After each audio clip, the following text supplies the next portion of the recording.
I'm going that This that A1 Perico flow, you know? It's that kind of flow that could change your life. Yo, the kid is back. Word to my fitted cap. Shorty bad, beauty plus brains. That's you. I recognize your voice. Yeah, it's I me. knew that was you. I was like, wait, I know that man. I listen to him all the time. That's you. Yeah, my name 80s Brooklyn 80s baby. That's what I thought. I had to get that off. I was like, I know that. I know that voice. Yeah, what's good, everybody? It's your boy Brooklyn 80s baby back with another good episode for you guys today. You already know. Today we got a good episode. I'm gonna be talking about a few things. Obviously, you can see the screen. We definitely gonna get into this 11th best thing. I'm annoyed. I wasn't even gonna talk about this, but I'm getting annoyed seeing all the content online about it. So we're gonna get into it. Before we do that, make sure you guys subscribe to the channel. I'm almost at 1,000 subscribers. I need 15 more subscribers to get 1,000. And then I'll be over that hump for monetization. And then after that, I just got to get these watch hours up. And I'm, 1/4 of the way there. So anybody that subscribes to the channel, the next 15 subscribers, I appreciate you guys for getting me over the hump. But I appreciate all my subscribers. You already know we got a nice community over here. Everybody on the walk-in, do me a favor. Please hit that like button. Hit the like button for me. Let's run the likes up on this video. Let's get this video on the algorithm. I'm noticing too that my videos, I looked at my analytics, and my videos are shown to people through YouTube browse. And also I got a lot of non-subscribers watching me. So make sure you guys, if you enjoying the content, hit that subscribe button. You understand what I'm saying? We truth tellers over here. So whether you a Caitlin Clark fan, you're welcome. Whether you an Angel Reese fan, you're welcome. Whether you a Asia Wilson fan, you're welcome. Whether you a New York Liberty fan, you're welcome. So make sure you hit that subscribe, hit that button for me. I also put a post up. I put a post up not too long ago. You could find it on the community post where I ask people, because I try to figure out what my subscribers want to see. I ask people what teams are they fans of so I can see what teams I should cover. Listen, I got not many people voted, but of the people who voted, I got an overwhelming response for Atlanta Dream. So that's telling me you guys want to hear from the Atlanta Dream. So that's who I'm going to talk about most of the time, unless I get, unless you guys tell me no. We also want to hear about the Lynx. We also want to hear about the Aces. We also want to hear about the Liberty. I don't mind talking about any team in the WNBA, but I'm not going to talk about teams you're not going to watch or, you're not going to pay attention to. So definitely let me know either through that community post or, through comments and different things. If y'all want to hear about other teams, y'all want to hear about other players, I do not mind talking about, different teams and different players. This is a sport that I enjoy. Basketball always been my favorite sport. I'm not a sports guy. I don't really care for football too much. I don't really care for baseball or, any of these other sports, but I love basketball. I have a passion for basketball ever since I've been a little kid. Had a passion for this thing. So I don't mind talking about any team in the WNBA. But I also don't want to waste my time. So I'm going to talk about the teams that you guys care about. I'm going to talk about the players you guys care about, and I'm going to talk about the topics that you guys care about. So that's why we're here today, because I wasn't even going to talk about this 11th best. I didn't even think this was a big deal. Who really cares? But I guess you want to know what? I guess ESPN thought, or I shouldn't just say ESPN, but the big media companies, I guess they thought this was a topic. So since they want to talk about the topic, we're going to talk about the topic, but we're going to talk about the topic from people who actually watch the game, right? Because a lot of things that they're saying is annoying me. You could tell they just fangirls and fanboys who just want to boost Caitlin. They trying to keep the Caitlin Clark boosted up narrative. Now, I'm not a Caitlin Clark hater, so I don't mind talking about what Caitlin Clark is great at, but I hate when I hear people talk about how jealous people are. Ain't nobody jealous of Caitlin Clark. We know that. Just because you guard her, Caitlin Clark didn't invent guarding somebody 94 feet. That's always been a part of basketball. Like these things that they trying to throw out there. Why Caitlin Clark is so, and then another thing is I feel like people are so disrespectful with the whole Caitlin Clark is so amazing and she's so this and she's so that, which she is. I'm not taking nothing away from Caitlin. But when you act like she is that and nobody else is, that's disrespectful to the league she playing.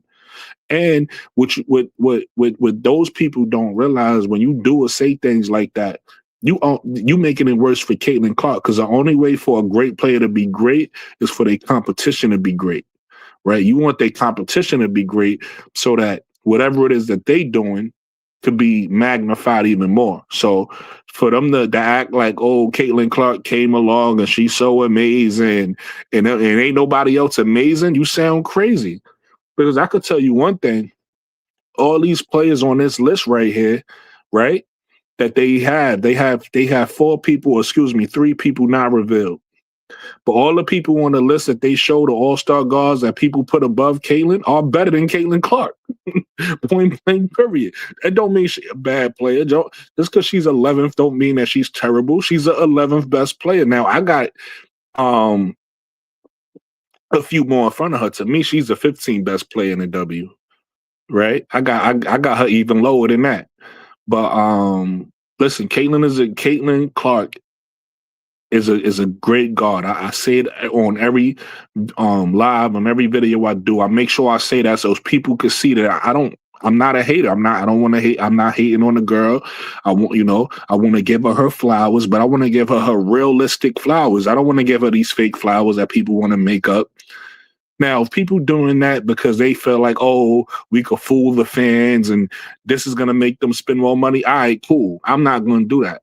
If that's your angle, I'm not going to do that. I think Caitlin Clark could sell tickets just by telling the truth about it, which is she's a really good guard. She's a above average. I can't say elite no more because she's not efficient. So I'm going to say she's above average shooter, right? And I'm going to say she's a good passer. You can't be great to me with all the turnovers. You just can't. As anybody. I don't got nothing to do with Caitlin. That's anybody. People want to throw Luka name out there. Luka Turner, well, he's not a great passer either. You can't turn the ball over that much and call yourself great. I'm not saying you can't have no turnovers. I'm saying you can't everybody turn the ball over. I'm saying you can't have that many turnovers, right? You gotta have some type of accountability for your game and yourself. And that's something she needs to work on for her. And listen, I'm not no hater. Let's say one day she is the overall best player in this league. For her to get to that point, she gotta work on them turnovers. She gotta bring them turnovers down. Right? So let's be clear about that. With that said, let me see. I got a few people in the building. Faz, what's good, my boy? What's good? We're going to have a good show today. Who else in here? I got my boy Mo 3. Mo 3 was good. Tap in.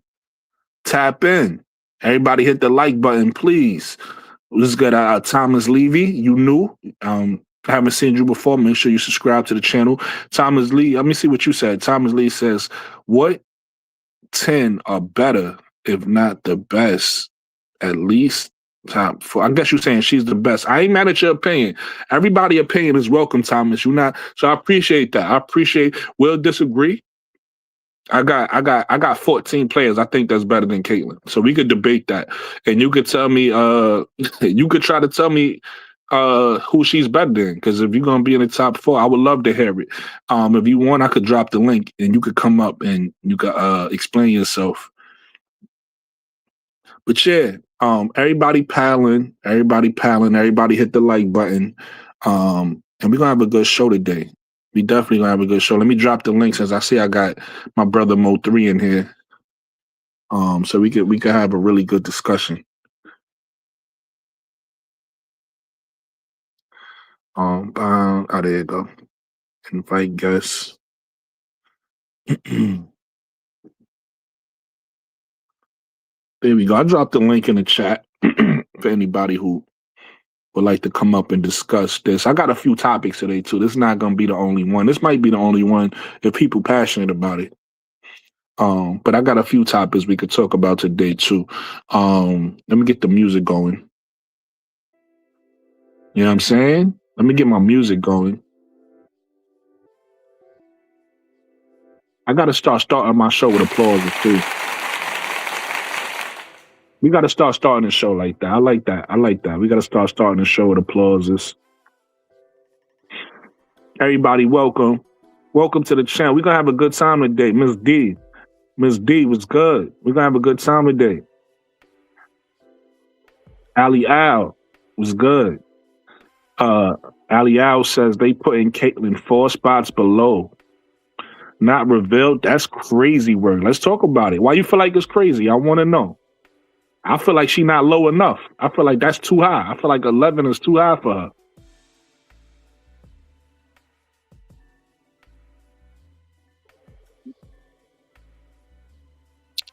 Mo 3, come up to the panel, Brody. Ms. D, come to the panel.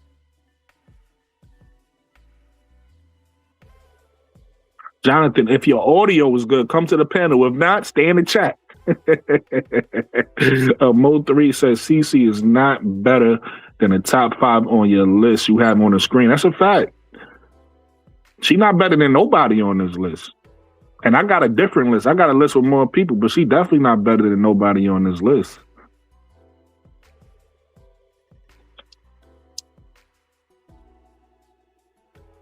Jonathan was good.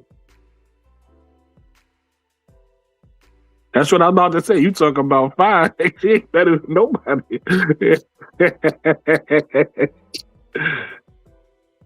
We can throw some more names out there. I appreciate that, Jonathan. Thank you. You more than welcome. You know I'm gonna highlight whatever you say in the chat. So I appreciate you. For not, let's keep the audio clean for the people. Right? And since we already here, and we talking about it, let's at least start the topic. Let's start the topic. So the topic is Caitlin Clark is the 15th best Garner W. So I got Jackie Young. Jackie Young ain't on that list, is she? Wouldn't that bump her down again? I also got Chelsea Gray. Right? I got Chelsea Gray above Caitlin. This is not a knock to Caitlin either, because again, I feel like she's one of the best people in the W. Me saying Mo 3, what's going on, brother? Let me give you a warm introduction. Shout out to my brother Mo 3. But I don't feel like, again, this is not to knock Caitlin. This is just to tell the truth, because people. What you? I can hear you clearly, bro. You good? Yeah. Yeah, you good. I don't know if you hear something. But what I was saying was, I didn't. Oh no, everything sound clear over here. You sound clear. Hopefully I'm coming through clear, but you sound clear. It might be me because this. I'm in my grandmother's house. The internet be choppy sometimes. Oh, all right. Corey Nilly says, let's be honest, her handles is average at best. She can't consistently go by player. I guess he meant a player. She can't consistently go by a player off the dribble. She has slow feet, stiff hips.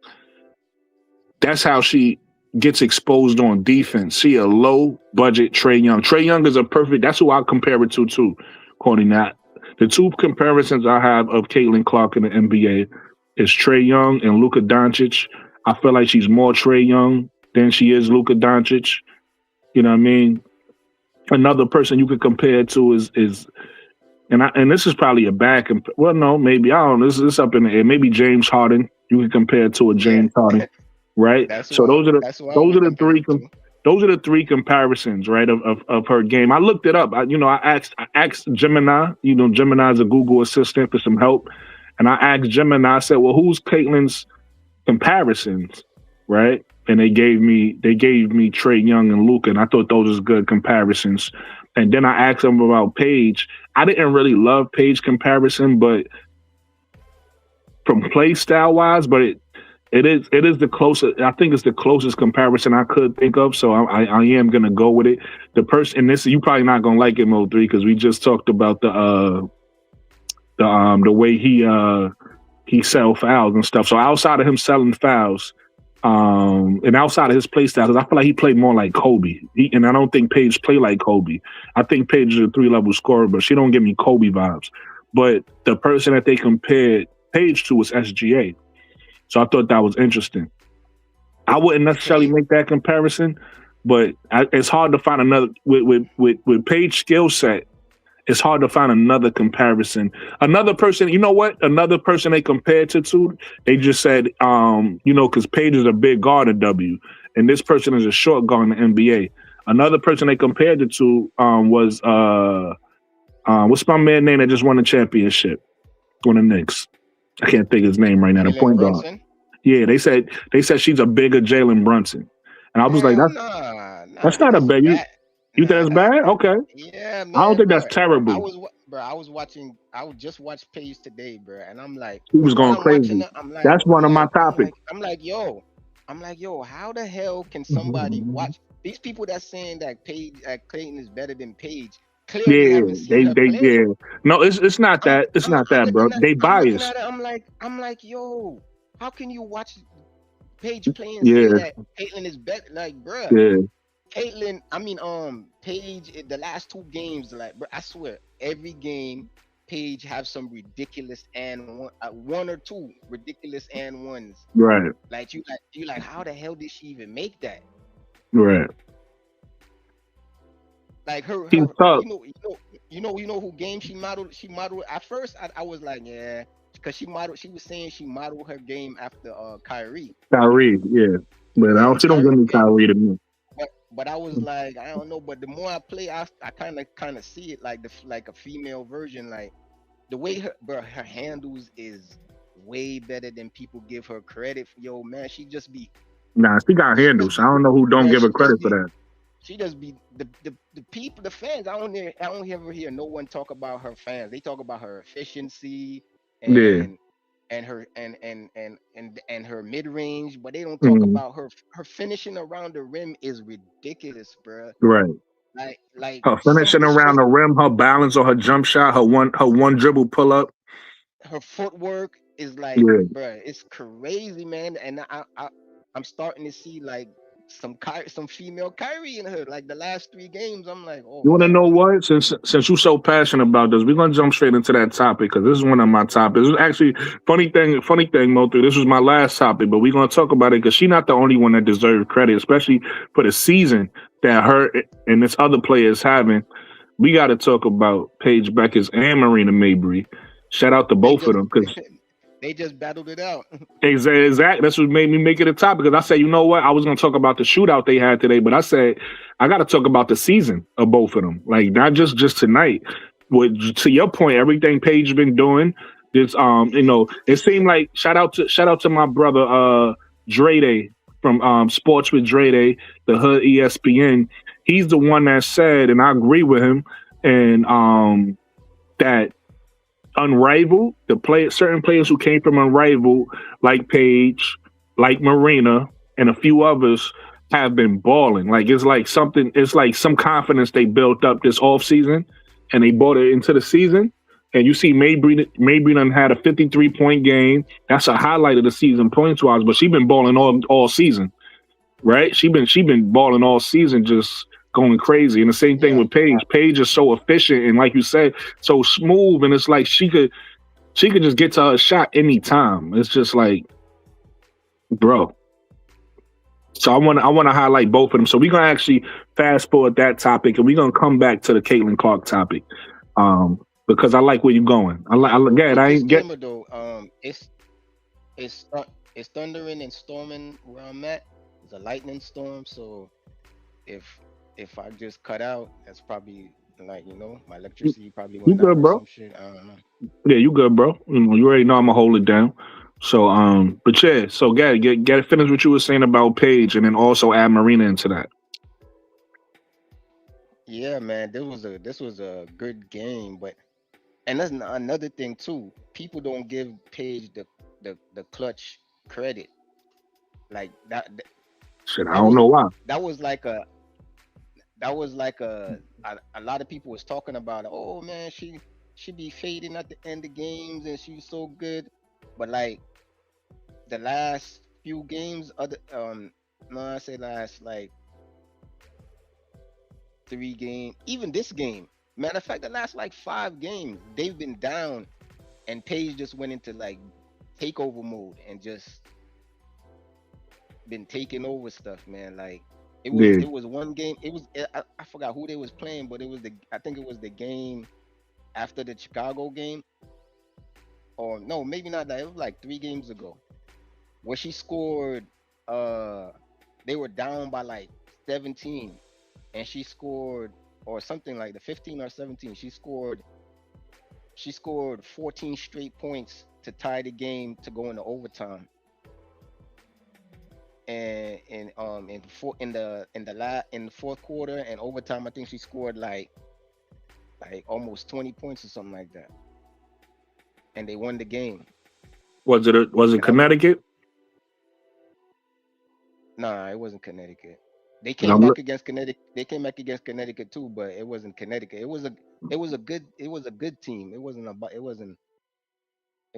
Hold on, I'm gonna go look. I'm gonna look right now, because that game was crazy. She decided she wasn't gonna pass to nobody. You probably talk about Seattle. That might wait. Oh, you know what? Yeah, it was Seattle. And Seattle is a team that they're better than their record shows. Yeah, she had 27. She had you were absolutely right. See, Seattle is definitely, you can't judge them off their record because Yeah, they didn't know how to win early in the season. They're a different team right now. But yeah. yeah. How and AZ Fudd went off that game 27. AZ Fudd had 25. So that's a good point that you brought Yeah, up. I'm but looking as you was talking about it. I went back and looked at the stat sheet. yeah, but it wasn't the points. It's when her points came. Yeah, Like she most took of her over in the points clutch. came. Yeah, she was having a bad game, and then she just was like, you know what? F this. I'm not losing to these people right here. And she just refused to pass the ball. And she the point guard, so every time they inbound the ball, they give it to her. And she just Right. was like, I ain't passing it back to y'all. I'm gonna do my thing. I'm And she gonna just win the kept game. scoring. Yeah, she just kept scoring, getting and ones. I'm like, oh man, ain't nobody can stop this girl right here. Yeah, So I man, don't know but why people be saying that about. I'm just like, bro, like because they she's not hating. even. Yeah, it's not even. To be real, man, I don't even think it's close. Like she's like It's not her close, bro. her and the next guard in the league. I don't see no one that's like, is she just on her tier by herself, and then it's everybody else fighting it out. That's how I see it, because when I watch her play, I'm like, man, this is crazy. Like, only person that could like mess her up is her. Yeah. The And funny thing is she slide, sometimes she get past him. the funny thing is the person they should be talking about, like they talking about Caitlin Clark, is Paige Bueckers. And I don't even think that Paige Bueckers is at that level yet. I think she's getting to that level, right? But that's my point about how people overhype these players and don't allow them to grow into the stars that they are, right? Because let's even look at Asia for an example. And I wasn't here in 2018, so you could correct me if I'm wrong. But Asia built her way and grew her way into what everybody considers is the GOAT or the best player playing right now, or some people's best player of all time, right? Depending on who you ask. She grew into that. She got there organically by winning, by accomplishing goals, right? And it's like they trying to crown Caitlyn as that already, and it's like she ain't even earn it yet. She ain't even grow. She still like the weaknesses in her game ain't even get better. Like, you know what I mean? They not even letting her get better. But the funny thing is, to your point, Paige is the person they should be talking like that about, and she's still getting better. And the funny thing about Paige is, and I said this already a few lives ago, Paige, she don't really have a weakness, and if she does have a weakness, it's hard to find it. Like, you got to really sit down and think about it and be like, yo, this is Paige's weakness, because she does everything so well. Paige's weakness is she's too she cares about everybody else too much. She But wants see, that's not a every weakness she to wants me. yes, because sometimes sometimes you just got to be like, yo, like I'm just gonna do my No, I thing. Like understand what shit, you say. I'm cause not disagreeing with you. I'm just saying that's not a weakness. I'm saying that's a play style, right? I'm gonna give you a perfect example of what I'm saying. Somebody like Michael Jordan, somebody like Magic Johnson are two great players, but they different.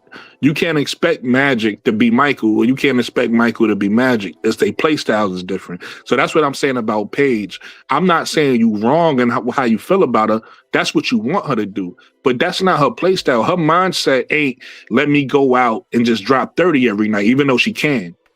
Her mind state is let me go out and make the best play for my team, whether that's for me or somebody else. So sometimes it is going to be for her. not And not like, not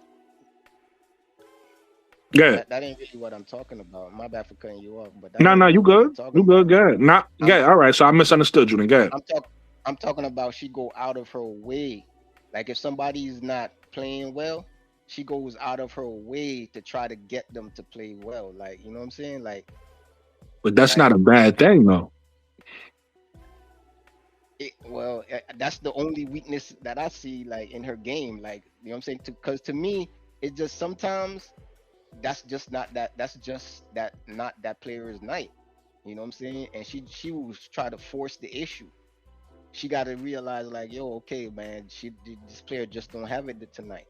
But she don't have that. She just feel like, oh, the next one I'm gonna try to do this extra stuff to try to, oh, I'm gonna try to do this, try to do that, and sometimes that could lead to that leads to losing. You know what I'm saying? When you be like, oh man, if she didn't focus so much on trying to get this player, you know what I'm saying, to like not feel bad. You know what I'm saying? I get what you're saying, Because but again, I think that goes back to my point of you got certain players, like you got a Jason Kidd type player that is gonna get his players going. Then you got an AI type player that's gonna get himself going. You get what I'm saying? So it's like I get what you're saying. You saying you wish that that wasn't part of her game. What I'm saying is that's not a no, weakness. That's just a play style. Like some players no, are. We just disagree, no. bro. I'm not saying What I'm like what I'm what I'm what I'm saying is she goes way I too know you should hard with go it. out of her way. I That understand yeah, what you're saying, bro. I just it's a good thing to do, but is at a certain point you got to be like, all right, man, you can't. Sometimes you get turnover trying to force. It's like when somebody it's like when somebody forces up a shot, you know, like yo, why you keep forcing up the shot? Like you could do something, you know what I'm saying, to make it. She tried to force the player, like you know what I'm saying. I don't like that. I She be understand what you're forcing. saying, bro. We just disagree. I feel you. You feel like you wish she would just take the game over instead of trying to get her teammate going. I feel you. Ain't nothing wrong with that. No, no, no, no. It's not just take the game over. She could like pass it to somebody else or do something else. You know what I'm saying? Okay, I It's got you. I just got you.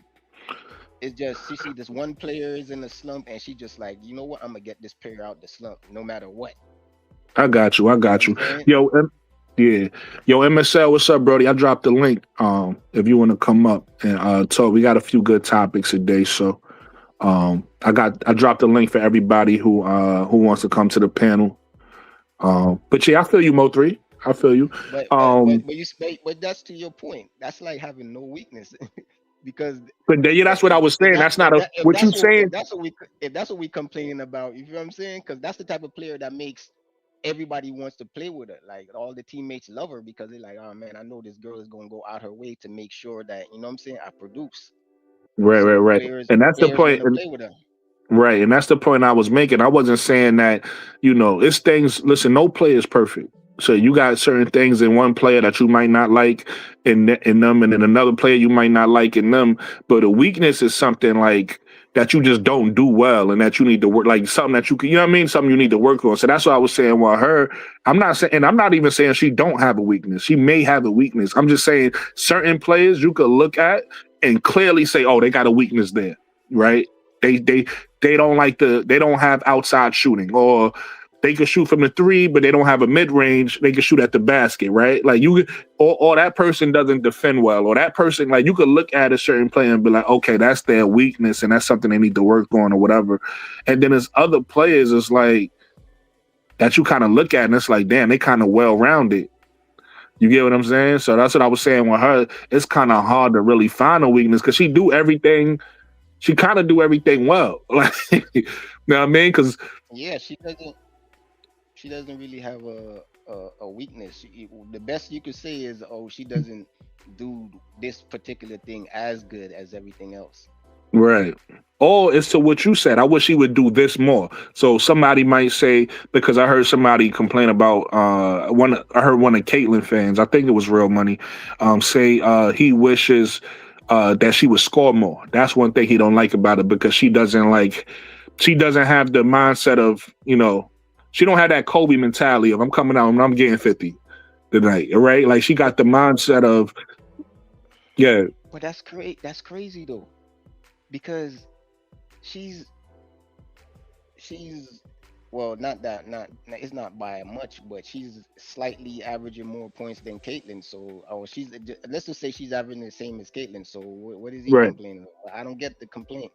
They Right. averaging the same 20 points a game, almost 20. Mo 3, points a game. you know better. It's Real Money. Real Money be saying a whole lot of he be saying a whole lot of BS sometimes. But let him rock. And you know what's ridiculous?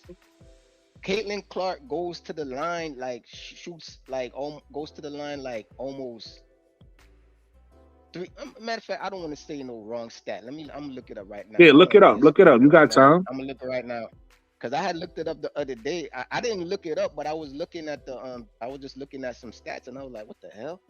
She barely gets to the free throw line. Let me see right here. While you look that up, let me see if I get to some of these comments. William Richardson says Clark has higher points per game and much higher assists per game. In fact, Clark I guess he was saying numbers. Hey. Clark, number 1 offensive player in the WNBA. How's she the number 1 offensive player? That's funny. He's probably talking about points generated. She's the number 1 point generator. But that's a play style thing. That's another thing I don't like about Caitlyn. That's why people think she's a good. The numbers don't. The stats don't. She's don't really. Don't really tell the case. You have to watch it's also the eye test. You have to watch the play style, because you look at her and you say, oh, 7.7 assists. Oh, that's good. But then you watch her play and you see how she get the assist. She don't pass like the hockey is. Like, it's like she allergic to the hockey assist. Yeah, because she want numbers. We already know she wants that. So she only gonna pass it to you if you open for a 3 or if you cut into the basket. Yeah, that's why she does all that dribbling. She dribble around and she passes for the assist. But what we not gonna do, Mo 3, to William Richardson's point, if the point he was making is what you said about point produce. Never in history have we looked at a player passing the ball, right, getting the assist and saying, yo, look at all the points. You know what I mean? They're the best offensive player because look at all the points they produce by passing the ball for somebody. No, usually when we say somebody is a great offensive player, it's what they did individually, right? Is the points they put up as an individual. So we're not gonna add in her passing and talk about all the points she produced. What she do from an individual scoring standpoint, we could use that and we could look at it. She's and it's not, listen, we've been just being honest again, because I don't want people like to run with the narrative that if you say anything, criticizing Caitlyn, that you hate her. So I want people to know this is not hate, this is just a fact. She's not efficient. She's not an efficient scorer. Right? She's a volume shooter who jack up a lot of shots, and if they go in, great, but if they start missing, that's what it is. And so she's not the number 1 offensive player in the league. Y'all could tell lies on them other listen, y'all, I said this last show, roll 3, I'm gonna say it again. If y'all wanna have Basketball Island, like Love Island. If y'all want to have Basketball Island, if y'all want to do the reality TV basketball, y'all could go to those other shows. They could feed y'all egos. Y'all could tell lies all day, and y'all could make yourselves feel good. But here we gonna tell the truth. We're gonna tell the truth over here on my channel. We care about real basketball. If you love basketball, this is where you subscribe to. We're gonna tell the truth about all these players. We're not gonna make up that. We're not gonna hate. Nobody hates Caitlyn over here. I'm a fan of Caitlyn. I respect Caitlyn, but I respect Caitlyn for where she's supposed to be, not the lies or the propaganda the way y'all want her at. We're not doing that. She's not the number 1 player in the offensive player in the WNBA. She's not the top. She's not a top 4 guard in the WNBA. And shit, in my opinion, and we could disagree, we could argue this list and see where we gotta add, but I gotta add 15 right now. I think she's the 15th best guard in the WNBA, and that's okay. That don't mean that she's trash. I mean, she's still a good player. She's just the 15th best guard. I had to get that off my chest real quick, Mo3. Go ahead, Brody. I lost my train of thought. I don't remember. Oh, my bad. Nah, it's all good. We was talking about Paige and the type of shot she gets off and everything like that. Oh yeah, I was saying and I'm not. You could tell by watching the game that I'm not just saying that, because sometimes she passes the ball, and if the person doesn't shoot it, if they try to give her the Aki assist, she throws her arms up and she, you know what I'm saying? You know what I'm saying? So she like every time she tries to use the ball, she expects you to shoot it. You know what I'm saying? So that's not really like a good point guard. That's like you just playing for your stats. You just wanna, you know what I'm saying? And no, that's a fact. It's like her rookie season, her offense game wasn't going good. So she leaned into Christy Sides was like, you know what, we just gonna do the assisting, because that's when she started doing going crazy with the assists, and then she just never broke out of that. She seen like how the assist is like, you know what I'm saying, going for her, so she just started doing that. But I don't know, like it's like she doesn't like a game doesn't like she starts playing a certain way and she just stick to that way. She don't know how to like adapt. All right, so look, let's talk about it because he think it's funny. So let's be, you know, because I ain't no hater. I'm gonna throw some names out there, Mo3, and everybody in the chat, and y'all tell me if y'all think Caitlin better than this player, right? So let's start with the ones y'all can see. Paige Bueckers. Mo3, you think Caitlin Clark better than Paige Bueckers? If Caitlin, hell no. All right, cool. You got that out. Hey, chat. Do me a favor. Let's do this. If you think Caitlin Clark is better than Paige Bueckers, put a 1 in the chat right now. If you think Paige Bueckers is better than Caitlin Clark, put a 2 in the chat. If you think Caitlin Clark better, put a 1. If you think Paige Bueckers is better, spam a 2 in the chat. 1 for Caitlin Clark, 2 for Paige Bueckers. Let me see what you guys think. And also, if you're watching this on a playback gang, what's up? You guys don't have to do the 1 or the 2. I want you guys to explain to me who you think is better, Paige Bueckers or Caitlin Clark.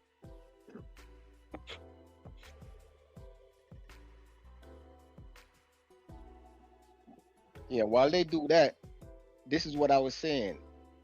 Paige only attempts 3.3 free throws a game,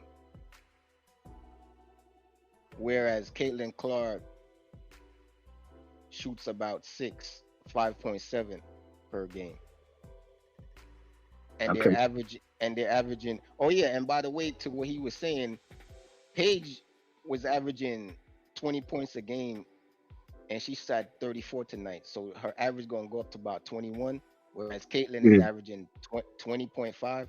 So in reality, Paige is actually slightly averaging more, slightly more than Caitlin. More. So look, this is what we're gonna do, Mo.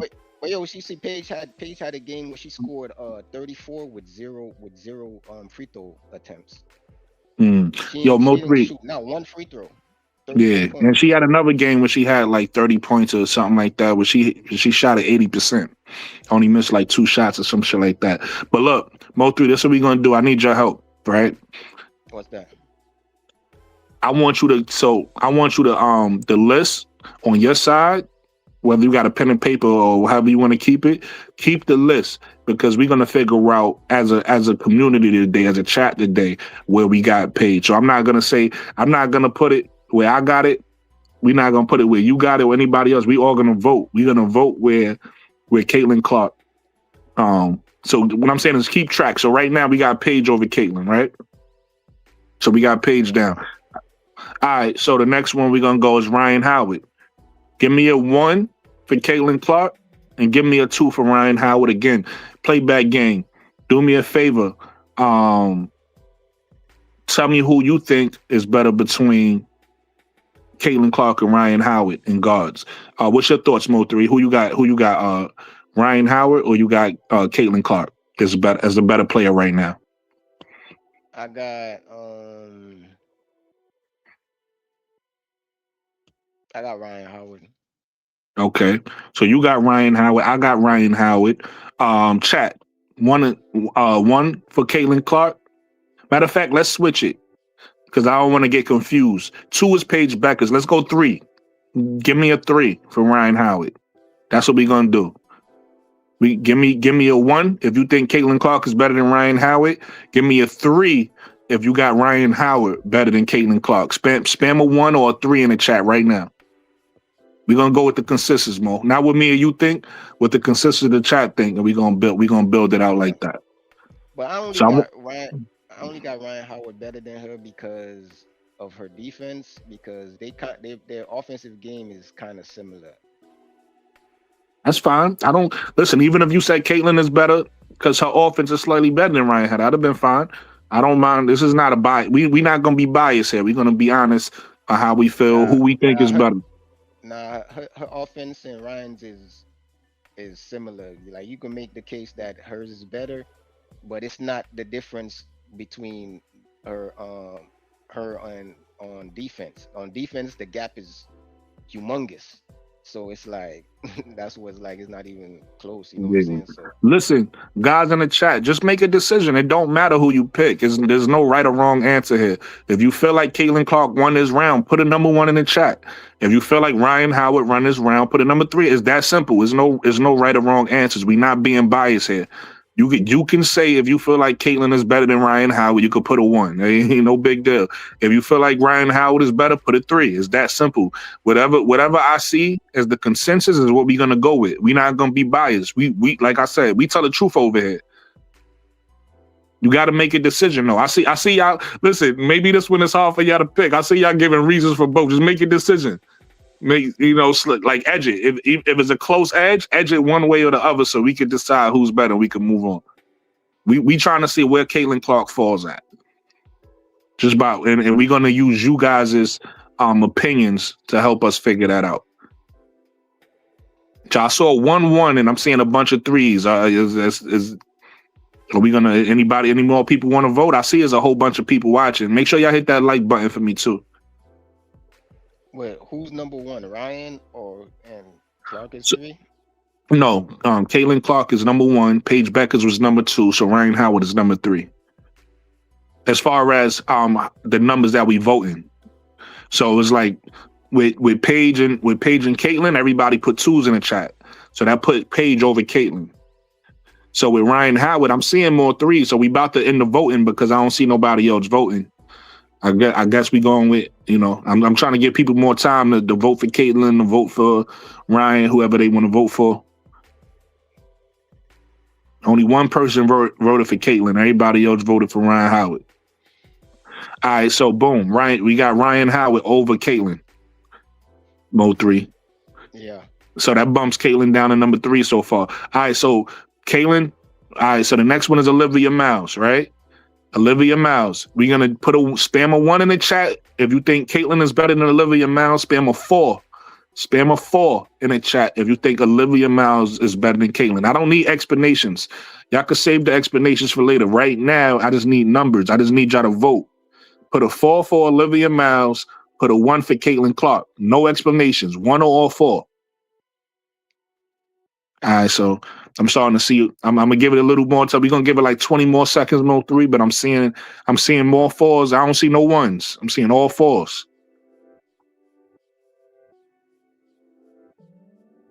All right, so we could slide Olivia Miles in. There we bumping Caitlin down to number 4. All right. So now we going with Sonia Citron. Spam 1s in the chat if you got Caitlin over Sonia Citron. Spam a 5 in the chat if you got Sonia Citron over Caitlin.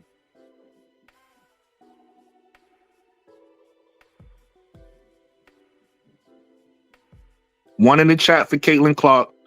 5 in the chat for Sonia Citron. I see 1-1. I see 2 5s so far. All right, 2 1s, three 5s. Jonathan, only need a 1 or a 5 right now, Jonathan.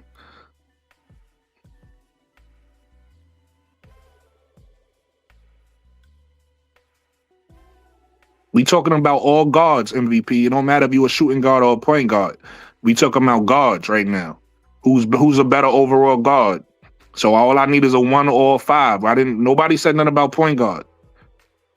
All I need is a 1 or a 5. I don't need explanations, people. I think Mo3, you can help me out. I think I see more 5s than 1s. I only think I see 2 1s. 2 1s. I think I only see 2 1s. I think the rest is 5s. Can't nobody listen. Yeah. This is y'all voting, so can't nobody complain after this. Everybody's voting. Everybody part of the chat is voting. All right, so we could slide in. So 5, no 1s. Wow. It's 2 1s. It's 2 1s in there. What's your thoughts? What's your thoughts, Mo3? What would you have, Caitlin or Sonia Citron, as a better player right now? Citron. We agree there. Yeah, I'm factoring everything. Just overall player. So we agree there. So we could factor in, not factor in, but we could slide in Sonia Citron right there. What is that? Correct me if I'm wrong, Mo3. Is that 1 through 5, or that's where's Caitlin so far? She's at 5. She's at 5. So the argument was that Caitlin was a top 4 player, right? Because the way you do all-star votes is you vote for the 4 best guards, correct, Mo3? Yeah. This what everybody's so upset about. So already she's not a top 4. She's not a top 4 guard in W already, and this is based off what you guys think, right? Because however you guys vote, I'm gonna go with what you guys say, right? She's already not top 4, so we bumped her out the top 4. So now we're gonna do a 1 for Caitlin Clark, and I want you guys to spam a 6 for Marina Mabrey. That's 1 for Caitlin Clark. That's a 6 from Marina Mabrey. Who do you guys got as a better player right now? Caitlin Clark or Marina Mabrey? 1 for Caitlin Clark, 6 for Marina Mabrey.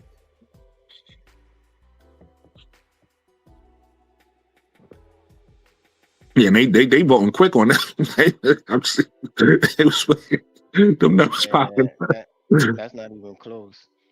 You numbers popping up. MVP. Listen, shout out to MVP because he the only one voting for Caitlin consistently, but everybody else. Let me see. I'm gonna give it 30 more seconds, Mo3. Ghost says, I don't understand what this poll is going to accomplish. Some people getting upset. So this poll is accomplishing what people like. This is a consensus thing. This is what people think. That's what it's accomplishing.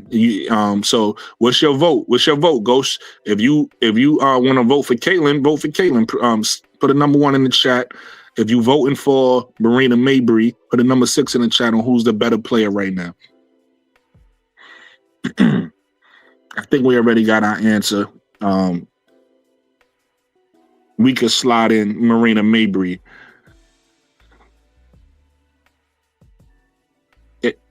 All right, so I don't understand what you're confused about, because this is like one of the simplest things. This is simple. I don't really understand what you're confused about then. So you could slide in Marina Mabrey in the 5th spot, Mo3. That bumps Caitlin down to 6, correct? Yeah. All right. So the next one is Alicia Gray.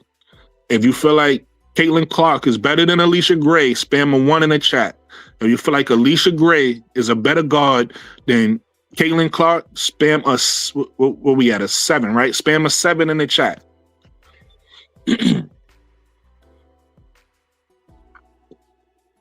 MVP. Shout out to MVP. All right, I see 1-1. I see 1-7. 1-1-1-7. Who did you say? Alicia Gray? Yeah, Alicia Gray. What you got, Mo3? Who you got better, Caitlin Clark or Alicia Gray? Alicia, but barely. Like, it's not. I don't want to say barely, but like Mhm. it's a lot closer than everybody else before. Got you. I got Alicia as well, and I just think she got an overall better game. You know, she attacked Yeah, the yeah, basket better. You know, and it's not to say that Caitlyn. This is year 3. You get what I'm saying? This is year yeah. 3. This is not to say Caitlyn won't be better than Alicia Gray in year 7 for me. I mean, year 5 for me or something like. You get what I'm saying? I'm Yeah. just saying. I'm just showing you how you could tell the truth about a player and allow them to grow, or you could crown a player before they did anything. You know what I mean? And I'm not mad at somebody's opinion if they say if you say nah, Caitlyn better, and you got your reasons why. I don't got no problem. You get what I'm saying? Like this is not a biased thing. Yeah. This is like if you feel like whoever you feel like is better, spam your person. So I see a bunch of 7s. So we could slot in Alicia Gray on the list. 6. So now she down to 7. She down to 7. All right, so Kelsey Mitchell. Spam a 1 in the chat if you feel like Caitlin Clark is better than Kelsey Mitchell. If you feel like Kelsey Mitchell is better than Caitlin Clark, I need y'all to spam 8s. Spam an 8 in the chat. Who's the better player right now? You sound emotional, Mike. We not dealing with emotions over here. We telling if you feel like it's Caitlyn, press 1. Press 1, Mike. Yeah, I kind of knew this one was gonna be all. Look, even MVP said 8. Wow, for real. MVP was voting for Caitlyn on everything. He said 8. Wow.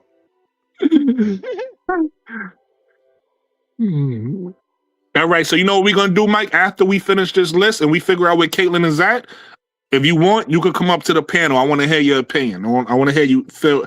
I want to hear your opinion. Now, listen. If that's how Mike feel, that's his opinion. That's cool. I want to hear it. All right, so I guess we could slot in. We could slot in Kelsey Mitchell, right? And that bumps Caitlyn down to what? 8 now, or 7? All right. All right. So look, No, she's at 8. she's at 8, right? She's already at 8. Now, Yeah. look, these are names, Mo3. These are names that's not on the list. I'm going to just throw these names out there, and I'm going to let people vote. Hey, All right. you know what's funny? Yeah. Before you throw that name out there, when Kelsey Mitchell is playing and Caitlyn are playing together, they look similar. Or Caitlyn sometimes look a little bit better because of her playmaking. Yeah.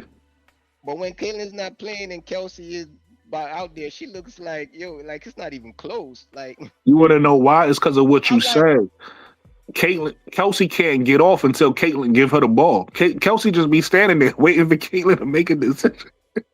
bro, these last 2 games, 3 games, crazy. And then the game Caitlyn comes back, that's the that shit is crazy. All right, so look, I'm about to get into some more names, and we're gonna see who we got is better. Before I do that, make sure everybody hit the like button on this video.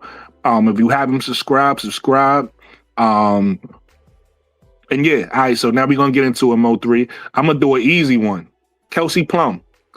If you guys got, if you got Caitlin Clark is better than Kelsey Plum, we're gonna start over. Since I got rid of the names, we're gonna start over. Because I don't want to get into the double digits. So put a 1 in the chat for Caitlin Clark. All right, cool. We could do that. Fuck it. Go with 9. I was gonna go with 2, but go with 9. Put a 9 in the chat for Kelsey Plum. Put a 1 in the chat for Caitlin Clark. On who you got as the better player right now.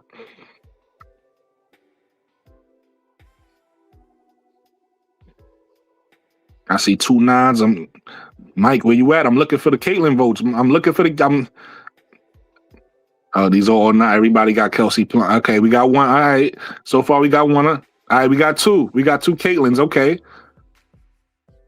So y'all got a lot more 1s to go. If any more Caitlyn fans in here, y'all got a lot more 1s to go to catch up. There's a lot of 9s in the chat. It's a lot of 9s in the chat.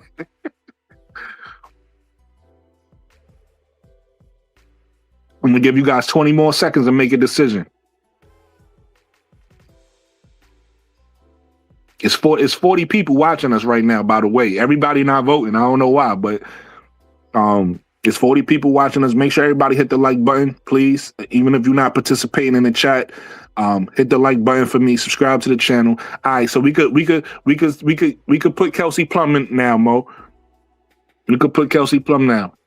You late? I already put her. So so let's go with another one. I don't know how people gonna feel about this one, right?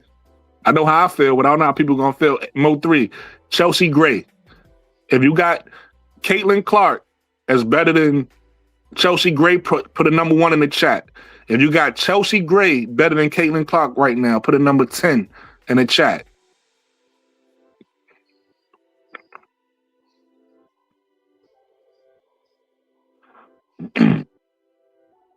All right, I got 1-1 and 1-10. Let's see where this goes. Up. The 10. The 10s is coming in. 1-1. 1-1. 3 10s, 2 1s. We got 2 1s, 3 10s. Let's see what happens from here. 3 10s and 2 1s. Put a 1 in the chat if you feel like Caitlin Clark is a better player right now than Chelsea Gray. Put a 10 in the chat if you feel like Chelsea Gray is a better player. We got we got another 1. 3 1s and 4 10s. 3 1s and 4 10s. We're gonna give y'all 30 more seconds to vote on this. We got 3 1s and 4 10s. It ain't no wrong answers, people. It's how you feel. Don't feel pressured. If you feel like it's Caitlin, put a 1 in the chat. Or you feel like it's Chelsea, put a 10 in the chat. Ain't no pressure, ain't no wrong answers. You won't be judged. We trying to figure out how we feel as a community. All right, so it's even. I think it's even right now, right? 4 1s, 4 10s. Yeah. All right, so the next 3 people vote gonna win this. The next 3 people that vote is gonna win this. It's a best of 3. So if I see 2 1s, it's Caitlin. If I see 2 10s, it's Chelsea. Best of 3. They say you won't be judged. Because people be acting like they afraid to vote, like he gonna get criticized. Did you vote, Ghost? Did you put a vote in?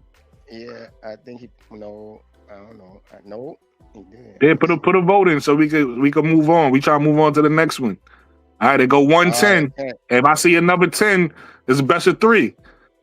So a 1 could make it even, and then we're gonna go with the third one. But whatever, if a 10 come next, and that's what we're going with. Wait, did he vote? He voted twice. He don't count. Yeah, CC is not voted twice. What are you talking about? Chelsea Gray be man. I don't know what you talking about. She be hitting those game winners, bro. Come on, y'all. I need another 1 or another 10. What we doing? She had me hot. She hit that game winner on Atlanta, man.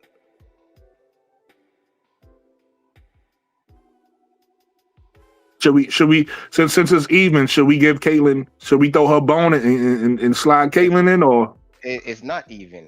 It's 5 10s and 4 and 4. No, remember ZM voted twice though. You can't. He voted twice. He's cheating. Wait, who? All right, so I got another 10. All right, we putting Chelsea Gray in. So we got Chelsea Gray. That was a close one. We got Chelsea Gray over Caitlin. ZM tried to sneak one in there. Yeah, he tried to sneak 2 in there. But look, I'm just having fun right now because I ain't even throw a shoe in. Watch this, Mode 3. If you got Caitlin as better than Jackie Young, press 1. If you got Jackie Young better than Caitlin, put a 11 in the chat. Put 2 1s. Double the 1s for Jackie Young. Put a 1 in the chat for Caitlin Clark. This one is a shoe. This one. The Clarkies getting mad. Why? How y'all get? How we morons? Because we telling the truth. All right. We got some Caitlin Clark votes there. I got 3 11s. I got 2 1s. Y'all might have forgot your other 1. You might have forgot your other 1, Mike. Did you forget to press 1 twice?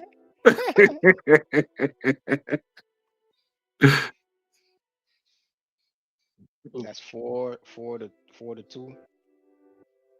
Yeah, that's 4-2. I'm trying to give it time. Like, sometimes we fight back. Maybe some Caitlin fans. Nope. 5 another 2. Go another 11. Let me see. What's the next vote? One more vote gonna end this. One more vote gonna end this. Or it might bring it back. What's the next vote? One. It's 5 to 2. Put a 1 in the chat for Caitlin Clark. If you think Caitlin Clark is better than Jackie Young, put a 11 in the chat if you feel like Jackie Young better than Caitlin Clark if you haven't voted chat. Who's a better player right now? Who's a better guard? Excuse me, not player, because this list would be way worse if we added other players in. Who's a better guard? I'm gonna give y'all 10 seconds to vote because we ain't got all day.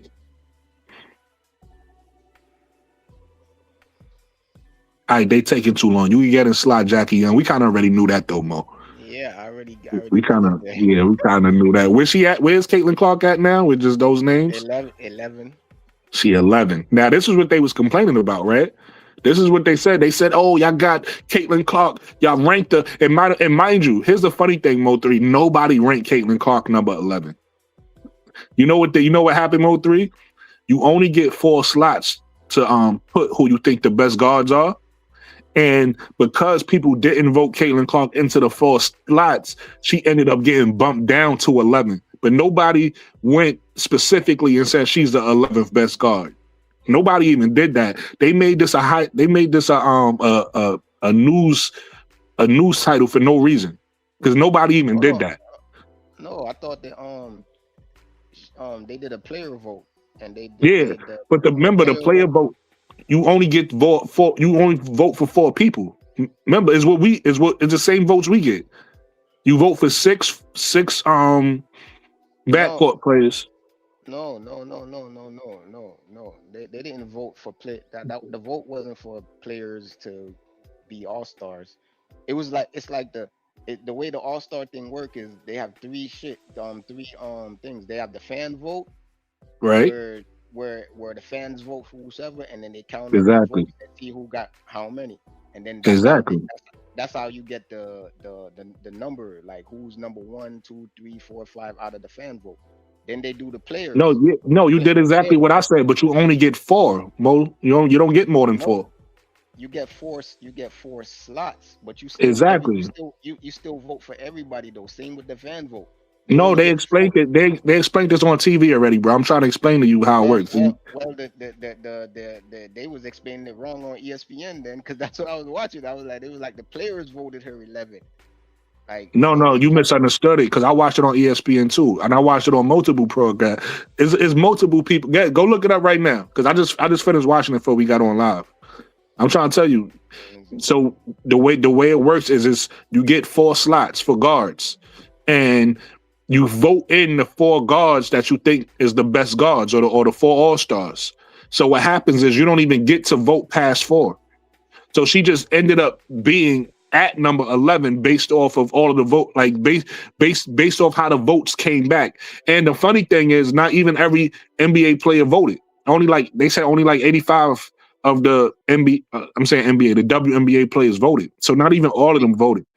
Because that's what messed Plum up, because the nobody on the Sparks got to vote because their people that manage that sent it out in emails, and they wasn't expecting it in email, so they didn't check it, so they didn't get to vote. Right.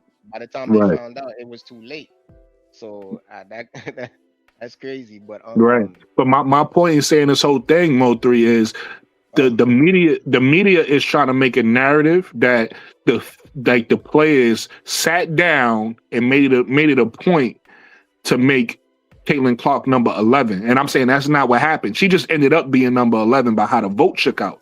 But nobody sat down and said, you know what? Caitlin Clark is the 11th best guard in this league, and I'm saying that's ironic because we just literally went through the players, and we just, by not being biased, she fell to number 11. And you know what I mean? So they made this a news thing as people was hating on her, but if you really look at it and you be honest, there are 11 guards better than her right now, arguably. It said only 85 players out of the 180 players actually voted. Yeah, I thought it was like 80%. Nah, 85 players. But look, so I only got a couple more names. I want to see if she passed these names or if she fall below these names. So I'm gonna throw Drew Lloyd out there. Put a 1 in the chat if you think Caitlin Clark is better than Drew Lloyd, and put a, what was I up to? 12? I think 12, right? Put a 12 in the chat. Yeah, because 11 was who was 11? 11 was Jackie Young. Nah, Jackie Young was 10. No, she got slotted in at 10, but we said put 11 in the chat is what I'm saying. Oh. Yeah. You got it right. You got it right on your side. So put a 12 in the chat. If you got Drew Lloyd as a better guard right now than Caitlin Clark, put a number 1 in the chat. If you got Caitlin Clark as a better player, or a better guard, I should say, than Drew Lloyd right now. Spam 1, spam 12s. This is not biased. This is however you guys feel. So Drew Lloyd gotta go with this one, bro. Caitlin better than Drew right now, bro. Okay. So far, I see 3 1s. I see 3 1s. 4. I think that's 4 1s. There should be all ones in the chat. It should be nothing for the so-called gold Mamba. All right. So I see all 1s. Slide Caitlin Clark. Well, Caitlin Clark for now. She's at number 11. What is it? 12. She's number 11. She's number 11. You got Drew Lloyd at number 12. Or Drew Lloyd, it don't matter what Drew Lloyd at, but you got Caitlin Clark at number 11. All right, so here's another name. I'm down to my last 1 or 2. Sabrina Ionescu. If you got Caitlin Clark as better than Sabrina Ionescu, put a number 1 in the chat. If you got Sabrina Ionescu better than Caitlin Clark, put a number 13 in the chat. Spam 13. Spam 1s for Caitlin Clark. Spam 13s for Sabrina Ionescu. Who you got, Mo? Who would you say is a better player? It's close, but I'm gonna go with Clark. Okay. I'm going with Sabrina, but like I said, our votes don't matter because it's really about what the chat say. And the reason why I would go with Sabrina Mo3, I don't think you could go with Marina Mabrey and not go with Sabrina, right? Because with Sabrina, unless you say this particular season because she's been hurt and she ain't play, but I'm judging Sabrina based. I'm talking about right now, and Sabrina. Yeah, that's what I'm saying. I'm judging based off the last time Sabrina's been healthy, like the production she put out. I don't think Caitlin Clark has been better than that, right? She's healthy now, and she's not playing. Yeah, but she's coming back from injury, right? She twisted her ankle,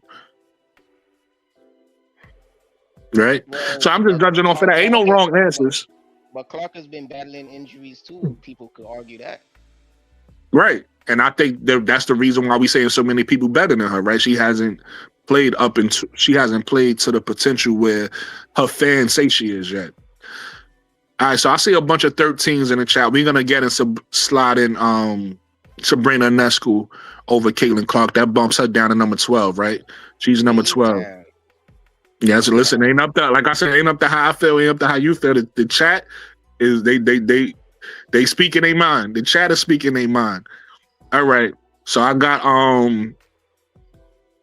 the next name I have is Kalia Copper. You got Caitlin Clark better than Kalia Copper or Kalia Copper better than Caitlin Clark? I need y'all to spam 1s in the chat for Caitlin Clark, and I need y'all to spam 14s in the chat for Kalia Copper.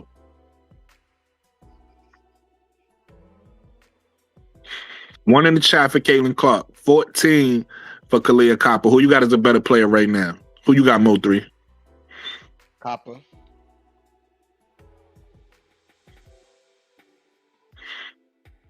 Yeah, I got Copper as well. I'm not mad at anybody who say Caitlin Clark, though, because I feel like on any given night, I've seen Copper disappear, right? So you could say Clark is better, but, it's really up to your opinion. I got Copper along with you.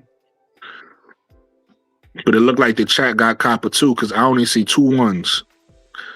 I only see 2 1s. I'm trying to get a 1 a chance to catch up. I see a bunch of 14s and 2 1s. Everybody hit that like button too, by the way. Hopefully you enjoying this stream. This is only one of our topics, by the way. Hope you enjoying the stream. Everybody hit the like button. If you haven't subscribed to the channel, subscribe to the channel. All right, so we're gonna get in slide Kalia Copper in Mo 3. And that bumps Caitlyn down to what, number 13?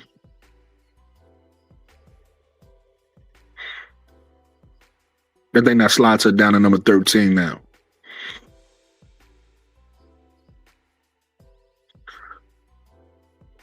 All right, I got one more name. It's the very last name because we did all of the names. It's the very last name. I got spammer 1 in the chat if you got Caitlin Clark better than Enrique Ngumbawale. Spammer 15 in the chat if you got Enrique Ngumbawale as a better guard right now than Caitlin Clark. 1 for Caitlin Clark, 15 for Ngumbawale.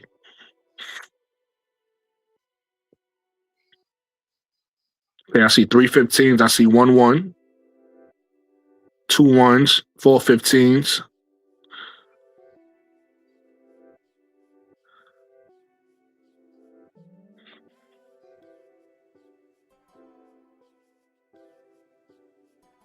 Five 15s. Ghost, you not listen. By your reactions, Ghost, I could tell you a Caitlin Clark fan. You're not helping. You got to vote. Your laughing emojis is not helping. I'm not counting laughing emojis. I'm not counting sentences. Y'all have to look. How is it hate? Look. Ghost, you just mad. Like you mad. Ain't nobody hating. People were telling their opinions. You just you saying you're not offended, but you acted offended. So yeah, look. It looks like y'all it's looked like y'all choosing Enrique. I also choose Enrique as better than Caitlin Clark today. Not to say in the future Caitlin Clark can't be better. That bump Caitlin. Who was better? Enrique. You good. They voted Enrique as better than Caitlin Clark in the chat. You serious? Yeah. I got hers better too. Nah, man. I got hers better player too, but I ain't mad. You know, at anybody who disagree with that. I'm basically judging that off of every time they went head to head, who was a better player, and I think it was clear. It was like. Listen, man. I watch every game, bro. Like yo. Bruh, this season, Enrique is not better than Clayton, bro. As bad as Caitlin is, so bro. I'm not mad at you for saying that, and this brings me back to the Drew Lloyd thing, right? The argument that you have, that you have for Drew Lloyd and Enrique, I'm not mad at anybody for saying that, right? Because you would look at a player and say. You would look at a player in the role they playing and say, oh, because of the role they playing, they must not be that good no more. But they just playing a certain role. So it's like, I'm not gonna sit here and act like Drew Lloyd ain't who she is if she was on a different team just because she decided to play on the Aces.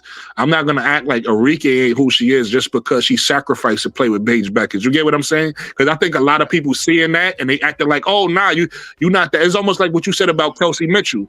Remember you said when Kelsey Mitchell was next to Caitlin, she don't look as good as when Caitlin is not there. She look way better, right? And it's because she got to sacrifice part of her game to play with Caitlin. It don't mean that Kelsey Mitchell ain't that great. It just means she's playing with a ball dominant player, so she got to sacrifice. And that's what's happening with Enrique and Drew Lloyd. So in my opinion, both of them, all three of them, are better than Caitlin. But again, Enrique is sacrificing to play with Paige. Drew Lloyd is sacrificing to play with Asia. That don't take away from their greatness, though.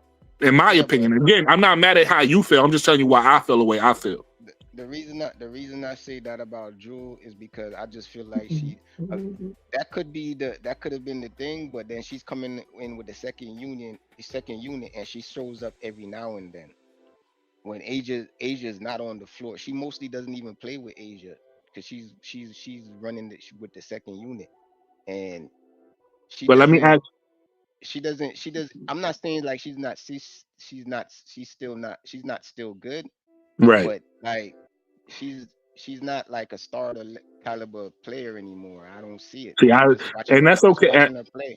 Right. You saying that's I won't argue that. I'm not mad at you. I disagree. And that was a question I was about to ask you, right? Because I believe, and you correct me if I'm wrong, because I'm new Mil 3, but I believe the year before Angel came in either 2022 or 2021, one of them years, Drew Lloyd was the leading scorer in the WNBA, correct?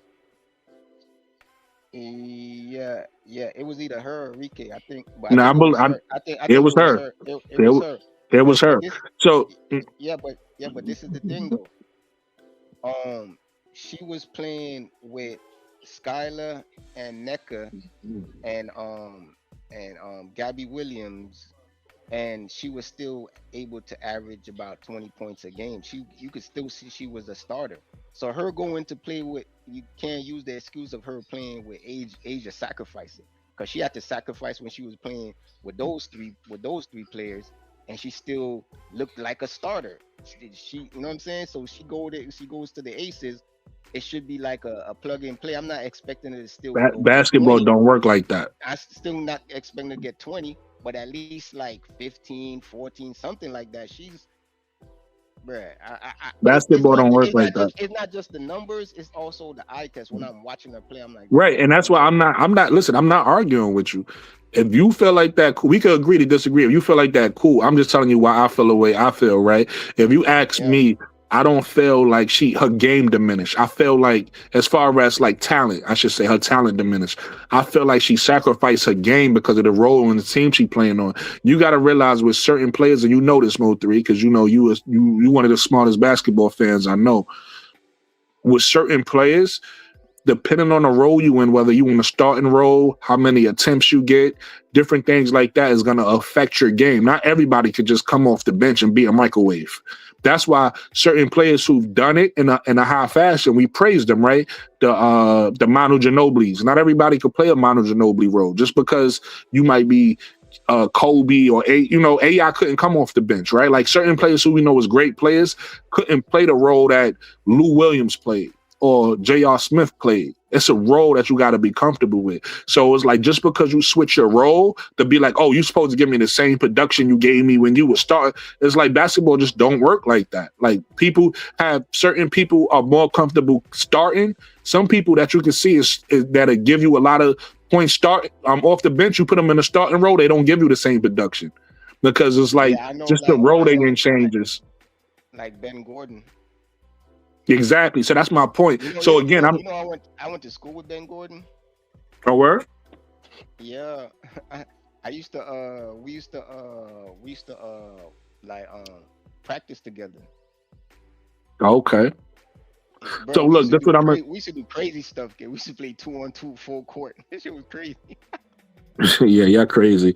I'm gonna drop the link in the chat because it seemed like a lot of people was passionate, and thought we was like Ghost thought a lot of people was hating, and Mike was in his feelings a lot. There's a couple people that was upset, and that's fine because this is sports. We could disagree. We could have difference of opinions. So anybody who want to share their opinion, as long as your audio is good. I just dropped the link in the chat. All you got to do is click the link. You would come up and explain why you feel the way you feel, and you will have the floor. I'm not gonna overtalk you. I'm not gonna interrupt you. I may interrupt you because that's part of my talking style. But I respectfully interrupt, if that makes sense. But that's for anybody who want to come up and have a discussion about this. If not, that's cool. Y'all can stay in the chat and also have y'all discussions. Do me a favor, everybody. Please hit the like button if you haven't hit the like button for me. And subscribe to the channel if you haven't subscribed yet. Let me see. All right, so now here's the portion that we got through that. I think Caitlin Clark ended up 14 on the list, right, Mo 3? Was it 13 or 14? I think she ended up 14 on a. Yeah, 14. She ended up 14 on the list, right? Because Copper was 12, and who was after Copper? Oh yeah, Enrique was 13. So they voted Enrique 13. Now this is y'all chance in the comment section to say what y'all think about Caitlin Clark and where she should be, and who, you know, these other players and where they should be. I'm gonna read some of these comments before I move on to the next topic. And then we'll go from there. All right, so let me see what Ghost says. Ghost says, I never said nothing about hate. You did say something about hate. I read your comment. This works better if you respond to what people say, not what you wish they had said. That don't even make sense. How did when did I ever respond to something with somebody wish they said? That was just a poll to see how the people felt. And that's how the people felt. You basically saying you upset how people felt, I guess. I don't really understand, because I got her as 15. I got all these players better than her, me personally, but I wasn't telling people what to think. This is what people feel. So you upset how people feel or something? I don't get it. The people feel like those players are better than her. What's the problem? Mike, I don't even know how to say your name, Brody. Kalashion? Mike Kalashion says, I know my audio about to be trash. Tried this before a while ago on a different platform. If your audio is trash, don't even come up, bro, because I like to have clean audio. If you think you can get your audio good, come up, and then I listen. I hear you out. I listen to your opinion. But if your audio is not going to be good, just say it in the chat, and we'll discuss it from the chat. MVP says, I'm a Sabrina fan. Wait until she get fully healthy. Okay. Ghost says, oh, you right. I remember. I know I was right. I need you to confirm I was right. I stand corrected. Okay. Lovely says, we can think for ourselves. That's a fact. Ain't nobody coerce nobody in what to say. This is what people felt. And I was encouraging. It was to the point where at Mo3, I was even encouraging CC fans to speak up. Like, if you want her to win around. Like, I don't mind. Ain't no bias over here. Ain't upset. This is a truth-telling platform. Let's tell the truth. I got a lot. Yeah, a lot of. You see, I'm not biased because a lot of the people that they voted, not a lot, but a few of the people they voted. You felt like she was better than a few of them. Yeah. Like Sabrina. The only I got a 12. She's 12 on my list. All right, so we could go with that. 12. She's 12th on your list. She's 15th. She's 14th on what we voted. But that's still way off than what they keep saying. She's a top 4 guard in the league, Mo. Yeah. That's what they trying to tell us, and it's like, come on, y'all not even watching. Y'all just. And on my list, if she tighten up a little bit, she could because she could move up. Yeah, a few of them like barely edged her out. MVP says this is just people's opinion. It's not personal, bro. And also, let me be clear with this. What me and Mo3 both are saying is this is not a permanent list. This is not like where she is at and she has to stay. We basing this based off where she's at today. But let's just say she end the season hot. She'll move up the list. Let's say next year she comes back a better player. She moves up the list. Nobody is sitting here saying that, CC has to be worse than all these players. We just saying let's be honest about it. If somebody is better than her, let's say it. If she's better than somebody, let's say it. Let's just be honest about it. Because what happens is media is trying to force feed us one narrative that's just not true. That's all it is. Going back to that, when I had went to go listen to that ESPN thing again, they straight up lying for Caitlin. Talking exactly. About, how did she 11? She's the only one shooting logo threes, and she's exactly. So now you heard what I heard, and I'm like, what? She's shooting like from the people that take logo threes. She's one of the worst. I'm like, oh, she's like shooting like 17% from logo threes. Like, what are they talking about? I'm like, ESPN over here tripping, bruh. Ghost says, here's the problem. I ain't a CC fan, but if I dare to back her standing in the league with numbers, I get labeled a Clarkie. This is my response to you. One, I am a CC fan. I'm. She's not my favorite. My favorite is Angel. But what I'm saying is, I like CC. I think she's one of the better players in the league, right? And this is a chat that appreciate numbers. So if you could have numbers to back up anything you say about CC, you won't get no complaints from this channel. I can't speak for other channels. That's number 2. Number 3, so what if you get labeled a Clarkie? Why does that bother you if you get labeled a Clarkie or not? It's cool Clarkies out there. If you are a Clarkie, just be a Clarkie. Don't run from the Clarkie label, right? If you want to defend her, defend her and be a Clarkie. Just don't be a racist Clarkie. That's the problem, is the racist ones. But if you a cool CC fan, ain't nothing wrong with that. Ain't nothing wrong with being a Clarkie or a Caitlin Clark fan or whatever you want to say. Nothing wrong with it. But yeah, this is everything. None of this is emotional. All this is based off facts, right? All this is based off facts. All this is based off how players are playing. And if you felt like people got it wrong, show people how they got it wrong. Show people how, no, there's no way Marina could be better than Caitlin, and here's why. No, there's no way that that Kelsey Mitchell is better than Caitlin. Here's why. There's nothing wrong with that. Get and prove your point, Brody. That's why I put the link down in the chat so you can do that. Corey Nelly says CC is the face of propaganda. That's a fact. That's a fact. This is how I am evaluating who's better out of Caitlyn and X player. I do individually, like say, okay, who has the better handles? Which player? Okay, boom. Who has the better mid range? That's this player. Boom. Who has the better who's the better shot creator without like using screens and stuff like that? Just creating your own shot. Who's the better finisher? Who's the better shooter? You know what I'm saying? And all that, you know what I'm saying? Then we go to defense. You know what I'm saying? Who's better at, you know what I'm saying, making the opposing player take a tough shot or not being able to get the shot off at all. You know what I'm saying? And I put that all into consideration, and I look at the tally afterwards, and whoever has the higher tally, that's the better player. Right. So look, this is the only problem with what I have. What you said, Ghost says CC is the 5th, 6th, or 7th best guard in W right now. Her assist percentage is the best in the league, and it's a stat that never comes up. But I guarantee you, FIBA coaching stats know it.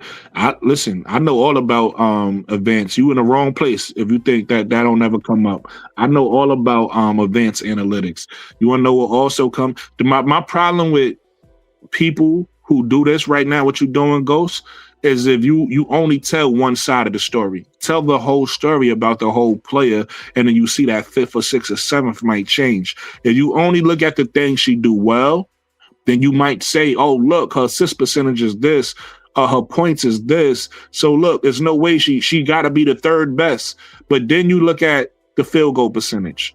But then you look at the turnovers. Then you look at the defensive ability.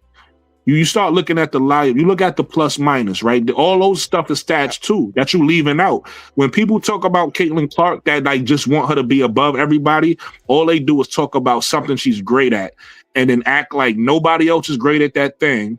And they don't talk about nothing she's bad at.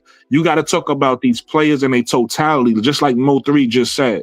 So when you start adding in the other things that she's not so great at, Ghost, that's why people call you a Clarkie, not because you backing her up by numbers. You're not telling the whole truth. You basically lying. But what assist percentage is he talking about? So assist percentage, that's just an advanced analytics. So basically, you have assist ratio and assist percentage. And I might mix up the two definitions. One is the amount of assists you get that you get while you on the floor. Like why, like your team, while you on the floor, it's assist you give out. So that's the percent. I believe that one is assist percentage. Assist ratio is correct me if I'm wrong. Correct me if I'm wrong. They both relevant. They just different. I said that's the one more. That's more. Yeah, more relevant. Yeah.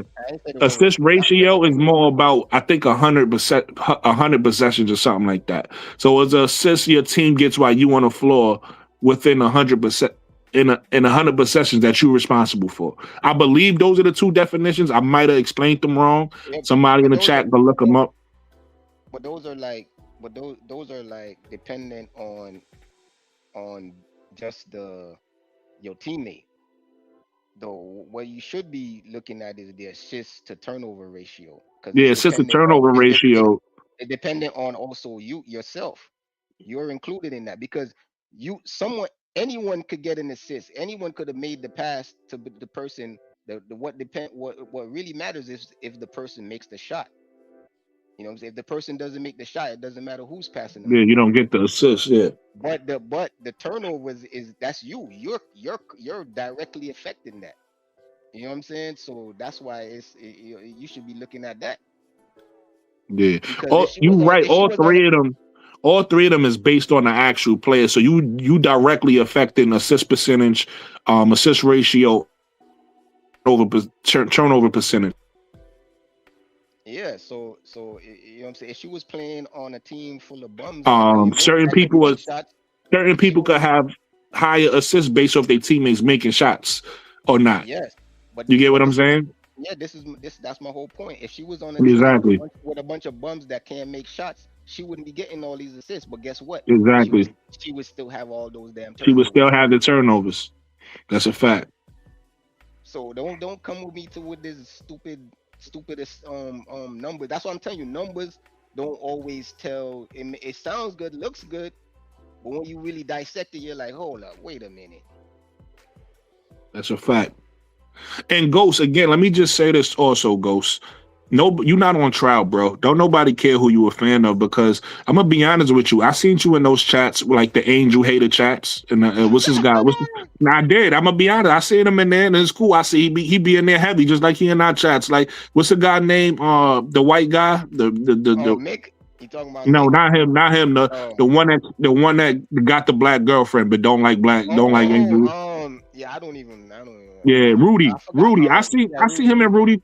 Yeah, he be in Rudy chat. Like, it's okay, bro. Ain't nobody mad at you. You have to you gotta hold it down for the culture. No, listen, if you like Caitlyn, you like Caitlyn. She might not, you might like other players too. She whatever. I know you a Valkyrie fan. It's cool. Like, stop, don't hide from it, bro. You could be in here, like I said, my chat is neutral. I don't. We not like yo. Find all the Caitlyn fans and round them up. Let's beat them up. Like that's not what's going. Yeah, I mean that's not what's good. We're not gonna jump you, bro. You good. And anybody else has a Caitlyn fan, y'all welcome. All we ask is to be Caitlyn fans that's cool and that's want to talk about the game and basketball. It's mad Caitlyn fans in my chat, bro. This is you know what I mean? There's people who love Caitlyn over here. It's just same way we love Angel. This is a pro Angel chat. Let's be clear about that. They pro Angel Reese, but Caitlyn fans is accepted over here. It's cool. That's what I'm saying. There's nothing wrong with being a Caitlyn fan. It's just don't make it. Just tell the truth.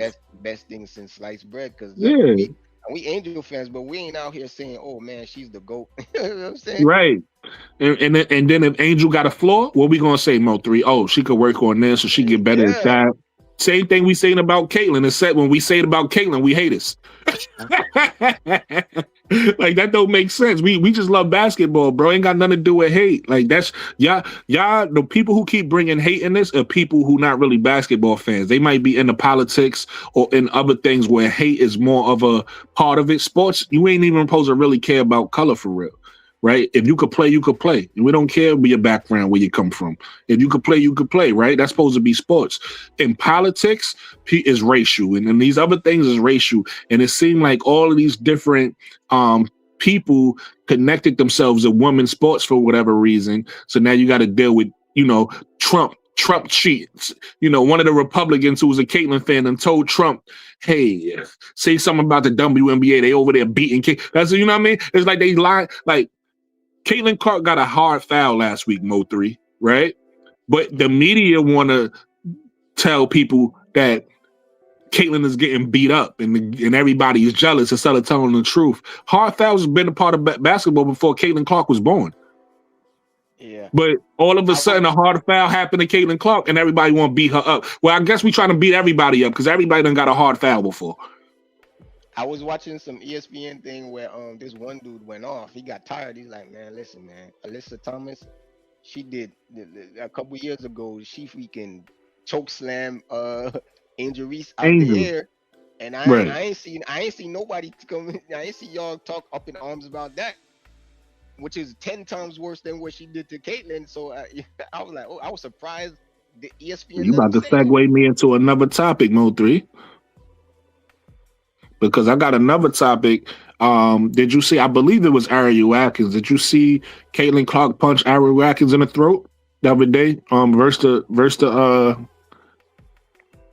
Versus Sparks. Nah, I heard about it, but I didn't get to see it. I heard the announcers talking about it. Yeah, I had stepped away real quick, and when I yeah, came back, I was like, yeah. bro, what happened? I was Where waiting Mike for them at? to show it. Mike, Damn. Hey, low key, Caitlyn is a low key dirty player, man. Like, Okay, listen, let's talk I, about it. I want to see how real, since we hate Mo3, I want to see how real Mike and Ghost and whoever else that's a Caitlyn fan in here is gonna be. eh, eh, Because eh, you hold your said, thought, because I want to set it up and then I want you to go. I'm gonna set up the yeah, topic. I want to see how real they gonna keep it, because to your point, Mo3, saying that she's a dirty player, this ain't the first time. Remember the first time they played, because it was a viral moment. The first time they played the Sparks, remember she hit Ari Atkins in the neck that time too, and threw her neck back and looked at the ref, wanted the ref to call a foul. She did the same thing this time, except they was crossing half court, and she listen. I'm gonna use the word they use when they talk about Caitlyn. You know what I mean? I ain't gonna keep it basketball. I'm gonna do what they do. She punched Ari Watkins in the neck.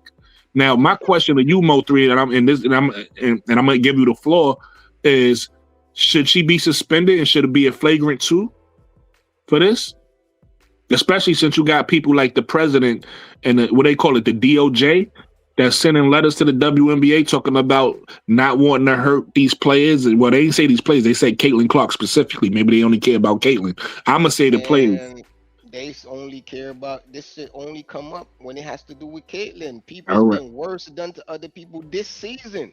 Right. And I Talk don't about it. nobody's complaining about nothing like until it happens to her. And I'm like, yo, this is crazy. This is ridiculous, man. Like Talk about it. the way I'm not saying like it should be done, like she deserve it or it should be done to her, but I'm just saying the way people blowing it out of proportion, like, you know what I'm saying? Like, yo, like it's only her. Like, oh, they only doing this to her, and like, what are they talking about? These are they even watching these games? Like, it's like Caitlin Clark fans or fans of Caitlin, either they don't watch none of the games, period, or They don't. they only watch Fever games. Yeah, they don't. They Because don't watch no games. I'm like, yo, do you see what's going on with with other players in the league? Like, what I don't know, man. This is ridiculous to me, bro. Really But quick. yeah, No, but yeah, the reason why I said she was a dirty player is because I've been watching her since Iowa, and she was dirty player in Iowa. She used to do some like she used to cheap shot people, like yep. punch them, punch them, like when the ref not looking, like actually punch them in the Yeah. face. I seen her do it multiple times, Multiple like times. yo, cheap shot people. Like after the play is dead and all, she'll look around, the ref not looking, and she'll throw an elbow. She'll, you know what I'm Yep. saying? Like she'll do black slap somebody. I'm like, yo, what's wrong with this girl, yo? Like she Yep. tripping. We seen her, especially, listen, her favorite player the fight is your girl that's on Chicago now. What's her name? Yeah, JC Sullivan. Yeah, she JC Sheldon. backslapped. She Yep. backslapped. Yep. That So was she got a funny. history. It was funny. Caitlyn backslapped the hell out of her. Like, get out. Yeah, she got a history of this, so we know. That's why I'm saying that we're gonna keep the same energy. I know we not. Listen, I know they not. I know they're gonna let. I know something happened to Caitlyn. They're gonna blow it out of proportion, and that's really what I'm doing, Mo3. I'm trying to highlight how things that get blown out of proportion if we don't police it and we don't say, hey, look, that's not really happening. Are there fouls that need to be called? Yes. Is there bad officiating? Yes. So does Caitlyn get fouled sometime and it doesn't get called? Yes, but that's happening to everybody in the league. You get what I'm saying? Has there been many hard fouls on Caitlyn? No. That's off of memory. That's the only one I can remember this year. And then because it's the only one that happened this year, Mo3, what they doing is they going back to her rookie year. I'm hearing on ESPN and things of that nature. They talking about don't poke her in the eye. As if people was like, that's the defense they playing. They like, oh, poke it in the eye. That eye poking thing is ridiculous too. That was Ridiculous. a basketball play. And things happen. Basketball is a contact sport. Things happen. Accidents happen on the court. But look, Mo3, to that point, that's how you could tell they not watching, because they got to go back to her rookie season and use a basketball play to try to say, look, they beating the girl up. That happened 2 years ago, and it was a basketball play. We in the 3rd season. Why we still talking about something that happened in their rookie season? Just to bring more attention to what happened with the Alyssa Thomas thing, and say, oh, look at all the violence. They jealous. And when they say they, who they talking about? Like, let's not even do that, because I don't want to make it racial. But it's like they use these words. Oh, they are jealous of her. Like, stop it. Ain't nobody jealous. Ain't nobody hating. We just telling the truth. And then you guys get mad. The funny thing about it, Mo3, is, and I use this analogy all the time. I always say, if you want a relationship, Mo3, if you want a relationship with somebody, and let's say you go on a trip or something like that, and they accuse you of cheating, the reason why they accusing you of cheating, because if they went on that trip, they would have cheated on you, right? So the same people that's saying that that people were jealous and this, that, and the third, and they beating her up, are the same people who are guilty of this, that would have been guilty of it. The same people that's making it about race, they're guilty of being racist, right? The same people who are saying that you're hating, they're guilty of being haters, right? And they just projecting how they feel on you. And it's like, nah, I'm talking about basketball. Hate her race or being jealous or hating or whatever it is you want to say is the furthest thing from my mind. I wasn't even thinking about that. But that's on your mind, and you trying to project your feelings on me because I critiqued the girl in basketball. Well, you know, this is the thing that I don't think Caitlyn realized. This type of stuff is just gonna make her popularity go down. It's gonna make people that even used to like you stop liking you. It's kind of like what happened to LeBron. You know what I'm saying? At first, everybody was loving LeBron, but LeBron started doing this shady stuff. You know what the Alyssa Thomas thing reminded me of? The same thing with LeBron and Isaiah Stewart, where it was just like that. It was a flagrant that happened in the game, and then LeBron did it way worse. Like Caitlyn do it slick. She complained behind the scenes, and then in front of camera, she like, oh, she act innocent, like she don't be complaining. But we all know that's cap, because Christy Size. That's one of the reasons Christy Size got fired. Christy Size let the cat out the bag. A rookie year, when she was like, oh, you sending tapes into the league. I don't care about the not being on the Olympic team. It doesn't matter. You know, they was right. I didn't even show up to the camp. That's how you know I didn't care. But then behind closed doors, she was hot. Chrissy Side was like, yeah, man, she took it personal. She told me. Like, I guess Chrissy Side didn't get the memo. Like, yo, you know what I'm saying? So Chrissy Side, yeah, she told me that we had a conversation. She was like, Coach, they done woke up a monster. And she did say that. She did say that. Like, they done woke up a monster. I remember that. She was like, yeah, and I was like, I see. She, you know what I'm saying? So so what she say in public, you can't take that, man. She just be saying all the good PR stuff, but behind the scenes, she be going in, man. Like, she knows she complaining, man. Listen, to your point, that behind the scenes, yes, but to your point, we even see it bleed on the court, because she can't hold it in. She'll turn around on every play and yell at the ref, call it. So she can't hold it in. She don't even say call it. She say call the fucking foul. Right. She curses at the refs. Right. Like, bro, like, and you know, sometimes you watch it because it's live. They slip and you hear the audio. I'm like, bro, she just cursed. She just told the ref to call the fucking foul. And then half the time it don't even be a foul. She just want to get bailed out. I'm like, yo, she's the only one that get away with this crazy stuff, man. Yeah, bro. And then she's complaining about getting a tech, because when she got that delay a game, that was a delayed game. The ball was going towards the ref. You kicked it away from the ref, into the backcourts, went over there and turned into the female Pele, started whatever she was doing with the ball. And then that's a delayed game, man. Like, what are you doing? That's a technical foul, man. What you saying right now is what annoys me about her personality too, because she so childish. Instead of her like saying, My bad, I made a mistake or different things of that nature. She always go, I don't even know. They called that? I don't even know why they Bruh, called that. They called that. It's you know, like, stop it. Cut it you out. know what she said? She said, I was just having fun. What that's telling me is they're just against fun. They Right. anti-fun. I'm like, what? Exactly. It's like, What is she stop it. talking about? She really thinks she the So, smartest one in the room, bro. so the rest supposed to let you do whatever you want to do as long as you're having fun. That's basically what I got from that. Like, yo, what are you talking about, man? Like, it's rules. You could break all the rules as long as you're having fun. Like, what the hell? Oh, Like, facts. that's crazy, man. But Yo, yeah, what my man. Like, I don't like that type of stuff, man. Because even her teammate, Jace, what what's that one that Sophie? Sophie Cunningham did to JC last year? That Yeah, was crazy. That's nothing, bro.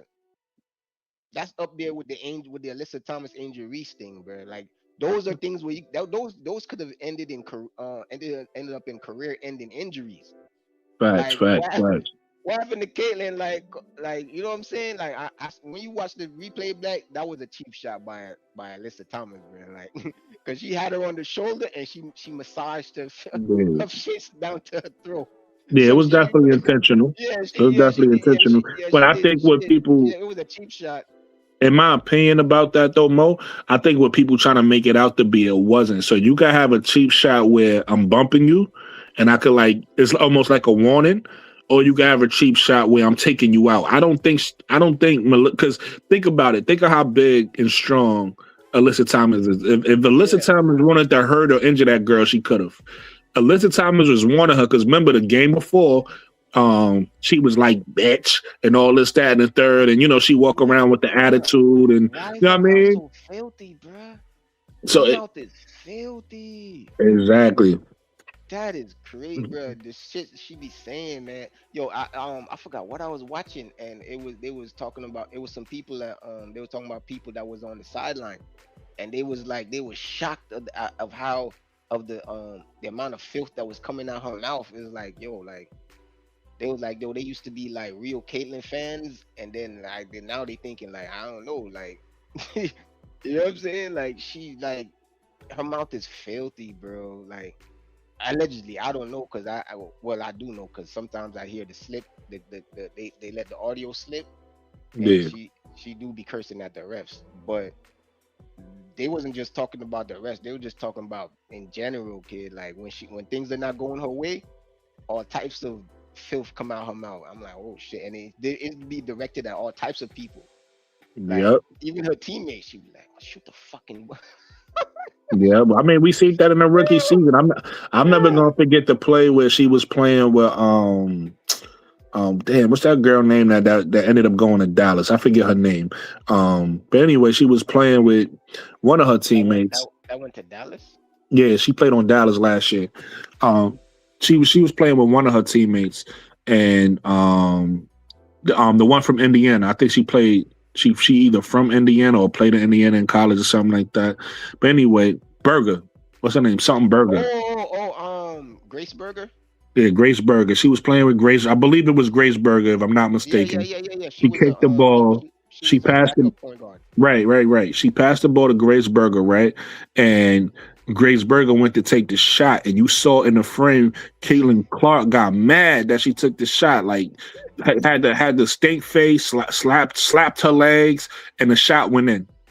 And then Caitlin Clark, like you know, what I mean, it was kind of like, oh, all right, well, it went in, but she was pissed off that Grace Berger shot the shot, and But that's not the only time she did that. She did that to Aaliyah. She did that to a couple people. so yeah, Like that's the when type they of made the teammate she shot, is. she got mad and she was like, I'm like, why is she even mad, bro? Like Yeah, that's you the over type of here, teammate. you come across half court, jack up a shot and miss it. Ain't nobody complaining. But you Right, complaining that the person makes the shot. Like right. So we're gonna get into the next topic, Mode 3, and this is a topic that I heard online. I keep hearing this online from the people on ESPN, to your point, that want to keep trying to prove this point that Caitlin Clark is a top 4 guard in the WNBA, and there's no debate. And the reason why they say is because she changed the game, right? So my question to you, everybody that's in the live right now, and also anybody who watches on the playback is how has Caitlin Clark changed the game? And this question to for everybody give you a little clarity.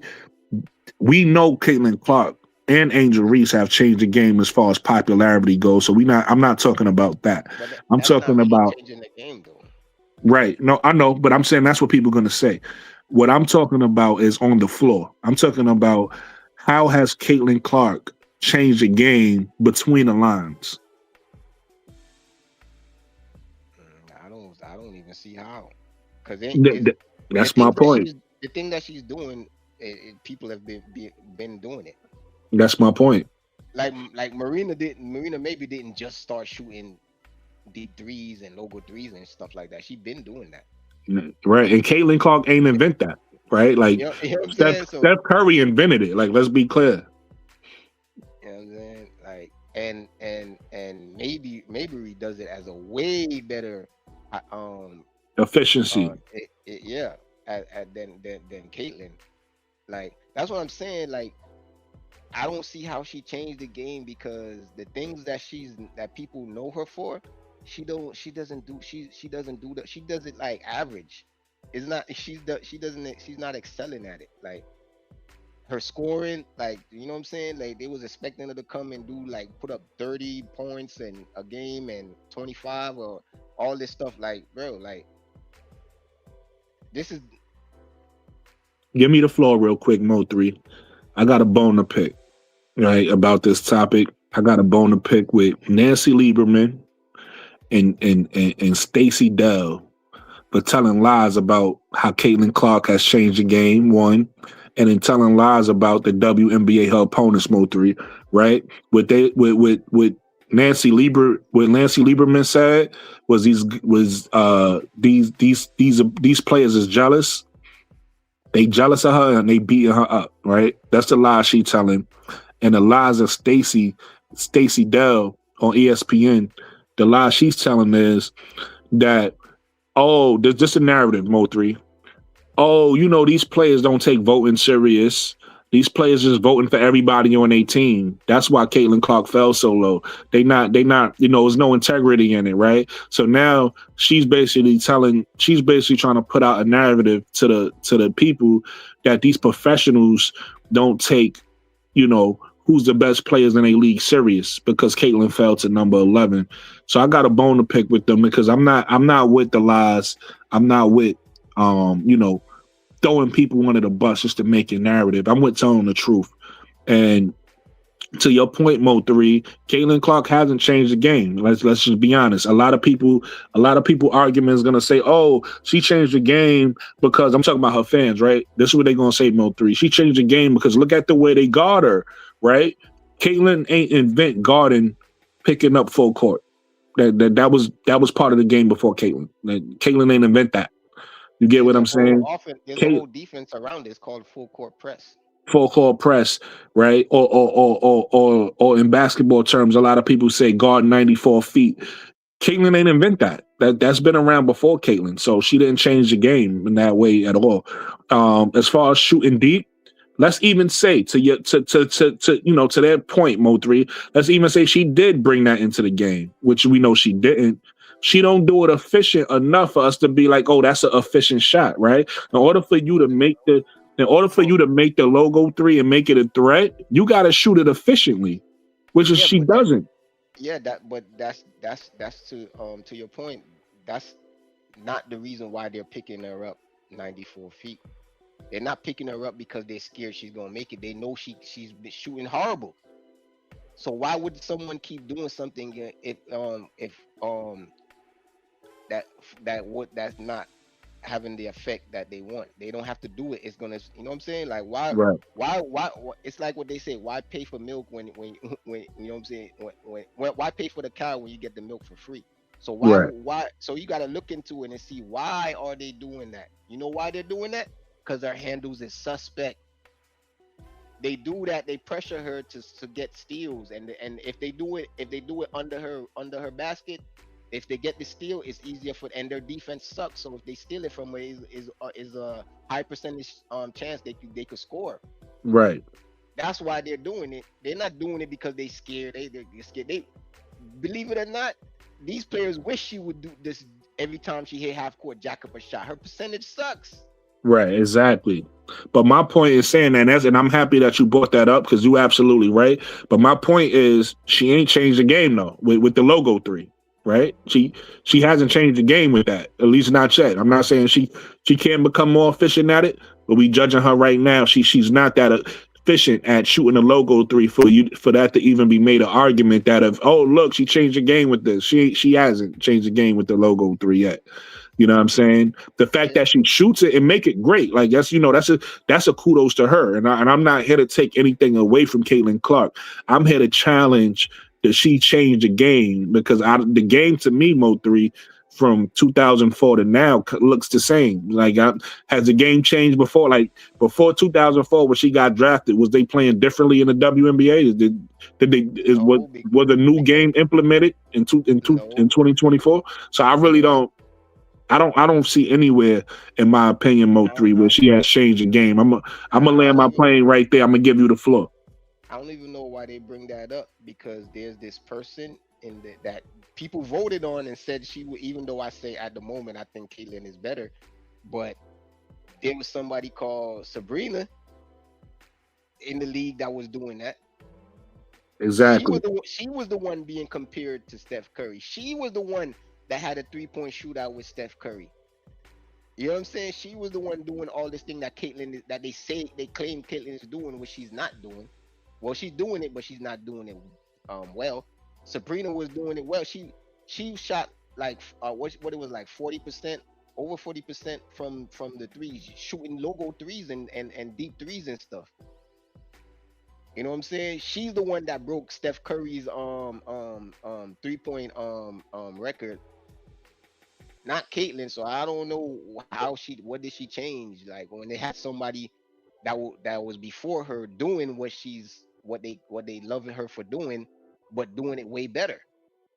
Right. So I don't see what she changed. Like I don't know. She came with the low. I don't know. People forget about Sabrina. Like they just threw Sabrina to the waste. That is either that or no one was. These are new people that wasn't watching the WNBA before. Because what Caitlin is doing, Sabrina was been doing that, and she was doing that shit way better. Exactly. Way more efficient. I agree with you. And listen, to your point about Sabrina, I feel like Marina is not getting credit for her game because I feel like the way, especially this season, she took another step up to me, Mo3, this season, how she playing. But I think a lot of people was underrating Marina Mabrey as well. Yeah, this season, like I already knew Marina Mabrey it is, but then like this season she just took it up a notch. Like it's like what you said with the unrivaled thing. That unrivaled thing is really working because over the past 2 seasons, the people that shine in unrivaled, they also brought it to the WNBA. Everybody that did something that you could show that showed improvement in a rival, they took that improvement into the WNBA and is, you know what I'm saying? Like is so I think like that Hold rival on, let me address something in the chat real quick, Mo3. I'm sorry. I haven't been paying attention to the chat, so I don't know what's happening. I trust my moderators. So if anybody is being like disrespectful on a non-basketball way, like if it's like crossing lines, then yeah, definitely. I keep saying timed out. I don't know what that means, but definitely do what you guys have to do. But if it's just a disagreement type of thing, and somebody is saying an opinion you don't agree with, I wouldn't time nobody out or penalize nobody for their opinion. Everybody has the right to have their opinion. You understand what I'm saying? So as long as nobody is crossing lines on a disrespectful level, I haven't been able to really police or pay attention to the chat, so I don't know if that's happening or not.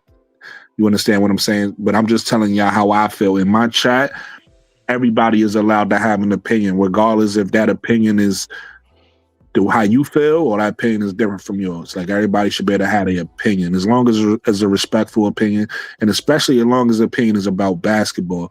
As long as that opinion is not diving into these women's personal lives or, talking about them personally, cool. If we have basketball opinions, then we can all have our own basketball opinions. But if somebody is crossing the lines, in my mind, y'all doing what y'all supposed to do y'all thing.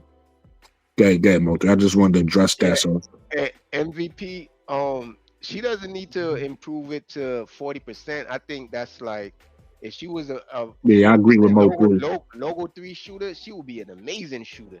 Yeah. You know what I'm saying? So she needs to get it up to around like maybe 30.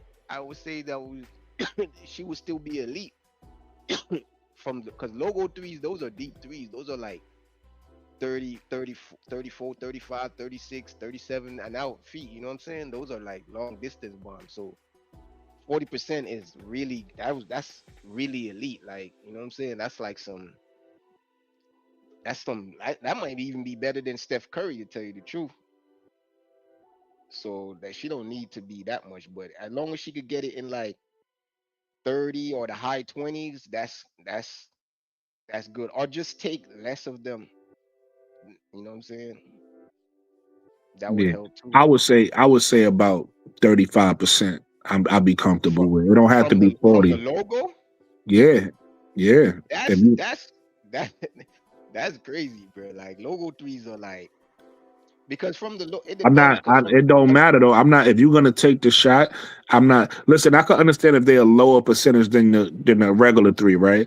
But if you're gonna take the shot, you can't be inefficient at it. Like you gotta at least shoot it in a clip where it's like, okay, we could say because in other words, it's a bad shot if you're not efficient. So listen, I get what you said. I'm not knocking you because we can have difference of opinion. If 28% is good enough for you, then cool. But for me, it gotta be. I would say even like 33%. I would give it 33%. 34% is the league average for regular 3s. So shooting 30. So you shooting logo 3s. So if that's the case, 30% more. I'll give it 30%. That's why I said like 30% will make her like an elite shooter, because that means she's probably shooting like above, like around like 35 to 38% from regular 3. You know what I'm saying? All right, 30%. You convinced me. 30%. Yeah, I'll go with 30. But the reason why I said even 28, I was like, even 28 is still good. Like you can't really complain about it. Yeah, you would like it to be better, but you know what I'm saying? But I don't know, like less than that is bad for like, because of the amount of them she takes. If she only takes one like every now and then that percentage would be very good for me. You know what I'm saying? But you're taking so many of them. Nah, that percentage needs to be higher. MVP says to say that she changed the game, highlight 32%. Yeah, 32%. I'm gonna go with that.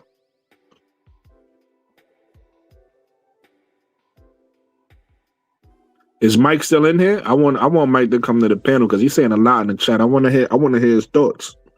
I'm gonna hear his thoughts on Caitlin. Or anybody, you know what I mean? I'm gonna drop the link if anybody want to join me in Mo3 conversation. Yeah, but are we only gonna talk about Caitlin? Because I don't want to make you it seem actually like we just hating on Caitlin. Nah, this is actually, I'm gonna be honest with you. This is not even hate. This is just telling the truth. What happened was, because of topics that you brought up, I kind of switched topics around, and I said, you know what? So we just kind of had like 3 Caitlin Clark topics. We kind of just hit them all. Right. Remember the first one I switched it to was the Paige Bueckers Marina Mabrey one. Yeah. But yeah, we could get into another topic though. Let me see. What's my other topic? We talked about that.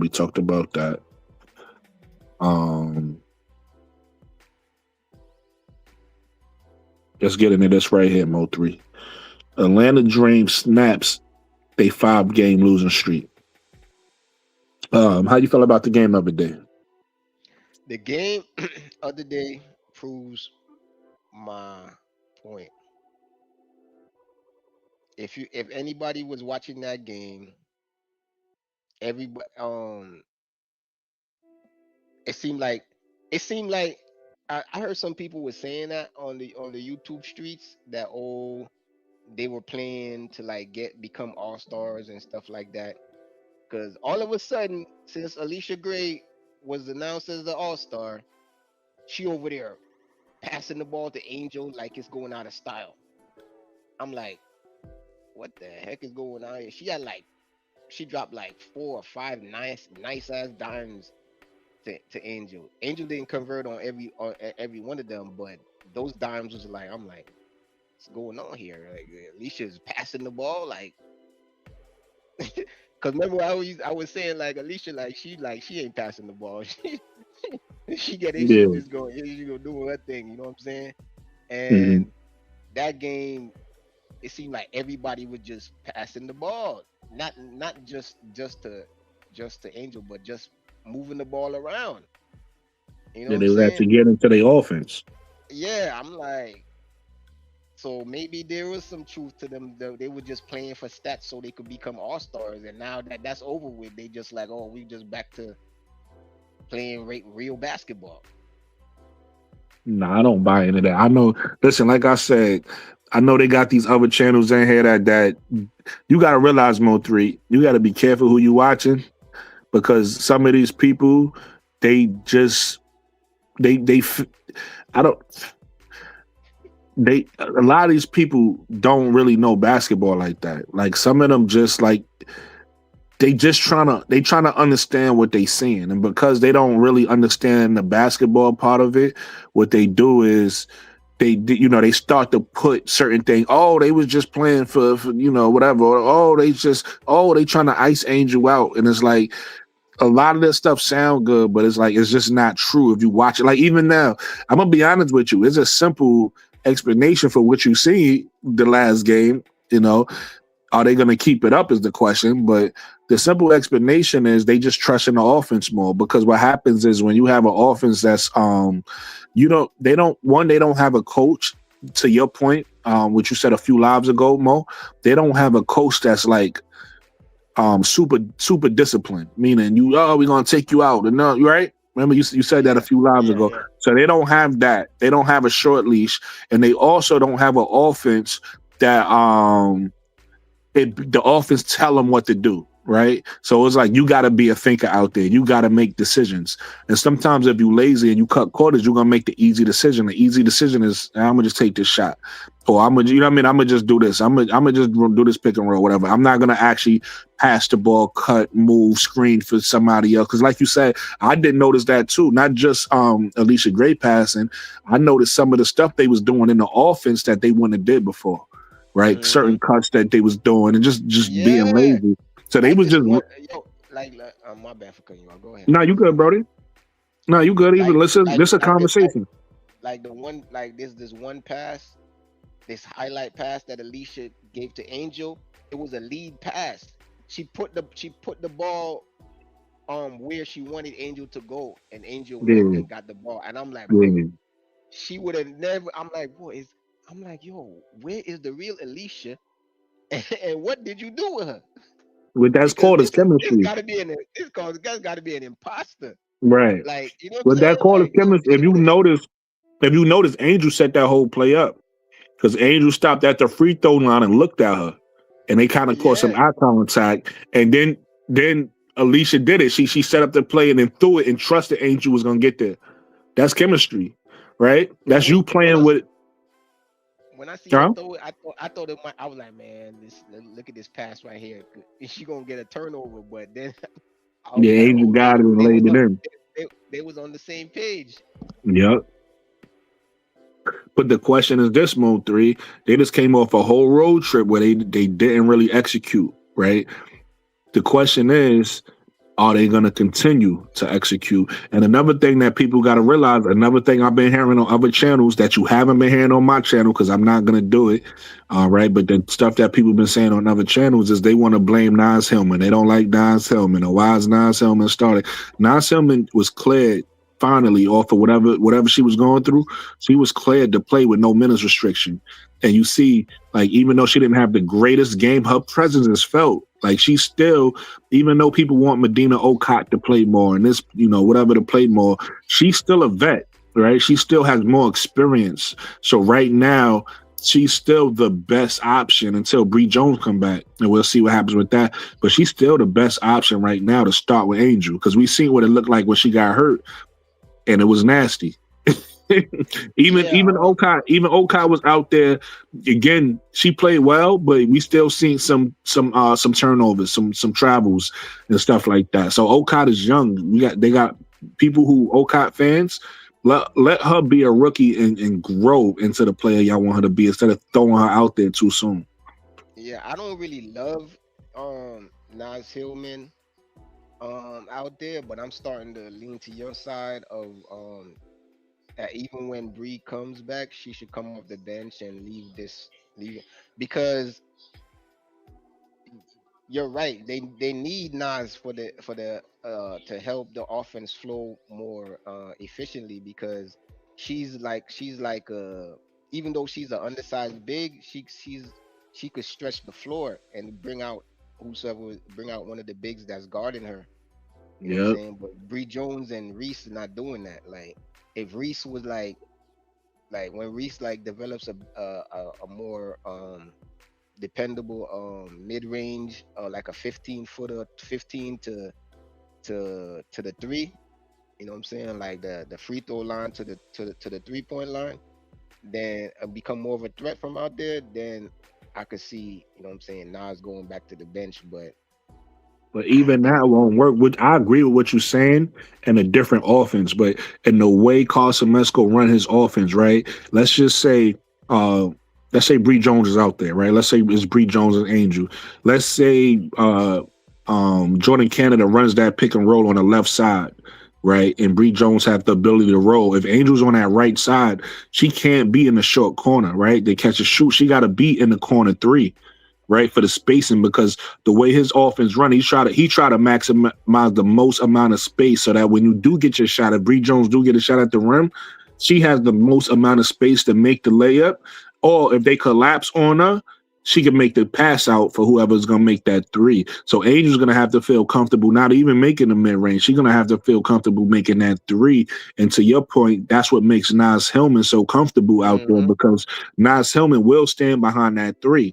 And like you said, regardless of she making it or not, the fact that she's not afraid to take it, and the fact that she won't move, because Angel will move. Angel will be behind the 3, and she's gonna start creeping in, and that takes the space in the way. Naz Hillman won't do that. Naz Hillman will stay behind that 3, and if she catches, she'll shoot it.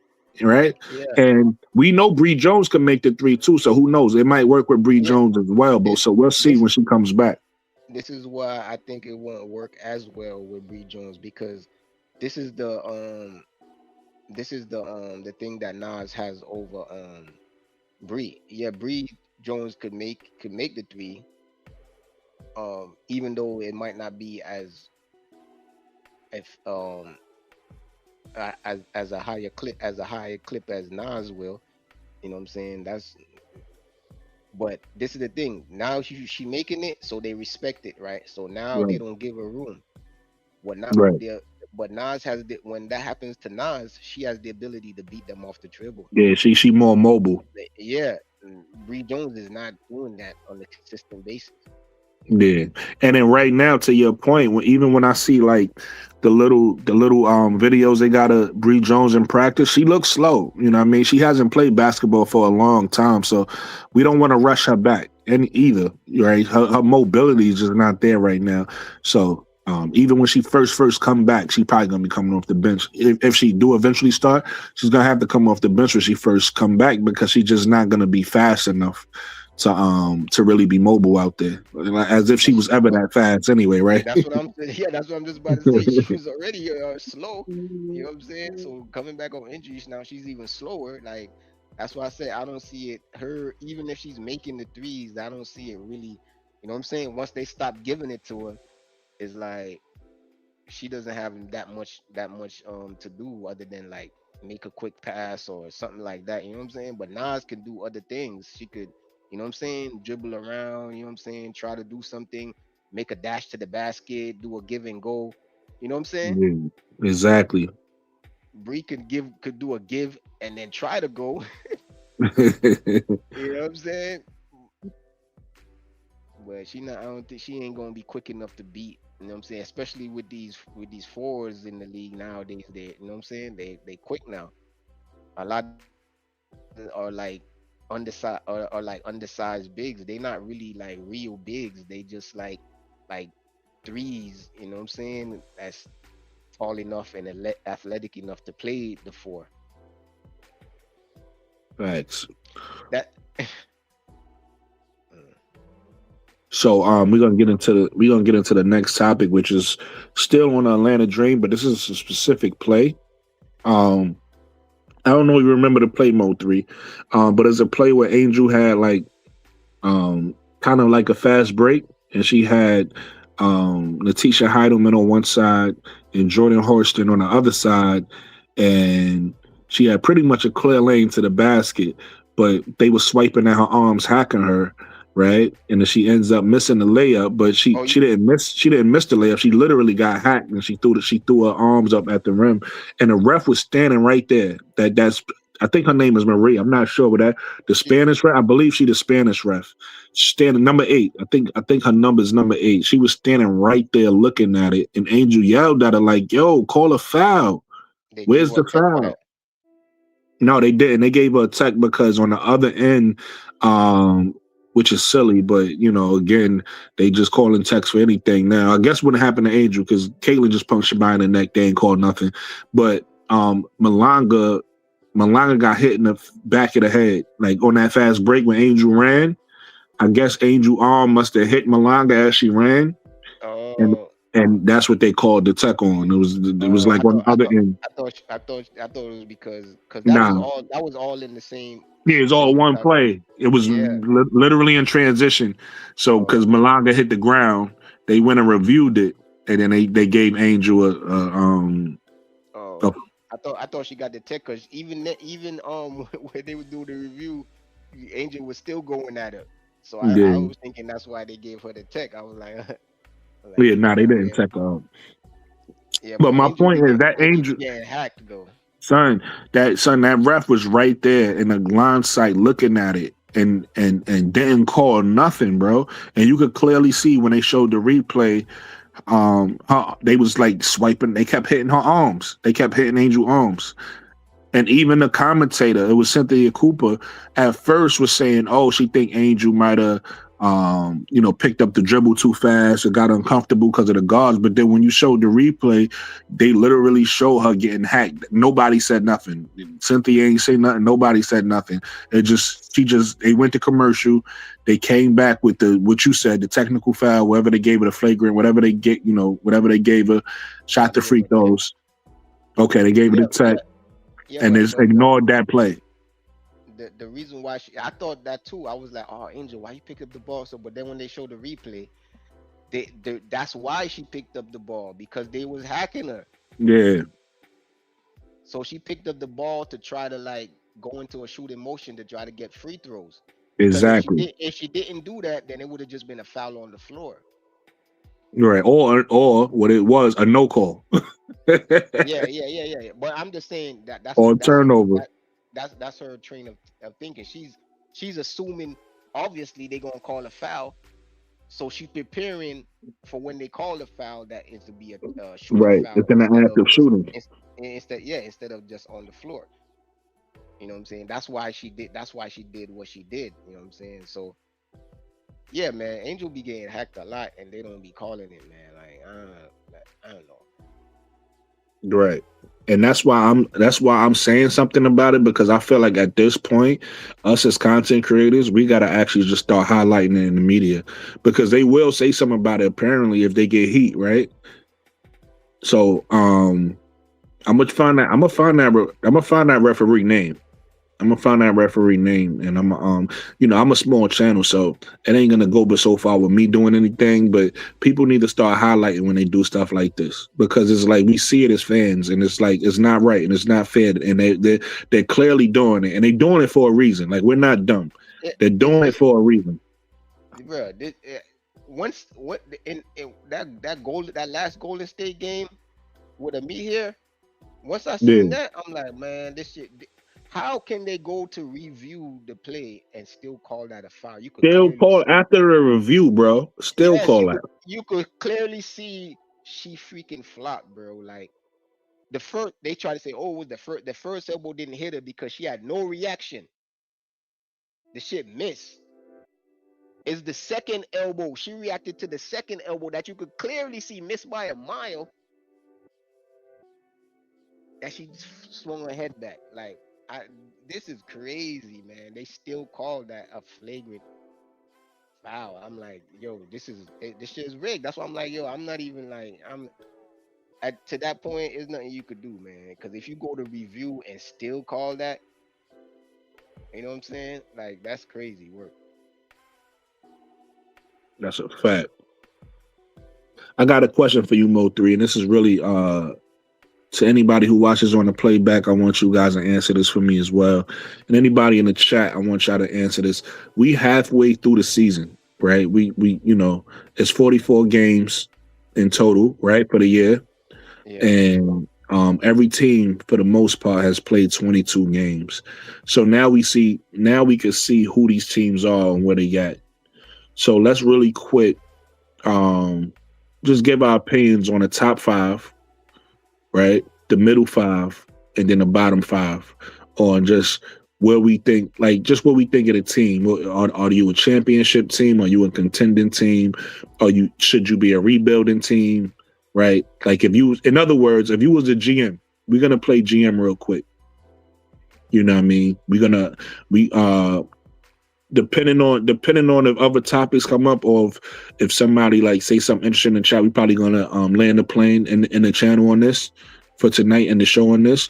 But I wanna play GM real quick of all these teams and just say where they at. Like, so some teams, for instance, let's just use for an example the Aces, right? They're the number 1 team in the league, if I'm not mistaken, right now, right? They don't really need no work, so it's not much to say. It's just more, they're a contender. They might not need anything as far as like another guard or another what's the name off the bench. We could talk about like them letting Kennedy Carter go, right? And how that might help them, right? By addition by subtraction type of thing, stuff like that. But that team is pretty much, is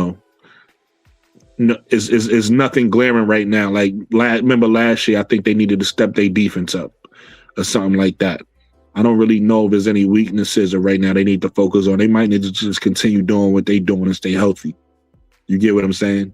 Mm-hmm. But like other teams might need something, regardless if it be one more player or a whole different direction as far as getting rid of the coach, getting rid of this. So in other words, each team is unique.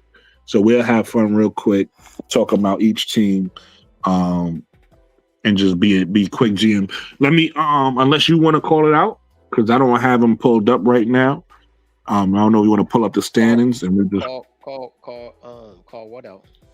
Just the teams 1 through 15, because I don't have it pulled up on. I'm on my phone. If I have my computer, that's what I'm saying. I got it pulled up. I bet. Vegas is number 1. You want to start? You want to start at 15, or you want to start at 1? You want to start at 15 and go up, or you want to start 1 and go down? It's up to you. Let's start with the contenders. I bet. Yeah. Yeah, Vegas is at 1. Even though they tied with Minnesota, which is number 2. They got the same record, but Vegas got the tiebreaker because the only game they played, Vegas won. So yeah, they just like you said, I don't think they really need. They just need to stay the course. The Lynx. Hold on, we're gonna go back and forth. So, you started off because you got the teams in front of you, so I'm gonna just follow your lead. So with Vegas. With Vegas, I kind of agree with you. There's not much to say about them. I would say it's unfortunate though that Kennedy Carter didn't work out. I was looking forward to her future in the WNBA. Now, I'm not saying it's over because we don't know. I don't know the future, but I think is over, right? If we being honest, I don't know if she gets another opportunity after you on a organization like the Aces and it don't work out. I don't know no other team that's gonna be like, well, let me give her a shot. So that's the one thing I could say that is unfortunate because we know how good she made the Aces. We just talked about all the other great guards on that team. You add her there. Who, I'm gonna be honest with you, Mo. I didn't say it because she's not playing, but talent wise, I even got her above CC. Talent wise, like I know she don't have the resume or anything like that, but if she was able to play fall seasons, I would even have her up there. But that's neither here nor there. Outside of them losing her, like I said, addition by subtraction. I guess she was starting to become a cancer in that locker room. Like we know she has a tendency to be I think, like you said, it's no other things to say about Vegas. So again, now you were saying about Minnesota. Yeah, Minnesota is in a little bit of different situation because they're just as good as Vegas right now. But what happens when their MVP caliber player Physicality comes back? Right. Is that gonna make them like too good? Like just we're gonna put them at a level like that above everyone else? You know what I'm saying? I don't know. Maybe. We're gonna have to see how that works out. But Yeah. I see them two as 1 and 2. Yeah. In my opinion, like you said, I feel like when Fee comes back, one thing I love about Fee, I just seen this other day, Mo. It might have been earlier today or it might have been yesterday. Fee told, even though Fee is who she is, right? One that you could argue, she's in a conversation with Asia and Breonna Stewart is best player in the league, right? Whoever you feel like is the best, she's in that conversation. She sat down, or at least this came out in the media. She told Olivia Miles that, yo, even though you knew and even though you're young, you have to be the leader of this team as a point guard. And the fact that somebody of her caliber isn't hating on a player like Olivia Miles, because we know from Angel Reese, being Angel Reese fans, these vets don't always embrace you.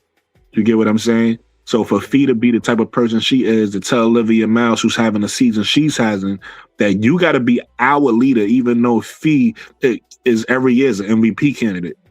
To tell Olivia Miles, yo, you got to be our leader, it says a lot about the type of leader and a vet she is and the type of organization that is. So to your point, when she comes back, I see them doing nothing but getting better, because now it takes a lot of pressure off Fee, because without Olivia Miles there, right, Fee would still get hers like in the half court set and stuff like that. But with Olivia Miles there, Fee is going to be able to get hers in the half court and the full court set, right? Because if Fee is running the floor and she open, Olivia Miles making that pass. So now it just makes the game a whole lot easier for somebody like Fee. And they also, I don't know if she's back or not yet, but they also have Dorker. I forget her. Oh my goodness. Dorka is back and she is, bruh. Balling. Yo, the last 2 games, Dorka out here killing them. See, I haven't seen it. You about to make me go back and watch some highlights or watch a game. Dorka is out here killing, bro. I'm like, yo. Now listen, they might have the edge. To your point, they might have the edge over the Aces this year. We'll see. Now again, we gotta see it in the playoffs. Some of these teams, regular season teams, Mo, right? So we gotta see it in the playoffs. But hey, listen, they might have the edge over the Aces this year. Dorka out here lighting them up from threes, taking them off the dribble, posting them. I'm like, yo. And listen, Dorka low key, she one of the baddies in the league, bro. She on that list too. She one of them. Yeah, man. Cause I was watching the game, but you know I'll be watching multiple games, so I was like, I forgot who they were playing, but I was like, they should win this game. I think they might have been playing the Suns. Oh yeah, they lost that game too, which I thought that's what made me started paying attention. I'm like, yo, they should be beating the Suns. Why are they losing to the Suns? The Suns been playing better the past few games. Yes, but even in that game, I was like, yo, who's that killing like that? Then I look, I'm like, that's Dorka? I'm like, she's back? I'm looking, I'm like, oh shoot. Then the next game, she was really killing. I'm like, oh my God. It was the Suns again they played. and Okay. Dorker was going crazy on them. I'm like, oh, what the heck? Well, Yeah, yeah, the man. one the Yeah. one bad thing about the Suns, they don't have like a tall player, so that's a perfect team for Docker to. No, what are you talking about? They got Brittany Griner. Brittany Griner Oh, you want to know Brittany, why? I'm Brittany thinking of Griner. NBA. When you said Suns, I started thinking about Phoenix. That's my bad. Oh, yeah, that the game that they lost, Brittany Griner dropped 30 on them. Mm. Yeah, Yeah, I saw that. I that's saw the reason Brittany why. Griner had a 30 ball. I saw that. Yeah, that's the reason why they lost. Because Dorker was killing, bro. But Brittany was like, nah, hold on. No, nah. She showed up in the clutch too. Brittany was killing. But yeah, so Minnesota, yeah, I don't know. Free might put them like in another category, man. Yeah. Because I don't see, I don't, you know, how you got certain players who don't play well together, or certain players when they come back, you got to adjust. I don't really see that happening with Minnesota, because the way Olivia Mouse play, she's a pass first player. So I just think they're gonna get better. Like she's just gonna fit in. You get what I'm saying? It's gonna be more of a fit in opposed to an adjustment. Yeah, and another thing too, they play in the system. You know what I'm saying? They play in Cheryl Reeve's system. You know what I'm saying? And Cheryl Reeve ain't like the mother coaches that you ain't playing, you ain't running her system, man. You ain't playing. You on the bench. You don't care. She don't even care who you are. Right. All right, so we got our opinions out on Minnesota. Who's next? Who we got? Who's the third best? I know Valkyrie number 4. Nah, they number 3. Oh, they moved up to 3? Yeah, they got the most wins. They got 17 wins and 7 losses. Okay. Yeah, they won tonight You want me against to the go Sun first, or too. you want to go first? Yeah, I'll go since we've been doing it that way. I'm I'm I'm s- I'm kind of surprised. I was expecting them to be good, but not this good. Like Mm. like they're half a game out of first place. Yeah, me too. I didn't expect them to be this good. Like, you know what I'm saying? Like I did not expect them to be. I just, you know what I'm saying? Like I was like, oh man, like they got slightly better because they lost Monique Billings, but they got Gabby Williams. I didn't think Gabby Williams was that big of an upgrade over Monique Billings, but prove me wrong. When you say Monique Billings, I think you might be seeing more like Kia Stokes. Is Monique Billings No, ain't no scorer huh? like that. Huh? I think you might No, mean Kia Stokes, right? I ain't talking about. Mo- Oh my, why would I talk about Kia Stokes? Kia Stokes is a center. yeah, Monique Billings played like the 4-5, right? She played a 4 on Golden State. You know what I'm saying? So she's a forward, and Gabby Williams is a forward too. Okay, I was talking more about like um play style, like where they at, and like Gabby Williams is more of a star player than But okay, I feel what you're saying.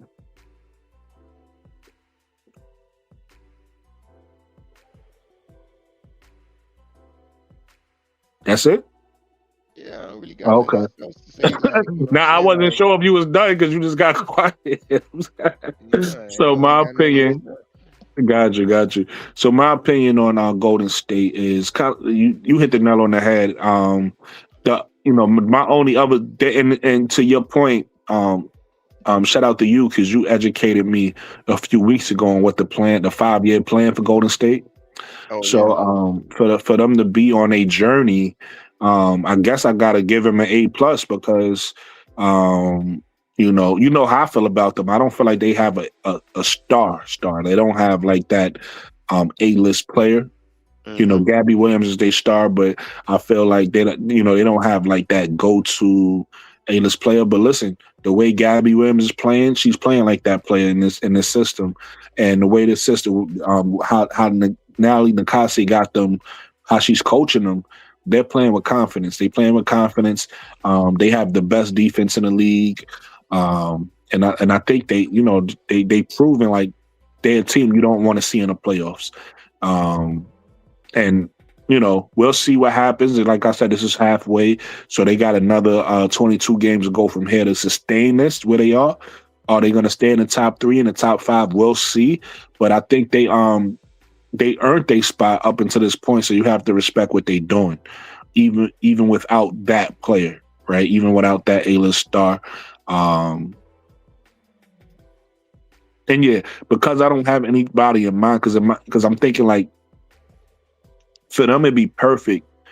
Let's just say Kennedy Carter didn't come with the headaches, right? It'd be perfect for them to add another piece, just one more piece, just to help them, because they do a great job playing defense. They don't really do a great job scoring, and they rely on a three ball a lot to score, opposed to relying on like a go-to player to score. And they don't really score that well, so they could use another scorer. I don't know anybody that's available deadline wise, so they probably won't pick anybody up this year. That'll be my only critique if I'm a GM, is to find like who would be the go-to guy. Like if you think about the Knicks, when they had Julius Randle, right before they got Jalen Brunson, and them acquiring a player like Jalen Brunson to be their number one option, I feel like that's where Golden State is right now. They have their system, they have their team, they have great players, but they don't really have that number one option player that's like, this I go-to player every night. So that would be my only critique on them. But outside of that, like I said, you hit the nail on the head with everything else. They're in a great position to go forward, and we'll see how they finish the season up. Yeah, I'm not sure. I was gonna say something, but I'm not sure. I might be tripping. I go check that. I was gonna go check the stats, because I don't think they take. I think they. All right, man. Let's just skip that. I don't want to do no research right now. What's the next You team? was gonna say the threes. You don't think they take a lot of threes, right? Yeah. Yeah, but that's not what I was saying. I wasn't saying that they take a lot of threes. I was saying they rely on a three ball to get offense, right? Like that's they scorer. So I was saying, instead of having a go-to person like most people, like getting the ball to Asia Wilson, if they are gonna score in the 90s, 100s, which they normally don't. They normally score in the 70s, 80s, right? But what I'm saying is, if they are gonna score high numbers, they rely on making threes to do it. They still win without them. Like even if they don't make a lot of threes, they still find ways to win without that, is what I'm saying. They're a low scoring team, in other words, what I was saying. You know what they're good at? Turning overs. Making threes at the end of shot clocks or broken plays. Yeah, that's what I'm saying. That's not a lot of the threes they make is that's not the plan. The plan is not to do that, but it just ends up that way, and I guess they you could call it clutch or whatever. They just always seem to make it. But I think that is the plan, though. I just think that's not their goal. You get what I'm saying? Like, that's the plan, is to break down the defense, right? And then what they do is they move the ball well. So if they break your defense, if they break you down, if they break your defense down and they move the ball well, and somebody like Janelle Salon or Kayla Thornton or whoever's behind that three, they letting it fly. So I think I don't think it's their offense to shoot the three first. I think it's their offense to get to the basket or create off the dribble. But once that, like you said, once the defense break down, they shooting that three ball confidently. Like they letting the three fly. Like that's part. I think that's part of the Nally's plan. And it's working because they making them. I'm like, oh man, Tom. And to your point, they make like contested, like you said, end of the shot clock, tough threes, especially Janelle Shalon. Janelle Shalon be knocking them threes down.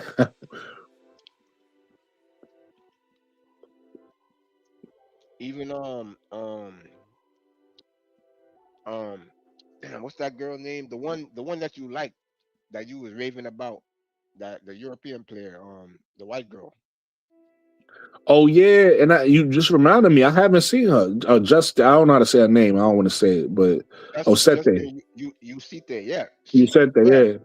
last game, well, she been killing all season, but last game she was really killing. Oh my gosh, yo. What you mean? She been playing? Because at least the Atlanta Dream games, I ain't seen her. Like where has she been at? She been playing. I want to see her. Yeah, she's been playing, bro. Like I Oh, said, all right. I don't care who's. I don't. Angel's my favorite player, Yeah, but basketball is my favorite sport. So, yeah, and I don't. The men games turn me off. So you know what I'm saying. I be watching. I be waiting for the WNBA yeah. season, I man. feel you. I I watch can't. all the See, games. I'm with you, and I try to watch as many as I can, but I can't watch. Like for instance, even tomorrow, I'm gonna miss the Dream game because I gotta I'm taking a class where I gotta be there from 8 to 5 tomorrow.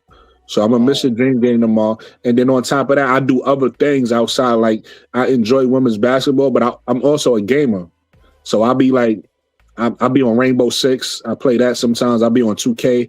You get oh, what I'm hold saying? on. Like I gotta. You on the new Rainbow Six? The what that is? Shit. Hold on. Oh shit, my bad. I don't mean to cuss on your thing. Nah, you good. You good.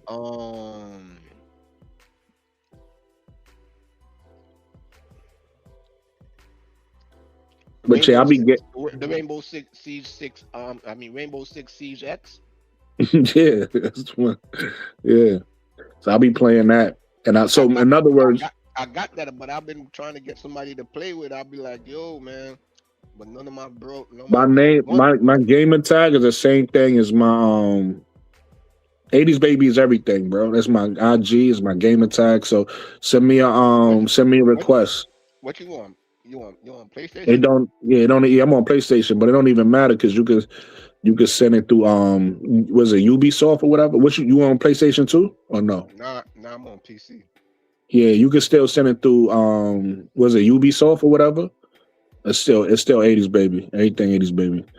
Um so yeah, we could link up on there because you got as you know, you got up to 5 people. So Yeah. we can link up on there. Normally when I play, believe it or not, I play with my mom and my girl too. So we be needing 2 more people. For real. But anyway, let's huh? Let's go back. Yeah, let's go back. Yeah, I'm saying because I want to keep the people entertained. I don't want them to be like, "Oh, they talking about Rainbow Yeah. gaming." But my point in even bringing that up is that's why I can't watch every game. I gotta sacrifice, bro. Because if I don't, I'm not gonna get into none of my other interests, or you know what I mean. Plus, I got a girl. Like she even called me before I started this live. You know what I mean? She called me, so I said, "You know what? We ain't speak all day. Even though I'm running late for the live, I'm gonna talk to her." So it's like sometimes you got to sacrifice. So I can't watch every game. So the one game I make sure I try not to miss is the Atlanta Dream games. The other games, I'll be like, all right, bet I'm doing something else today. You get what I'm saying? Mm-hmm. But so what's next? The wings are 4, I think. Let me go Oh, the back to it. wing. Oh yeah, shout out to the Wings because I like how they balling right now. They had like a little shaky start in the middle of the season or whatever the case may be, or the beginning of the season, but they kind of like figured it out. To your point earlier, Paige has been balling, right? Just watching her. And for me, Mo, you've been watching. For me, I appreciate when I get a chance to like watch another team, right? Because I don't always have the chance. So I haven't watched a lot of excuse me, I haven't watched a lot of Dallas games, even Chicago game today. I haven't watched Chicago a lot this year. I was able to sit down and watch Chicago a little bit. So I appreciate when I get to see some of these other games and I'm seeing how people are doing. Paige looks so good, bro. Like just watching her ball, it just Paige is if you a fan of Paige, it's easy for her to be your favorite player. You get what I'm saying? Because Mhm. she's so smooth out there. Only thing you get nervous about with Paige, because you know her history, is when she get like it's a lot of contact. You get scared. You be open. Yeah. You know what I mean? That's the only But thing. But other than that, she's so fun to watch, bro. she pulled the Jordan move though, and the commentators they stay bringing it up. Like almost every game, like they bring it up because, like I'm telling you, like she gets at least I said 1 or 2, but I'm gonna put it up to like 2 or 3 and ones per game that you like. Yo, she gets fouled hard and she muscles it up. Like Yeah. when I say hard foul, I mean she end up on the ground, but she muscles the shot up and makes it. You know what I'm saying? So they talk about how she she bulked up. Yeah. She did what CC couldn't. I hate to bring her back up, but remember CC tried to bulk up and it didn't go well for her. Yeah. But it worked for Paige because she bulked up and she's still doing her thing. Right. So what's your thoughts on Dallas? Dallas, I knew they was gonna be good. Yo, I'm still mad, man. I wanted Angel on Dallas, man. Remember the whole summer and the whole off season, I kept saying I would be on everybody's chat talking about, okay, see y'all in Dallas. I'm gonna be see y'all in Dallas next year with the rodeo Barbie. Rodeo Barbie, I was pushing rodeo Barbie hard, man. And then when I seen Paige and Angel did the team up at the Knicks game with the PB&J shit, I was like, oh man, it's going down. Not PB&J. Yeah, they had the cause you know Reese's peanut butter and Oreo. You said PB&J is peanut butter and jelly. Yeah. I said peanut butter. Yeah.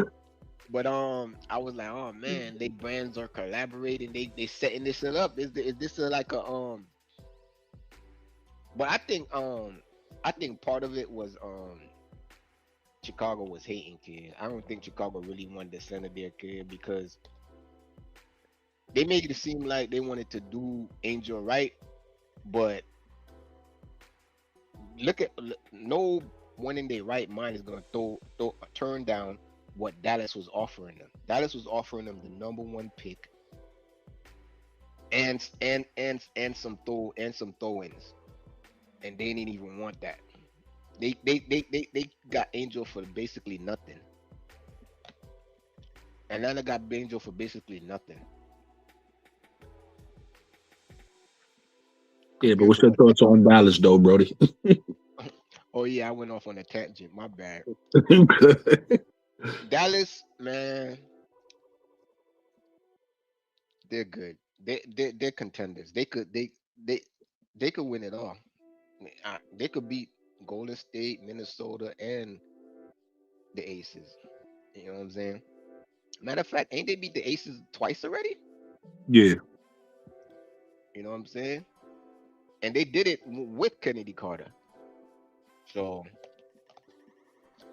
I don't know. I think they're real contenders, mainly because of Paige. You know what I'm saying? Mainly because of Paige. But and Shepherd too. They like the. I was about to say that because I was disagreeing with that, man. Not to say Paige ain't the head of the state, because she is, but they got a squad. To your point, they got a squad out there in Dallas. I can't disagree with you and what you're saying, because it ain't. You know, AZ is coming along. You watching AZ, and she just seemed comfortable now, right? She just seemed more and more comfortable the more she played. And then it's like the role Jess Shepard is playing. And here's the thing about Jess Shepard, right? And was you done? Because I don't want to cut you off. Nah, you good. Here's the thing about Jess Shepard, right? Because of the media and everything I see what they doing with Angel, it was almost making me dislike Jess Shepard because it seemed manufactured. What I don't like is when people manufacture things or try to like make fake things, you know, that's not there. So it seemed like they was trying to pit Jess Shepard up against Angel to diminish what Angel was doing, right? But with that said, I actually got to give Jess Shepard credit because Jess Shepard just fit that system really good, right? Yeah, Jess Shepard. If Dallas would have got Angel, they wouldn't have got Jess Shepard. What they got Jess Shepard doing is the reason why they wanted Angel. Yeah, they playing that role. But my point is, what I'm saying is, I gotta give Jess Shepard credit because Jess Shepard earned her play this season. She earned her All-Star spot, even though I don't feel like she should be starting, right? I feel like Angel should be starting, but she earned her All-Star spot. The numbers she's putting up are real numbers. These are like the role that she's playing. To your point, the role Angel would have been playing, the role that she's playing in Dallas is a role that really helps Paige. Right? Is the point she plays a point forward role that helps Paige, that helps the offense, that help Jose Fernandez's offense. Right? About my brain just went someplace else because I get annoyed when people don't keep the same energy, and it's like Carl Semesco got a similar offense to Jose, but it's like people just we know the energy that come with Angel, so people just gonna hate. But shout out to that. What I'm saying is shout out to I love Carl Semesco's offense. I love Jose Fernandez's offense. Shout out to both of them. Shout out the way Jess Shepard is being used in the offense and what she's doing. And to your point, the way Paige Bueckers is being a leader, being efficient, and then allowing. The way she's so unselfish superstar, right? Her usage rate, she don't need to have the ball, so she allows Rike to be Rike, right? And what that means, sometimes Rike is inefficient, so sometimes that's going to be 2 of 10. Other nights is going to be better, but Enrique is she's going to feel a part of that offense. She's not going to feel like I got to wait for Paige to pass me the ball, right?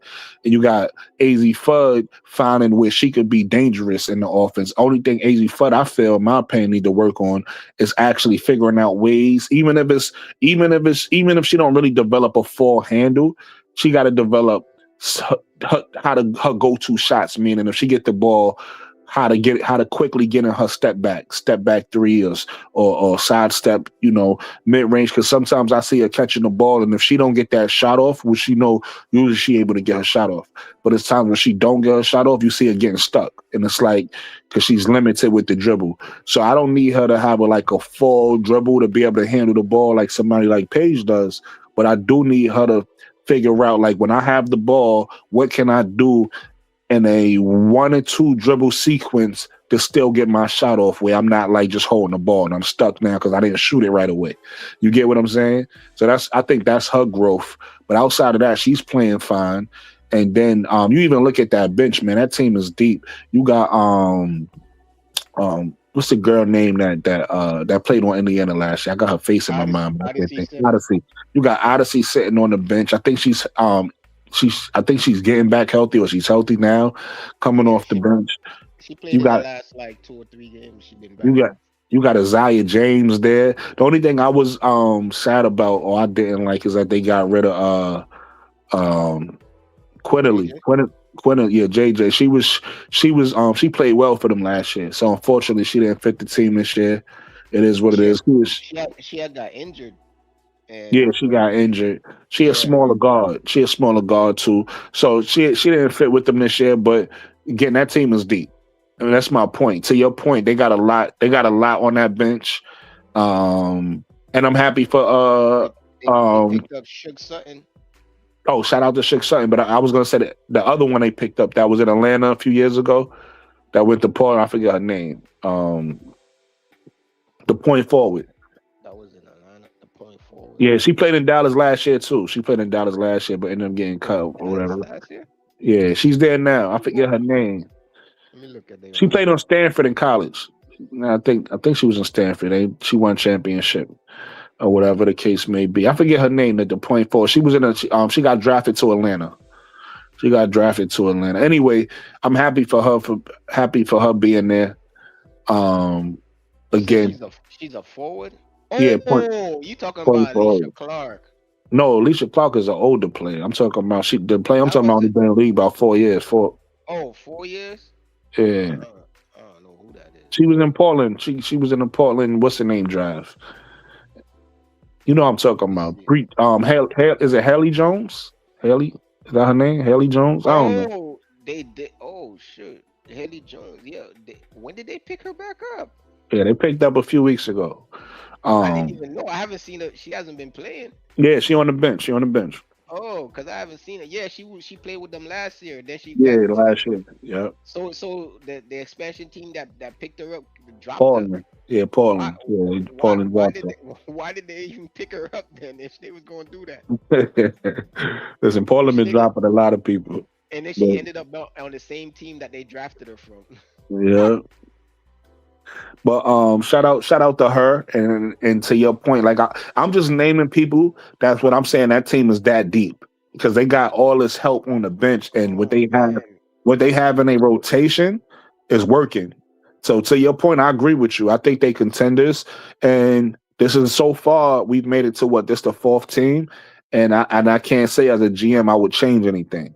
You know what I mean? Except for the obviously I said I would if I could I would add another scorer to Golden State. But outside of that, these the other three teams so far in this top four. To your point, I think you right. I think this team could be a contender. We'll see in the playoffs how they play in the playoffs, but just man. the way they offense look, the way they playing, the roles, everybody, Jessica Shepard. Only question mark that we have is Alana, what's her name? Alana Smith is Alana, robbing. It's straight robbery, yeah, man. Alana Smith really Bruh, ain't. She ain't do bruh, nothing with her. she's But robbing straight. School. She was out there playing tonight. I'm like, man. I'm like, yo, why is she still on this team, man? yeah, Every so time that's I see her on the court, I'm like, man, like, she always do some crap, man. I'm like, what the hell, right. man? But it doesn't really matter because their front court It's solid. They is solid. because They got they Leah got Rule. they got Awaquir. Oh my goodness, Yeah, bro, I watch. She she's is nice. The she's way so she pull hard up to a three. defend. Yes, that's At bro. what? At what? 6'6"? Yeah, that's what be helping her because that be helping Paige out because that's what Paige could operate so and not just Paige but all the guards could operate. AZ could operate So much in the space, right? yeah, because she pulled the bigs out because if they don't, she'll make that. But look, so You know what that's I'm a saying? perfect. When we get to Atlanta, I'm gonna speak on that because that's the difference right there. But yeah. Finish your thought, and we'll move on to the next scene. Yeah, and to AZ Fudd's credit, she do have this one move that I see her keep going to consistently is where she takes like a couple dribbles or she comes off the curl and she pulls up right there at the free throw lines. Like it's like quick as it's like really quick. Like she does it so quick. Like it from off the dribble into the shot is really quick. Like I'm like man, she like that's quick. And she's shooting it like at a high percentage, you know what I'm saying? So that I see that's the one move I see her going to. Like she got these like two to three dribble and then she do the quick pull up Yeah, by the free throw line. But yeah, that's about it. But yeah, man, Dallas is stacked. I agree. All right, so Um and then out of the top five, mhm, who the last team?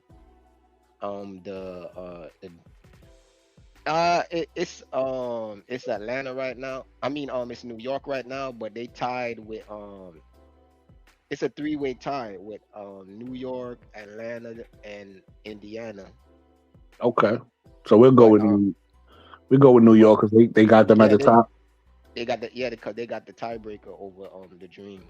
The All right, Dream has the cool. tiebreaker over Indiana, Yeah, and New York has the tiebreaker over over the dream. Yeah. over All right, both of so we them. go with New York. Yeah, New York is another contender, but sometimes I don't know. Sometimes they lose games that I'm like, why? How did you lose that? Like they lose games that they shouldn't lose. Like Yeah, watching them play, and I'm like, even against like good teams, like they will have the game, and then I will swear like the game is over, and then next minute they're losing. I'm like, what's going on here? So they play like I don't know if they get bored or they just start like get overconfident. I don't know what it is, but they be the second half of games they be losing it. Like I don't know. If they could fix that, then I will put them in the up there with the other four. yeah, But right now, I feel like it's those four is Vegas, Minnesota, Golden State, Dallas, and then New York and Atlanta, and everybody else are like in another tier. Like the first four of playoff teams, and then the bottom four playoff teams, like they need to work on stuff to move up. But I don't. right. So my opinion on New York is just, again, this is a team that I haven't been able to watch a lot, but just judging off of their roster and their talent, um, this team is really up to them, Mo. You know, if what you saying is correct and they just losing games or they they getting bored or lazy or whatever the case may be, they have all of the tools, right? Like they may have, and I believe they do have the biggest team in the W as far as having I forget how to say the Asian girl's name, but she's 6'11", right? Yeah, Then you got 6'6" Jonquel Jones, you got 6'4" Stewart. Brianna Stewart. You get what I'm saying? And then you have the rookie Pauline Astier playing well. You have Marine Johannes just shooting sideways. Who shoots sideways threes? Like he's shooting. That's She's the that's shooting. the that's the that's the Caitlyn shot. That's how Caitlyn shoots. She floats off, and the same side too. Like on the left side, she No, but floats. they might shoot it the same way, but Caitlyn is facing the basket, probably leaning. Maureen Johanna's body be like towards the sideline, and she twists in the air and shoot. I'm like, yo, who shoots like that? Like she not even facing the basket. You know what I That's crazy.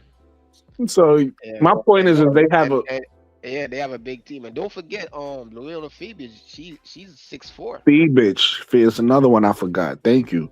But my point is that team is so talented. They have all. I didn't even mention Sabrina in that school, right? And you forgot about Sably. She's 6'4" too. Sure. I didn't even talk about Sably, and then we already know. And that mix getting left out is what's his small forward name? The black Laney, but Naja Laney Hamilton. She get left Oh, out a lot in that mix, but again, that team has all of the tools, right? They have all of the tools to put it together. The only thing I would say is that coach, he's probably a really good coach, but he's a new coach. So, that team is used to Sandy Brondello's way of playing. So they got to adjust to a new system and things of that nature. So maybe they don't have it all the way together. Right. So sometimes maybe they got to fall into what they know as far as just playing basketball, knowing how to play basketball. But so that's the only thing I could assume why they don't look as great as they should look with all that talent on that team. And then on top of that, slow starts when you got injuries and then lineup changes and different things like that is going to change the chemistry and momentum on the floor as well. So you gotta take all that into account.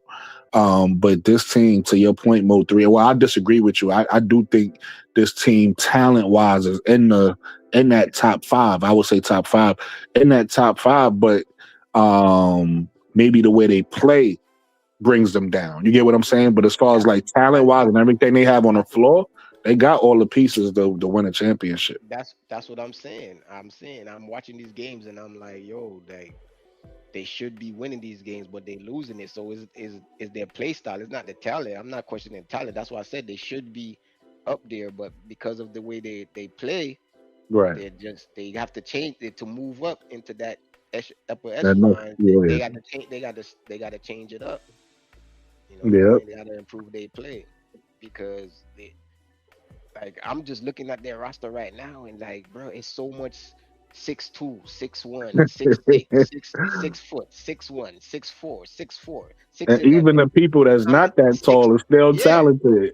the shortest person on the team is Marina Johannes, is 5'10". They got one. They got. Oh no, they got this one I girl. told, I thought, I never looked at her height, but I thought would have been Pauline. I told it's Pauline Astia. Let me see. She got to be tall because let me see. Let me see. Wait, is she even on here? I don't even see her. Oh, she's 5'11". Yeah, so that's a pretty nice, pretty. She the same size about as Sabrina. So Yeah, Sabrina's 5'11" also. yeah. So that's a stacked team right there. But even the development player, they got a development player on it is that's 6'3", that they could just throw in there. And Like And Mo, they got a chip on their shoulder because they in the city right now where the city feeling good because they just won a championship. But not only do they got a chip on their shoulder because the city just won and they feeling that energy in the city, they got a chip because they won first, right? They brought that energy. They brought a parade to the city first. No, New York won 2 years ago. Yeah, that's my point. They won. They was the first one. Remember, the men been waiting 53 years to win. So what I'm saying is they won already. They the ones who brought a championship back to the city in general first. You get what I'm saying? Oh yeah. So now, I'm saying they brought that energy back. They brought a parade back to the city first, and now the men 2 years later won. So I know they want to get back to it. Is what I'm saying. I wasn't saying they won last year. What I'm saying is just the energy in the city. They want to get back to. They want to be a part of that. Saying, yeah, we not only are we winners too, we won before the men did. Yeah, I can see it. You know what I'm saying? So who we got? Who's next? Who we got? Atlanta. All right, so we got Atlanta. Oh yeah, you want to? It's up to you. Whoever you want to go first. Man, I'll just go first since you already know. It's gonna be quick, man. Atlanta. If they would play like they played, is they in the same boat with New York? With they have the talent to be one of the top 3 teams, you know what I'm saying, top 3, top 4 teams in the league, but their play, the way they play is, you know what I'm saying, it got them out of it, you know what I'm saying. So if they could get back to playing the way like they played the last game, you know what I'm saying, then I think they could win it all, just like, you know what I'm saying, just like Dallas and the rest of them. Yeah. Yeah, to your point, this team, I mean, listen, this team, I need to see more. Right now, what they showed me with this 5-game losing streak, to your point, is they don't have it. I think this is a good team, it's a talented team, but this team seems like they have their top players have a tendency to disappear. When I say top players, I'm specifically talking about Ryan Howard and Alicia Gray, right? Because we need somebody to be a leader. With Angel Reese, her numbers is going to be consistent. She part of the big 3, right? Is Alicia, Ryan Howard, and Angel Reese. Angel Reese numbers stay consistent. Ryan Howard and Alicia Gray, they numbers don't drop off too much, but they numbers drop, right?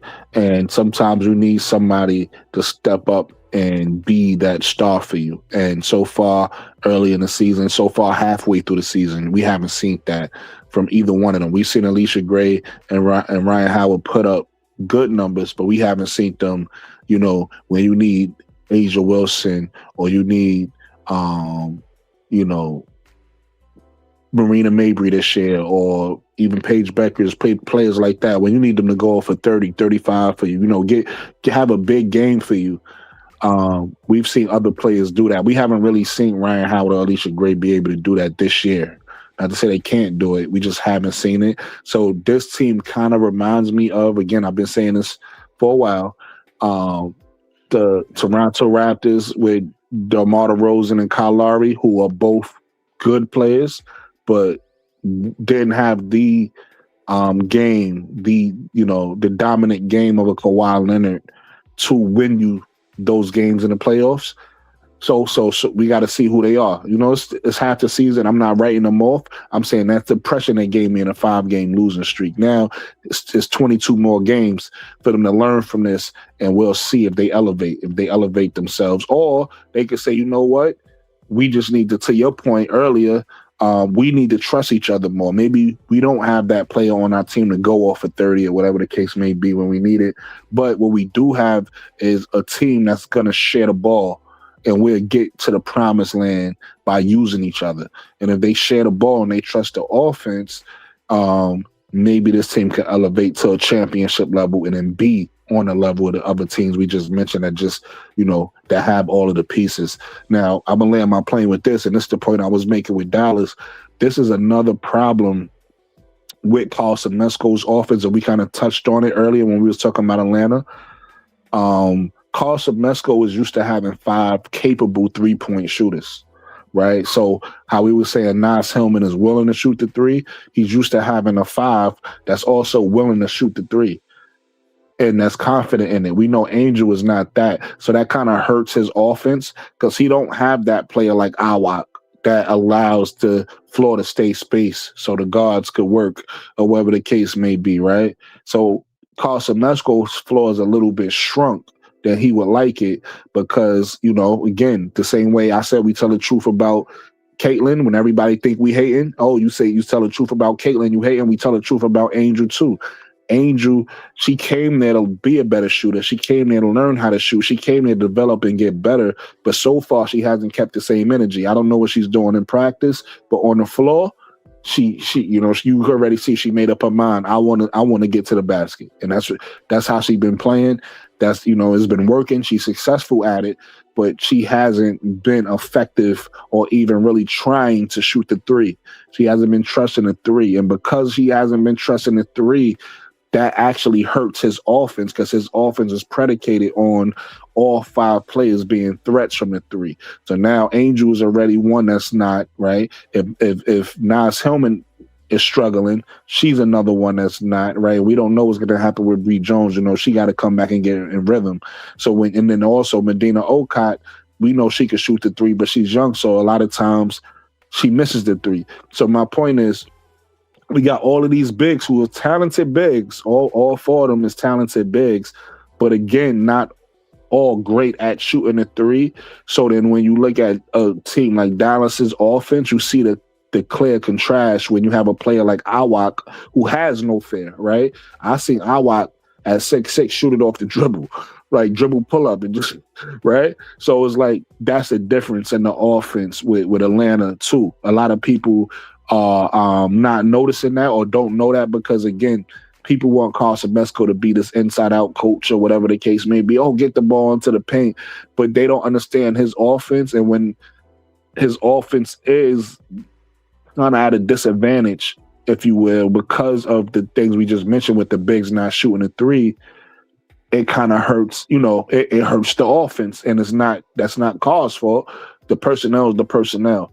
It is what it is. So the offense don't look as great as it can. But that's up to the players. The players, you know, at the end of the day, like I said, what Angel Reese is doing is working in the offense. So even though she doesn't space the floor as much as she can, she's still effective and she's still doing things, those second chance points and different things like that.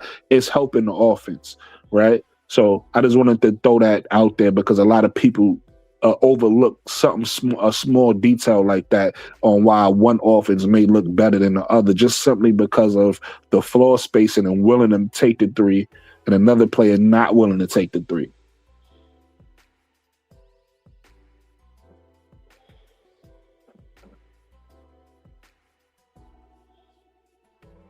Mo3, you there?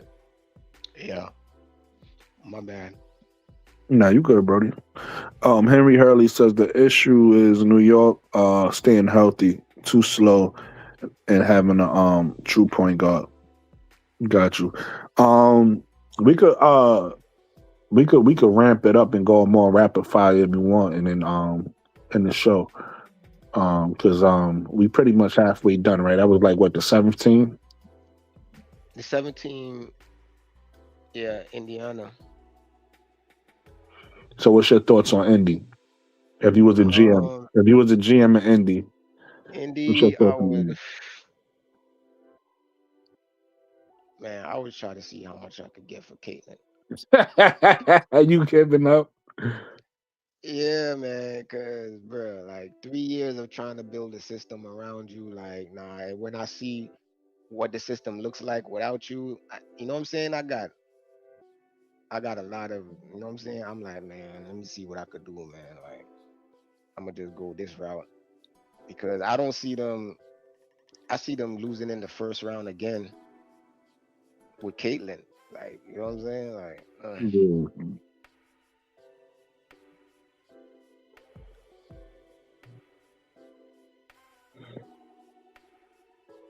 Yeah. Man, so what I would do with Indy is I go hire somebody from Iowa staff, right? And I'll bring in all the players that she's comfortable playing with, like those types of players, which they kind of got some of them on the team already. And I would just listen when you got a player when your star is your star, right? If you got James Harden, you have James Harden. You don't have KD, you don't have LeBron, right? You got to try to figure out how to win with them. And the best thing, in my opinion, to do if you have a player like Caitlin Clark is to double down. Some players you double down, even though there's weaknesses there, even though it may be unproven, you be like, you know what, this is the way this our play style, this identity, this is the way we're gonna try to win. So I would just double down on her play style. I would get players who like that play style, who want to play in transition and be it won't be much defense being played, right?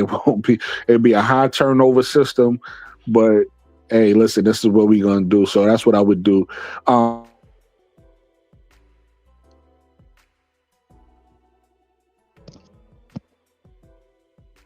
Yo, you cut out, Brody.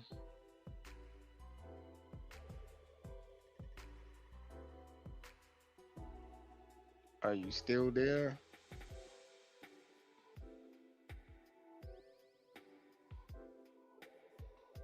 Hello? Hello, hello, hello?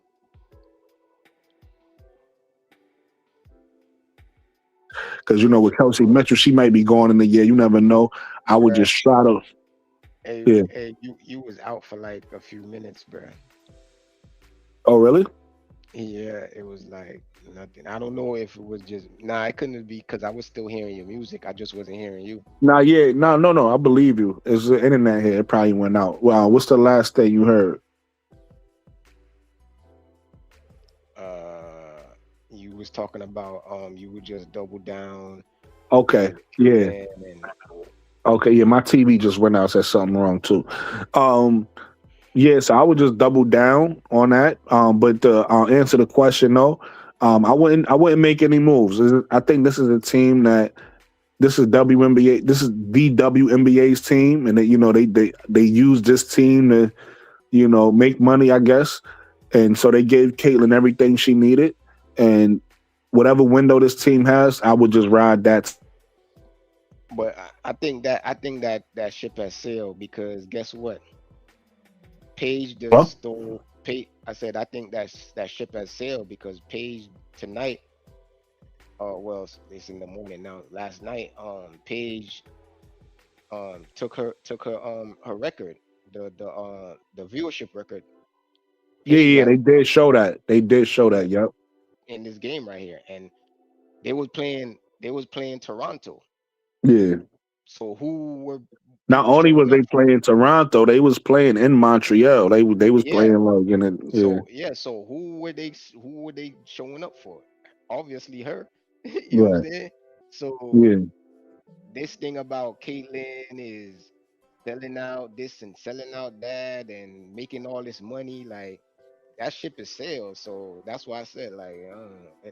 To me, normally I would do the double down thing too, but I just feel like you have to change too much to accommodate Caitlyn because they're gonna have to get rid of the coach, a lot of the players. Yeah. No, I was saying that in response to what you were saying, like, because, like, let's just say, in other words, let's just say this team don't work, right? Whatever, with Aaliyah Boston and how the team is constructed now. Let's say they don't ever win a championship.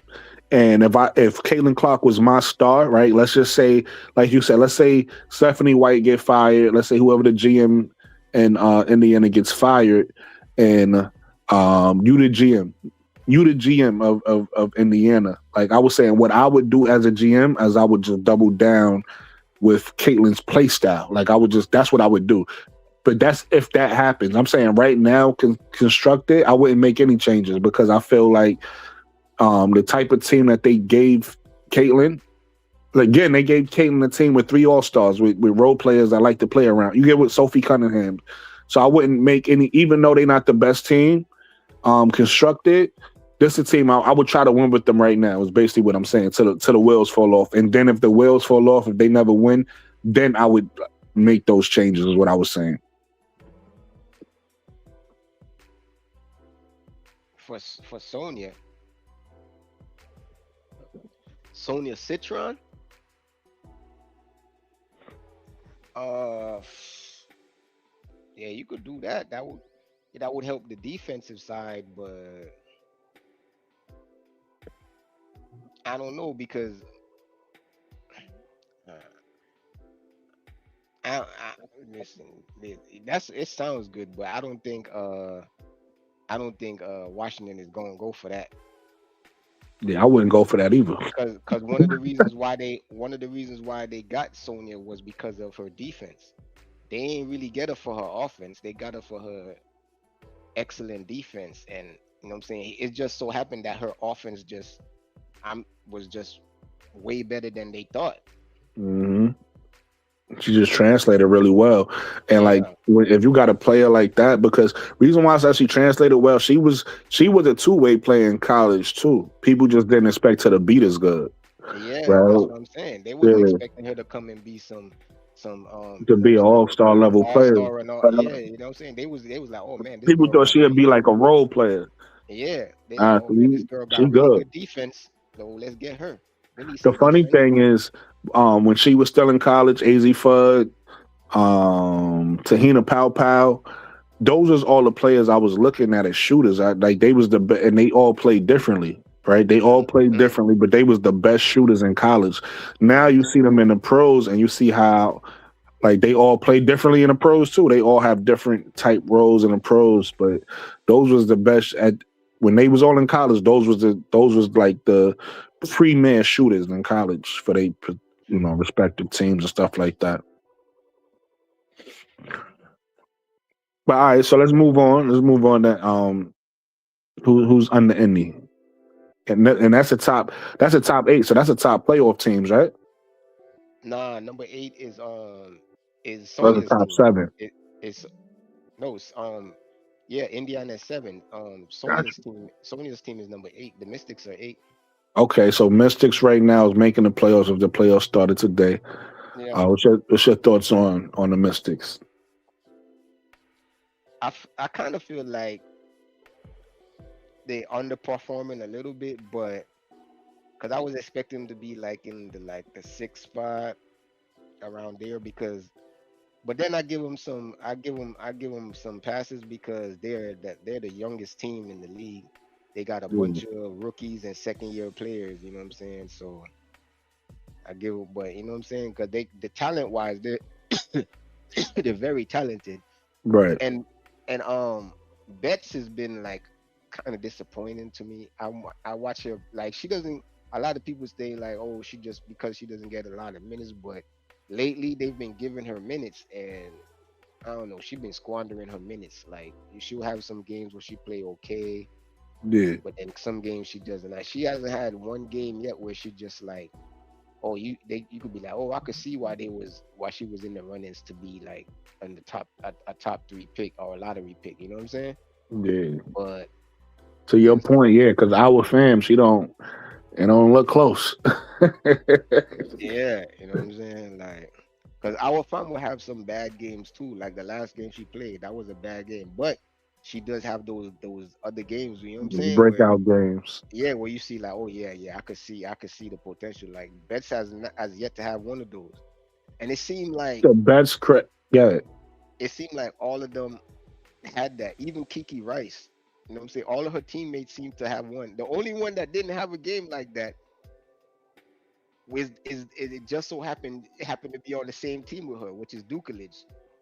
You know what I'm saying? But no one was expecting Dukelich to do something like that. Dukelich is doing good because she was like people expecting her to be like a role player. Yeah. I would say though, to your point, and I don't mean to interrupt you, but I would say maybe a player like Betts, at least early in her career, her biggest impact may be on the defensive end and the offensive end. So she might not have those, bigger scoring numbers because the type of big she is, she might be her best asset might be rim protecting. You get what I'm saying? And she might not have had the opportunity because of the team she plays on in the minutes she gets. She might not have had the opportunity to really show the type of defense she can have, similar to Camila Cardoso in Chicago. So I'm not saying that's what it is. I'm giving it a reason. I'm saying maybe that's what it could be. Her biggest impact may actually be on the other side of the floor because of her size. Because even in college, she wasn't looked at as like some dynamic go-to scorer, right? Like she would have numbers based on her size and because she was a go-to player, but it wasn't like you felt like drop the ball down the bench, she gonna dominate. She just took advantage of matchups and her size. Yeah, I could see. I could see that. I'm saying maybe. I'm not even saying that's the case. I'm just, throwing her some rope. But my point, I agree with everything you said about the Mystics. I wouldn't change anything because to your point about the Valkyrie timelines, they're a young team. They growing together. The only thing I would look at with them is because of how that team is constructed and with Sonya Citron being a go-to scorer, with Kiki being a go-to player for them, and right now Shakira Austin until she gets traded because we don't know what they're gonna do with bets. We don't know what's happening right now with the bet Shakira Austin thing, right? I would say Georgia Amore might not be the right point guard for that team. Because the way Georgia Amore played, if you remember her from college, Georgia Amore is a scorer, right? Georgia Amore is more of the with Carla Liet, what she does in Portland is more of how Georgia Amore plays, more from a shooting aspect though. Because Georgia, if you remember, Elizabeth Kitley and Georgia Amore, Virginia Tech, that was the 1-2 punch before. That was the 1-2 punch because Kitley never actually went to Kentucky with Georgia Amore. But so Georgia Amore is used to being part of a 1-2 punch, right? She's used to being part of the scoring threat. And with this team, I don't think they need that. I don't think they need her as a scoring threat. They need more of a traditional point guard because they have scoring threats all over the floor. So I think that's what she's been doing. She doesn't attempt many shots. right. She's been doing the facilitating. Yeah, more distributing. That's what I'm saying. Yeah. So I think with her skill set, she might actually be better on a different team, and a different player might actually be better on that team. A more of a I'm throwing his name out there. Of course, is only one Chelsea Gray, but more of a Chelsea Gray-like player who's looking for the pass, or Olivia Miles type player who's looking for the pass. I think they might need that type of point guard opposed to a scoring point guard, in my opinion. So that's the only thing I would change on that team. But like you said, they young. I would, that timeline. Their timeline is, they have a long time to grow. So I think they on the right path, and they got a lot of talent. They don't. It's no cause for, regardless if they make the playoffs or not make the playoffs. There's no real cause for panic, and for them. So I think they on a good timeline for what they have. Yeah. Los Angeles is right on their tail. They're half a game behind them.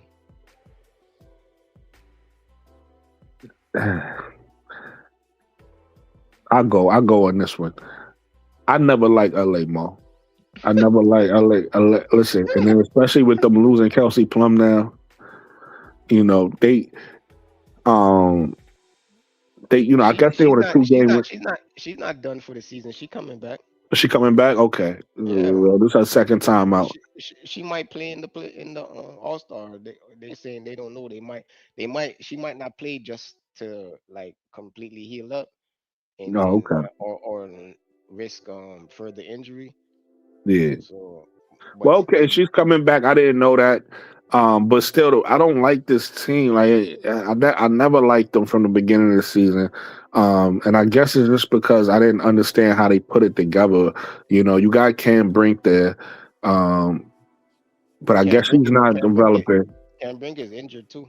Yeah, but I guess she's not developing, right? So then you bring in you already got Hamby, you bring in Necker back. It seemed like they don't know what to do with Ray Burrell. They bench her, they bring her back. Now she's starting again, right? And then Ray Burrell been balling. yeah, she been balling. That's why I said they don't know what to do with her because she was balling even when they benched her. She was balling, and then so yeah, I don't know. This team, it seemed like they playing well right now. We'll see. We'll see what that means for them. We'll see if they able to get some wins. When I mean balling, I mean she's been putting up career high numbers. Yeah, I know. She's one of the players from Unrivaled that's came back. Yeah. Yeah, Raven well. Shout out to that's another take from Sports with Dre Day. That was, shout out Sports with Dre Day because he was talking about Ray Burrell. But yeah, she's like to your point, she's been having an amazing season. Like I said again, I don't know what they doing out there in LA because they benched her and she was still balling off the bench. You get what I'm saying? I don't even know why they drafted Tanaya Latson, just have her on the bench and then wait, they dropped her. Yep. For Kate Martin, of all things. And then they brought back Alyssa Perry. I don't think they did it for Kate Martin. Kate Martin was already on the team when they dropped her. They just No, they from what I understood, I could be wrong because I saw this report. But from what I understood, Kate Martin I think was on a developmental contract. And they dropped Tanaya Latson to put Kate Martin on a full contract. So are they gonna pick back up Latson on the developmental slot that they got open now? No, the Aces picked Latson up. They did? Yep. Wow, I didn't even know that. Yeah. The hell the Aces just want everybody, huh? Well, I don't know. They got rid of Kennedy. They picked up Latson because I don't think, if I'm not mistaken, because they did this from training camp. I don't think they ever picked up nobody on a developmental contract. Everybody on their roster that they have. So Latson's on the roster, I believe. And who knows? Maybe they're gonna develop her eventually to take that Kennedy Carter spot. They got Dana Evans still there, so who knows? We'll see. But I'm happy Latson is out of LA though, because like I said, I did like her on the bench. Yeah, wasting time. Chance Gray is still there, so they still got Chance Gray on the bench. But yeah, to me, it's certain teams, Mo, where I just feel like they losers. They gonna win some games and get us hype, but they just gonna lose this. They just gonna lose. They just dumb Chicago. Like I could name the team. Like they just a bunch of losers. Like how we said about Seattle. Seattle is a team that I think is better than their record. And they could get hot and move up, and we'll see if they actually do. They're a young team, so it's understandable if they don't. But it's certain teams where I think they just gonna fall. They're gonna eventually fall, and I could be wrong. We'll see. But that's how I feel about LA. I don't believe in them. Toronto and Seattle in the same boat. They better than their record. Toronto just been plagued with injuries. Yeah, I was about to say that's the problem with Toronto. They just not healthy. Yeah, they just keep getting injuries. Like it's messing them up. Who's the Portland? Portland is next. Well, you never gave your thoughts on LA. Remember, I went first. Oh, LA. Oh yeah, man. LA got man. I don't know. They are a bunch of losers. At first I wasn't thinking like that, but when you explained it, I'm like, yeah, man. And then to your point, you got Kelsey Plum out on top of that, so because that's really. They got Plum, Cam Brink out, and they got talent over there, but I don't think all that talent is in their starting lineup though. They talent is Kelsey Plum, NECA, and Derek and Hamby. Obviously, you got Ray Burrell as a young player coming along, but that's it. Like it's like once you look past those 5 players, what do they really have? I like Chance Gray, but they got to give her minutes. They got Erica Wheeler. I like Erica Wheeler. I like her. They got Ari Wacker. let's not mention her. Yeah, I don't, bro, I don't like Ariel, man. I think I'm biased, but I'll be watching the games and I'll be like, as she do, I was like, of course she airballing, of course she that's missed how I it. feel about. You know what's so funny? You got to admit when you wrong. That's how I feel about Kia Nurse. Because before Kia Nurse came to Chicago, I was high on Kia Nurse. Now I be looking at her like, you are so trash. You are so trash. Oh yeah, Aces did pick up Justine Passat. Thank you for that, Henry Hurley. Yeah, right. But see, that's what I'm talking about. The fever. Oh my gosh, bro. They building a team that's opposite of what Caitlyn. She fits Caitlyn's style. Why would they get rid of her? It's beyond me. You know what I'm saying? Like, I don't understand. That's what I'm saying, man. It feels like they're going in that direction. That's why I'm like, I would just see what I could get for how much I could get for Caitlyn. Yeah. You know what I'm I saying? mean, I wouldn't do that just off of the, and this is not basketball, but just off of the business. I would like Yeah. if you do that. Listen, you just create suicide if you a GM because regardless of how Hey, good or hey, not good hey, Caitlyn is, hey, people gonna want to watch her. hey, listen, man. This dude in Chicago still got a job. Yeah, but that's only because he's doing everything his boss. That's the only reason why he got a job. Well, I guess I don't know, but let me see. Oh, did we do the? Oh, we We gonna do we whoever after LA, we Portland, finishing with Portland LA. Fire. Portland Fire. I think they fell back down to earth. I think they in the beginning of the season they were overachieving. Yeah, I didn't think they was gonna shake like that. You know what I'm saying? I mean, they got some good pieces that I like, but I really think like they was overachieving because they was beating like a lot of good teams. Not, I don't yeah, want they to say a beat the lot of good. Liberty. Yeah, you know what I'm saying? Yeah, They were beating good teams. I'm like, okay. Oh man, did you see the game that against um um Washington where Sonia Citron and Carla Late had that shootout? nah, I It went missed to that one. it was the highest scoring game in WNBA history. It was like 245 points combined. Oh, word? Nah, I missed it. Bruh, it went to double overtime. Carla Late Oh, that's the and one they was talking about. I went to. yeah, yeah, Carla Late and Citron was going at. They was like, nah, we not. I'm not losing.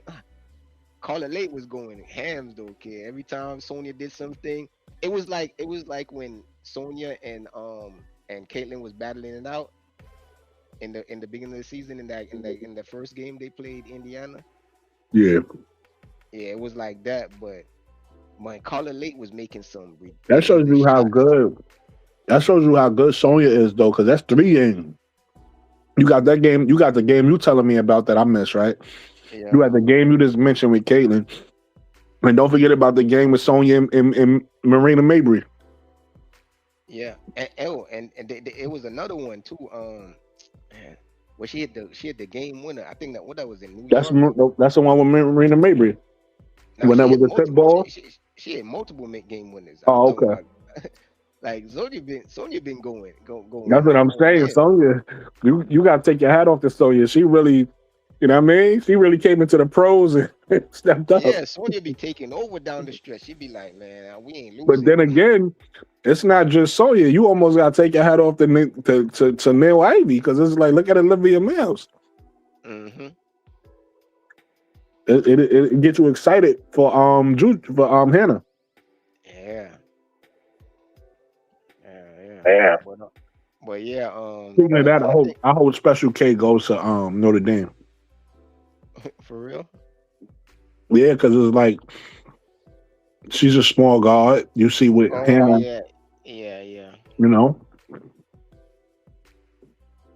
I could see that. Yeah. Um. Yeah, but that's all they. They got some nice pieces. You know what I'm saying? Like Meg Gustafson. Carla Lay, um, shoot, man, I man, like Sarah her Ashley name, Barker, her name was just yeah, Sarah Ashley Barker, um, Bridget Carlton. Bridget Carlton. That's not who I was thinking. I'm trying to think of the one with the blocks. Emily Enksler. Yeah, Emily Um, Angel. they got some nice pieces, but You know what's uh, funny? Shout out to Kia Stokes on the Valkyrie, and shout out to Meg Gustafson on Portland because they was trash on Vegas, but both of them nah, they man, playing better roles. they They playing better they roles than these other teams. they was on. She was only trash. Um, after she came back from injury. Before injury, when they won back to back, she was dominating. That was your home man. What was your homegirl that used to come on the pod? She was Yeah, trying to tell you, and I was backing up. Like, yeah, man, Kia Stokes. It's just because she came back from injury, man, yeah, and then Mikachu. yeah, Mikachu, and people thought she was washed, but then they just go to show her. It's like what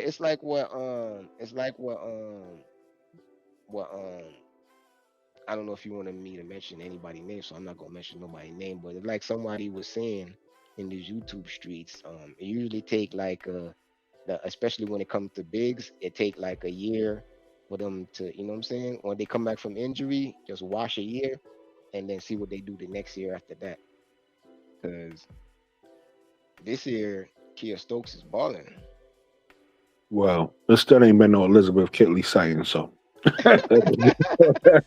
Yeah, so I guess she's washed then. we'll see, right? You know what I'm saying? But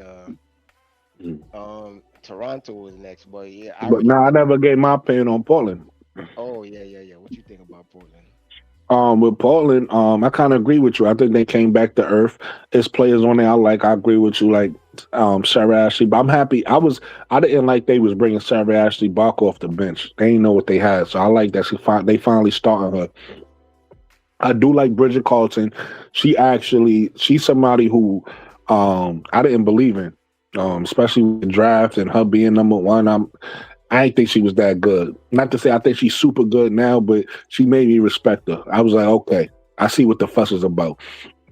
This team just needs again, they need a star. They need to get like either a free agent or they need like a top draft pick. You get what I'm saying? To really Mm, show what they can do. But as far as like, so I feel like they got a bunch of role player pieces. They don't really yeah, have that star. Um, but to your point, they got some. They got. I like Sarah Ashley Barker and I like Bridget Carlton.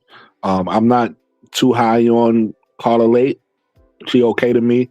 Um, obviously, you know how I feel about Meg Gustafson. She, whatever. I like Angsler. I like Angsler what she bring, especially with her size. She only like 6'1", but she played like she's 6'3".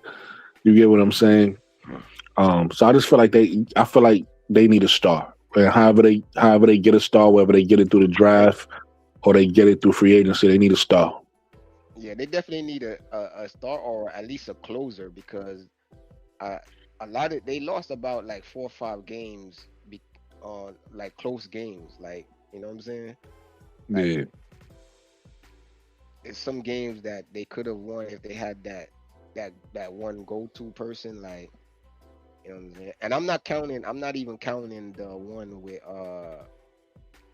that I was talking about with the Mystics because in that game, Carla Lake was the go-to person. They had some, you know what I'm saying? But I'm talking about in just other games where they just down the stretch they just didn't have that one person that just go get a bucket. You know? yeah,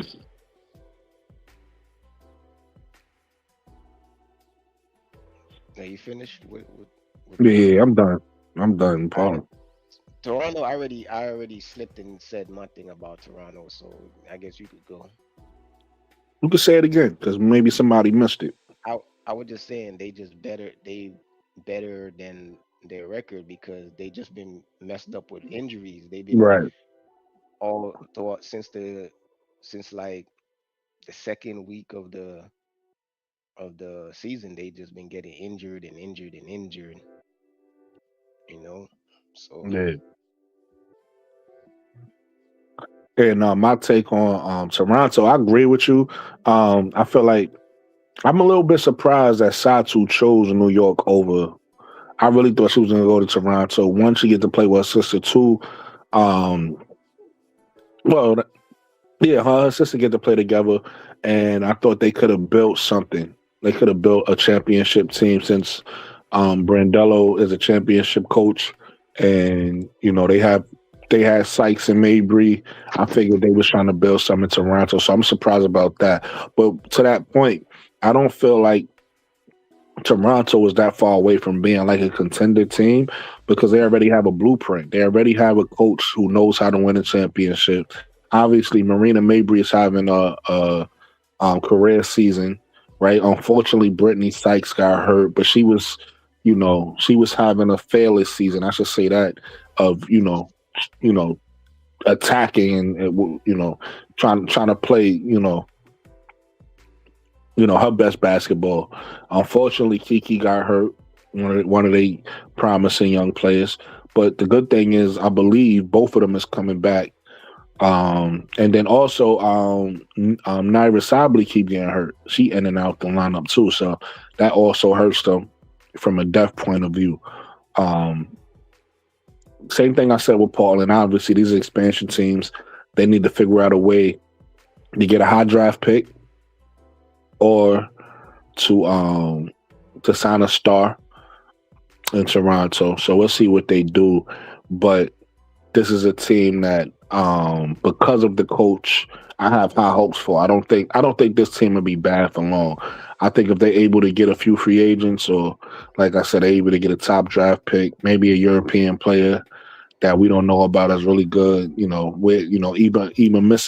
Messerman is still out there. You know what I'm saying? If they could get a top player, I think this team would be better faster than people think. I think their window might be shorter than Valkyrie only because Sandy knows how to win.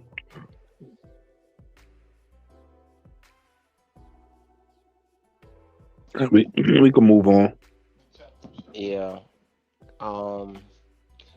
I think Sably went to New York because she just wanted to win now. She's not on that waiting thing. If she was on that waiting thing, she would have just stayed in Phoenix. She ain't on that. Okay, good point. And it just so happened Phoenix is next. Phoenix, oh man, Phoenix is a mess. Phoenix got players deserting them and going back to play in Europe. Shit, I don't know, man. It's not looking good for Phoenix. With Phoenix, it's who are they? Are they the team that went to the finals last year, or are they the team that is fighting, trying not to be in the bottom of the stands this year? That's what they got to figure out. The good thing is they do have 2 all-star players or all-star like players because I don't think neither one of them made an all-star team this year, but they have all-star like players to build around, so they got to figure out what's the missing piece, right? They got to figure out what do they need to do to repeat what they did last year and get back to the top of the standings, or blow it up. It's one or the other. So, I'm of the thought that they just missing something, and they need to figure it out in free agency. Right, this year's a wash. They're gonna be bad this year. Who knows what that means for them draft pick wise, because they was good last year, they bad this year, so it's gonna hurt them a little bit with that. So who knows who they get in the draft? But they need to figure something out of free agency. They need to figure out, you already have a list of time, and so you know who's your playmaker, you know who's the engine. You got a shooter slasher in Kalia Kappa. What's with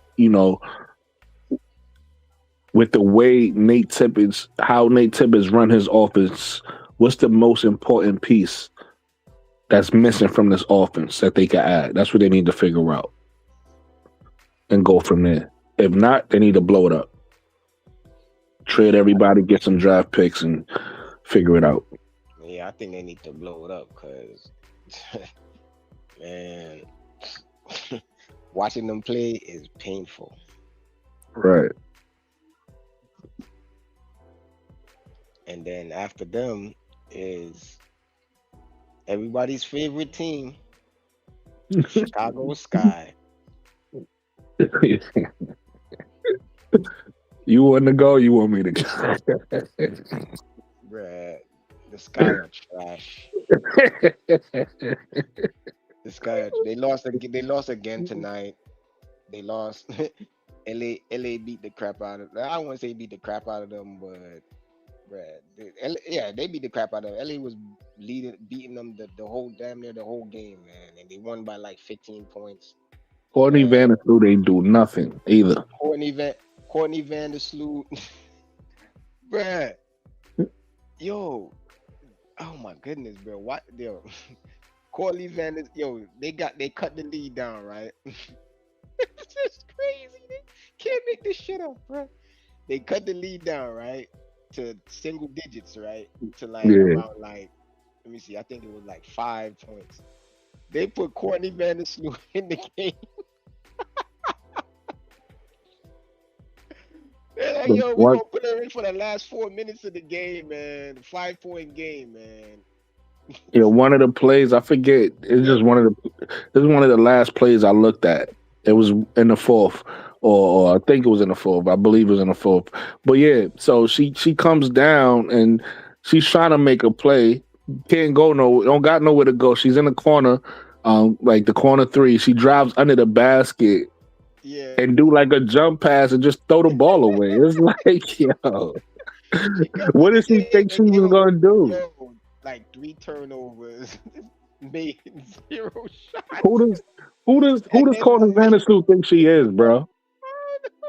And then they end up losing by 50. How do you cover the game and it was a 10-point swing? Hey, you over there with turnovers? And guess what? I'm like, bro. Guess what? Skylar Diggins over there on the bench with her little quote unquote injury. I got to do the air quotes. Her little quote unquote injury, living her best life over there with Dejanay. Like, yo, look at this shit. Yo, yeah, yo, they cut and showed it. They were over there cracking up. Her and Dejanay over there looking good. Like, yo, this is what you put me on the bench for? Right. Can't be serious. He can't be serious. Skylar Dejanay over. Yeah. You see that game that Courtney cost them the game when we went to overtime? Nah, I told you, I do not watch Chicago unless I have to. She cost them the game, man. Like, bro, like, I don't know, man. They put her in as the closer, and she just be effing stuff up, bro. Like, they lose. I don't know why they keep doing it. Like, I don't know. It must be a mandate from Jeff P. Like, yo, I don't care what you talking about. You got to play her at the end. She's on a minute restriction, right? For like 20 minutes a game. But they make sure they save at least 4 minutes for her in the fourth quarter. And then guess what? It always be like the last 4 minutes of the game. And she just be fumbling the bag, bro. I'm like, yo, why they keep doing that, man? This is crazy. She playing for stats at this point. She won all-time stats for Chicago. But she ain't getting them. She getting the wrong stats, like turnovers and brick shots and air balls. And she came down the court trying to give like what should have been a simple entry pass to Camila Cardoso, and she threw it to one of the Sparks players. I'm like, yo. Well, I'm like, yo, why would you try to throw it down low, man? That it's a mismatch. Throw it up high to Cardoso. It's an easy pass. You know what I'm saying? Like, she just threw it. She tried to do a bounce pass. Yeah. And I think, yo, to Erica Wheeler, it was Cardoso had the mismatch with Erica Wheeler. And all she had to do was just throw it, like, just throw it over and just throw it right there. Camila, man. And Camila is 6'7", bro. She was going to catch it and score. Camila been killing. Yeah. She tried to do a bounce pass. What are you doing? Erica Wheeler just stepped right in front of the slapped the ball and stole the ball and kept it moving. I'm like, oh my goodness, bro. Get this girl up out of here. But then I was like, no, leave her in. I don't want them to make the playoffs. I want them to I don't even want them to win 10 games because of what they did to Angel. But Right. but yeah, man. The Sky is they terrible, man. Yeah. Um, everybody need to go wholesale. Wholesale. And starting with the organization. And, and Start. and you know what they saying too? Oh, wait till Dejanay come back. I'm like, yo, so people expecting Dejanay to come back and win them like 15 more games? Like, no, Where, no, that but here's another thing, 'cause they got so many guard. Where's Dejanay gonna play? So obviously she not starting, right? Because they like Sydney Taylor and Courtney Vandersloot wants to start. So Dejanay coming off the bench. So that means if Dejanay coming off the bench, she's taking JC Sheldon minutes. So it's like either way, it's like, well, okay, when she come back, well, then what? She ain't gonna be doing man, nothing but want to sit over there with Skylar. listen, man. They said the same thing about Azure. Wait till Azure Stevens come back, man. I'm trying to tell you, we ain't even got Azure yet. So when she come back, Azure over there stealing money, just like Alana Smith, Yeah, she stealing had like money, 0 points for a big portion of the game today. Three stealing rebounds. stealing money, like I said, stealing money over there talking about some, oh, rebounds is just an effort thing. So why you can't? So, yeah, yeah, so get some more rebounds then. You know what I'm Right. saying? Yeah, step your effort up there. What the hell? Rebounds is so easy. Talking about rebounds is easy. It's more of an effort thing. It's so easy. If it's so damn easy, why you can't grab no damn rebounds? Facts. So I say, like I said, this team, I don't like, I don't, listen, you know what? I'm not even gonna sit here and hurt my brain because they still got Jeff P hired. So I'm gonna say they in win now mode because that's what Jeff P say. This is not what I would do. This is what Jeff P would do. They in win now mode. So they gonna trade their draft picks, and they probably, if this was any other team, I would probably say that they not gonna be able to trade Dejanay before the trade deadline. But I think they actually might because Jeff don't mind just trading everything. He'll trade draft picks. He don't care if he get back less talent, but he gonna make a trade. So Dejanay may even be, not Dejanay. Skylar may be on another team before the season is over. They gonna have to do that because guess what? They ain't got no draft picks. They traded away all their draft picks for J.C. Mm, Sheldon. you're right. They ain't got no draft picks. They ain't got no draft picks for like the So next 2 years. For like the they, next 2 years. yeah, Oh they no, gave they him, got no they got Atlanta's draft picks. But they trade. that's like 2 years from now though. That's 28, right? I'm not sure. Okay, that's I 28. know the Mystics also have their next year draft pick. Yeah. Mixers got their draft picks for this year. Yeah, And this year. Yeah. wait, no, you know what? I think they got two from Atlanta. I think they got one this year and one next year. But this gonna be a garbage pick because Atlanta's good. Like they ain't getting Mhm. no lottery pick for that. Atlanta might end up in the top the top 3 or 4 team. Yeah, I can't see Atlanta doing too much losing anymore after this 5 game losing streak. So Yeah, you know what I'm saying. So shit, they be lucky if they get like a 10th pick or something like better than a 10th pick. yeah. All right, we can move on. Chicago.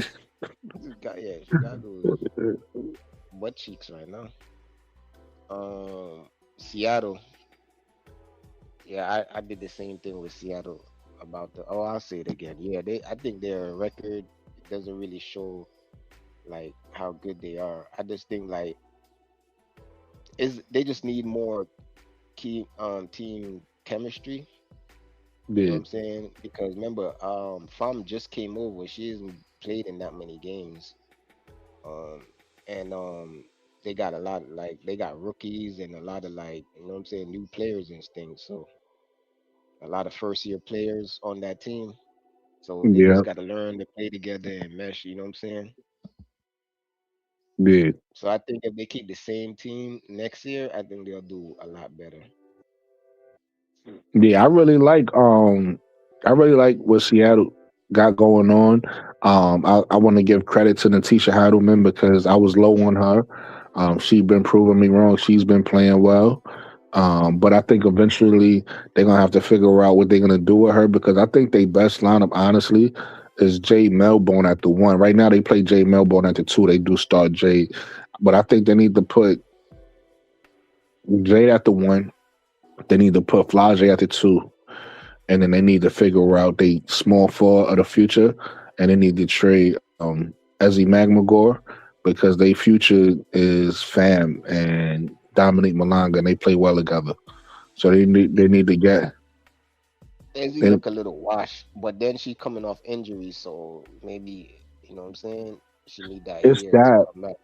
it's that, but I think it's also more so if you out there by yourself, the play style as he has is not a bad play style, but it's basic, right? Uh, She's a solid big of I'm gonna protect the rim and I'm gonna just make I'm gonna make a bucket or I'm gonna make my shot.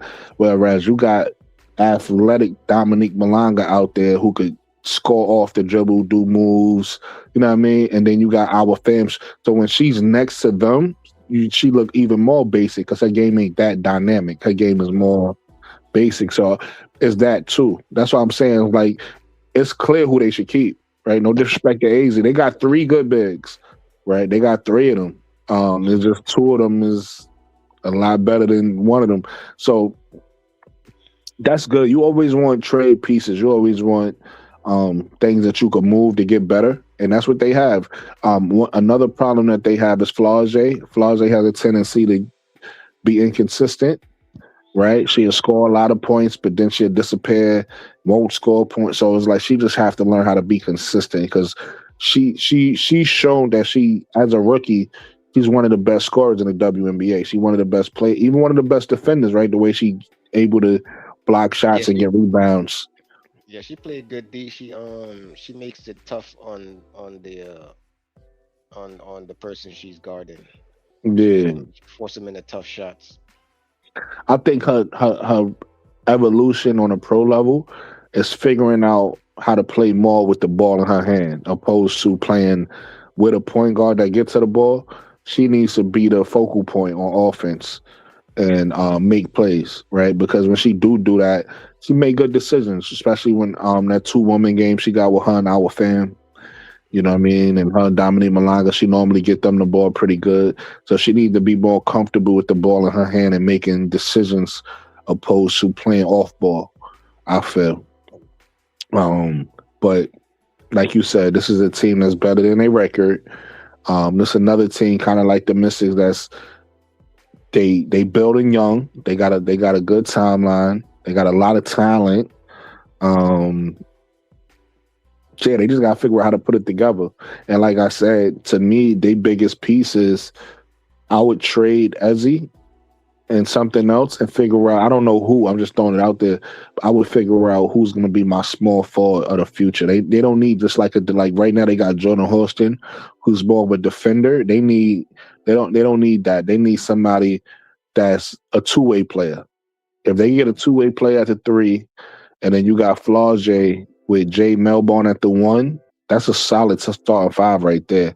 And then you would just bring some good veteran pieces off the bench. But so I like what and then you got the coach, Sonia, that's from under Sandy Brandello Street.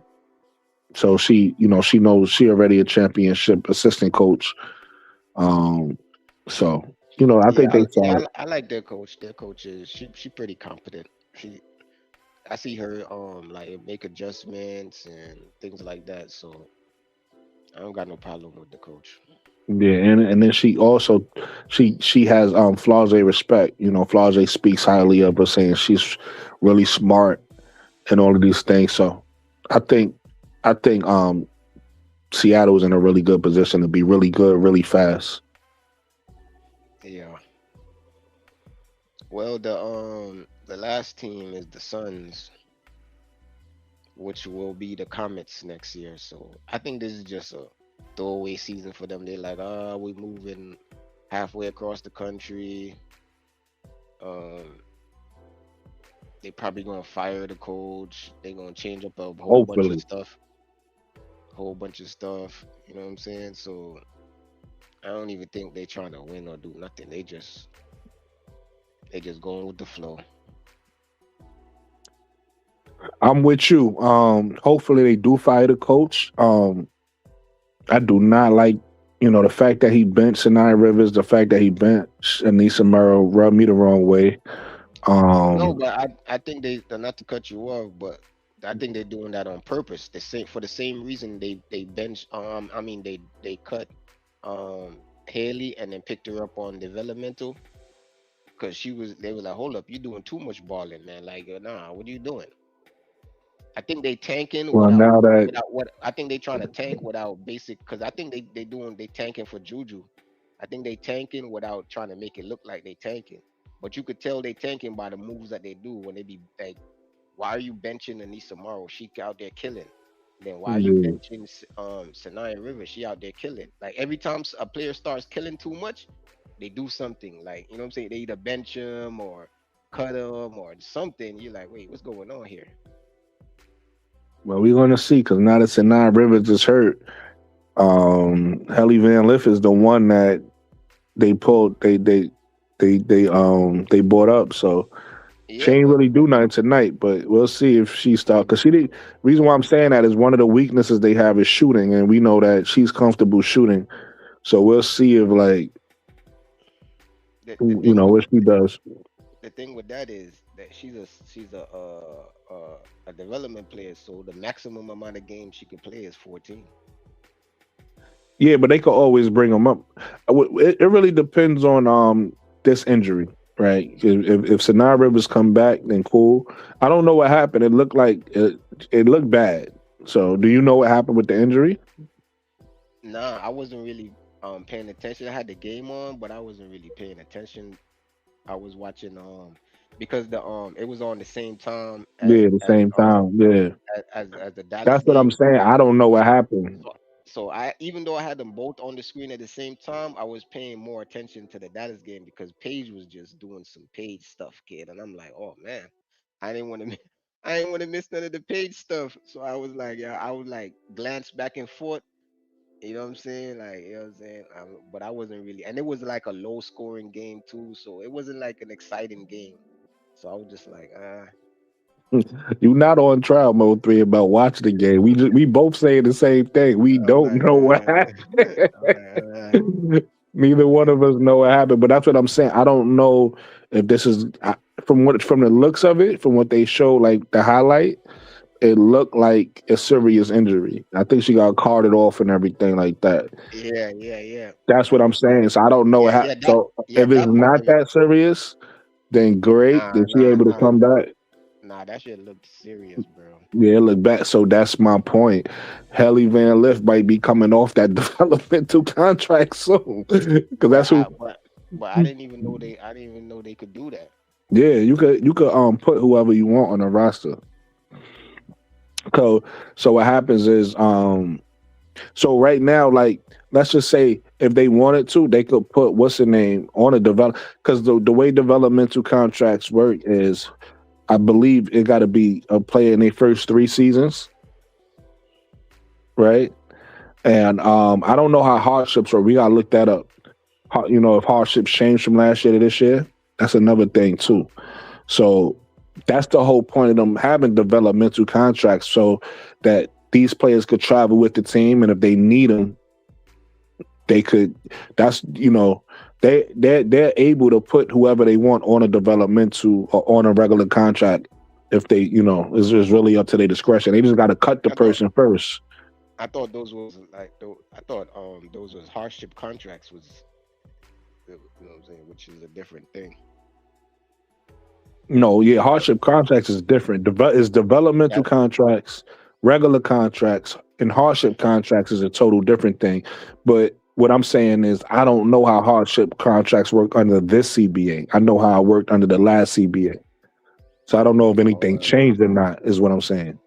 with hardship contracts. But what I'm saying is, if they want to bring Haley Van Lift up and put her on a regular contract, they can. They just got to cut her first.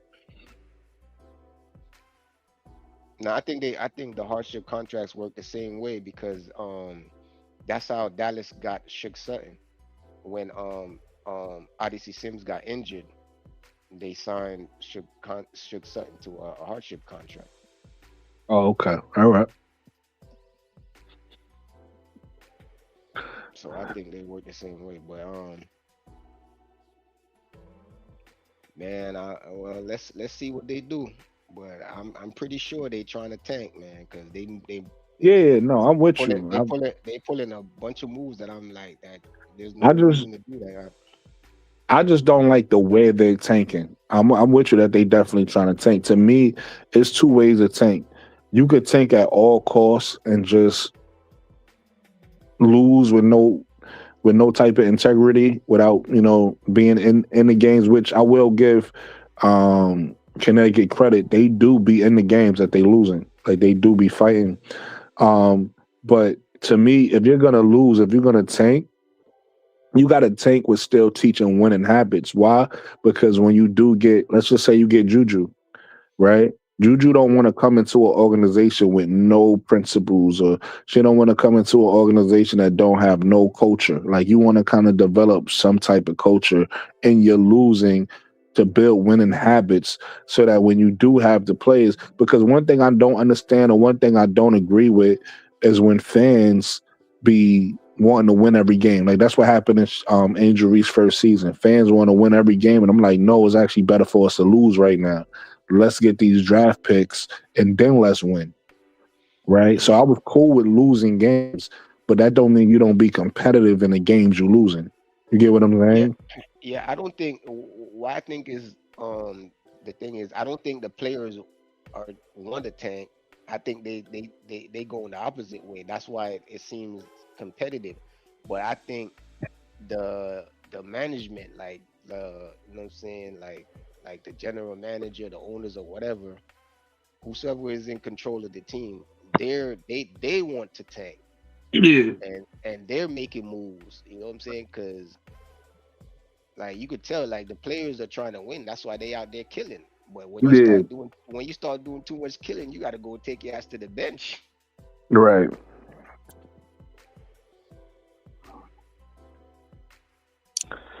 All right, so Mo3, we gonna end on that note. This was a great show. I appreciate you. Because you actually made the show better than it would have been had you not joined the panel. Having these conversations and able to go through the topics and, be the GM. Maybe we should do this, like, maybe we should do a GM thing. We don't have to do all 15 teams. Maybe we should do the GM thing like once a month. You know what I mean? Or something. We'll figure it out. What makes sense. It was fun to like actually go through the teams and see what they should do, right? And stuff like that. Maybe it's a once a year thing. Maybe it's a twice a year thing. Who knows? We'll figure it out. But that was pretty fun. And also informational. Able to look at certain teams, where they at and what they might need, what they thinking, what they should do, type of thing.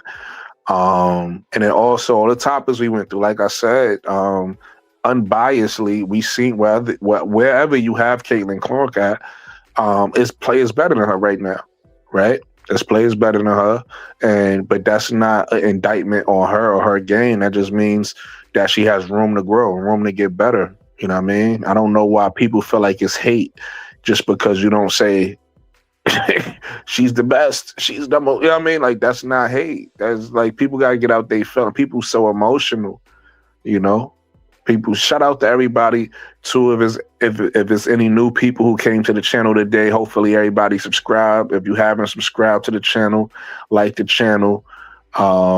We had some good conversations today, some unbiased conversations, regardless if you like it or not. You may not like something because we're not here to tell you everything you want to hear. We're here to tell you the truth, right? We're here to keep it real. We're here to be fair and be accountable. That's what we're here to do. and have fun and enjoy this game of basketball. So I think we did a good job with that today with all the topics we went through. We talked about how Caitlin Clark changed the game, if she has changed the game. We talked about Atlanta Dream snapping the losing streak. We talked about Angel Reese being fouled on a breakaway right in front of the ref. I got the video too. I just didn't play it because it's more difficult for me to do that stuff on mobile. Had I been on my setup on my computer, I would have played the video while we talked about it. But the video was out there. You get what I'm saying? Of these things, and we gotta make these people more aware. We gotta start putting these people on blast because they getting away with murder right in front of our eyes. And it's like, if we don't do it, if we don't say something as Angel Reese fans, who gonna say something? You see, the only way things get done with Caitlin Clark's side is because they don't mind crying. They don't mind playing victim. That's what they do. Victim mentality, right? Something happened to Caitlin Clark, and they all go online and start crying, and then results happen. So we got to start doing that on Angel Reese side. We got to start pointing things out too. We got to start highlighting things too and saying, hey, why is this happening? You know what I mean? This needs to stop. The same way they do for Caitlin Clark, we got to do that for Angel Reese. If we don't do it, nobody going to do it. You know what I'm saying? I'll be back on. In fact, let me put this up before I go. Let's put this up before I go. That's the schedule right there. And unfortunately, again, this schedule is a tentative schedule, meaning it may change depending on what I got going on. Like even tomorrow, this show right here, I was thinking about doing it earlier because I actually got to be up at 8 in the morning. So I got about 4 hours, less than 4 hours to get sleep. Really got 3 hours to get sleep, and I got to be in class in 4 hours or whatever the case may be. So yeah, I'm sacrificing right now. So this schedule right here may change based off what I got going on. I did want to see the full game tonight. That's why I actually went later than I normally go online, so I could actually see the game. But this was a great show. It was a great show. I enjoyed it. Hopefully you guys enjoyed it too.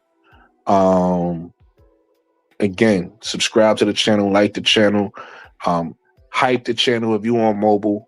Holla at me in the comments if you watch this on playback. Tell me what you thought of the show. And once again, Mo3, I appreciate you, big bro. I appreciate everybody that rocked with us in the chat today. And was commenting back and forth. And we're gonna end it like that. Everybody have a good night. One.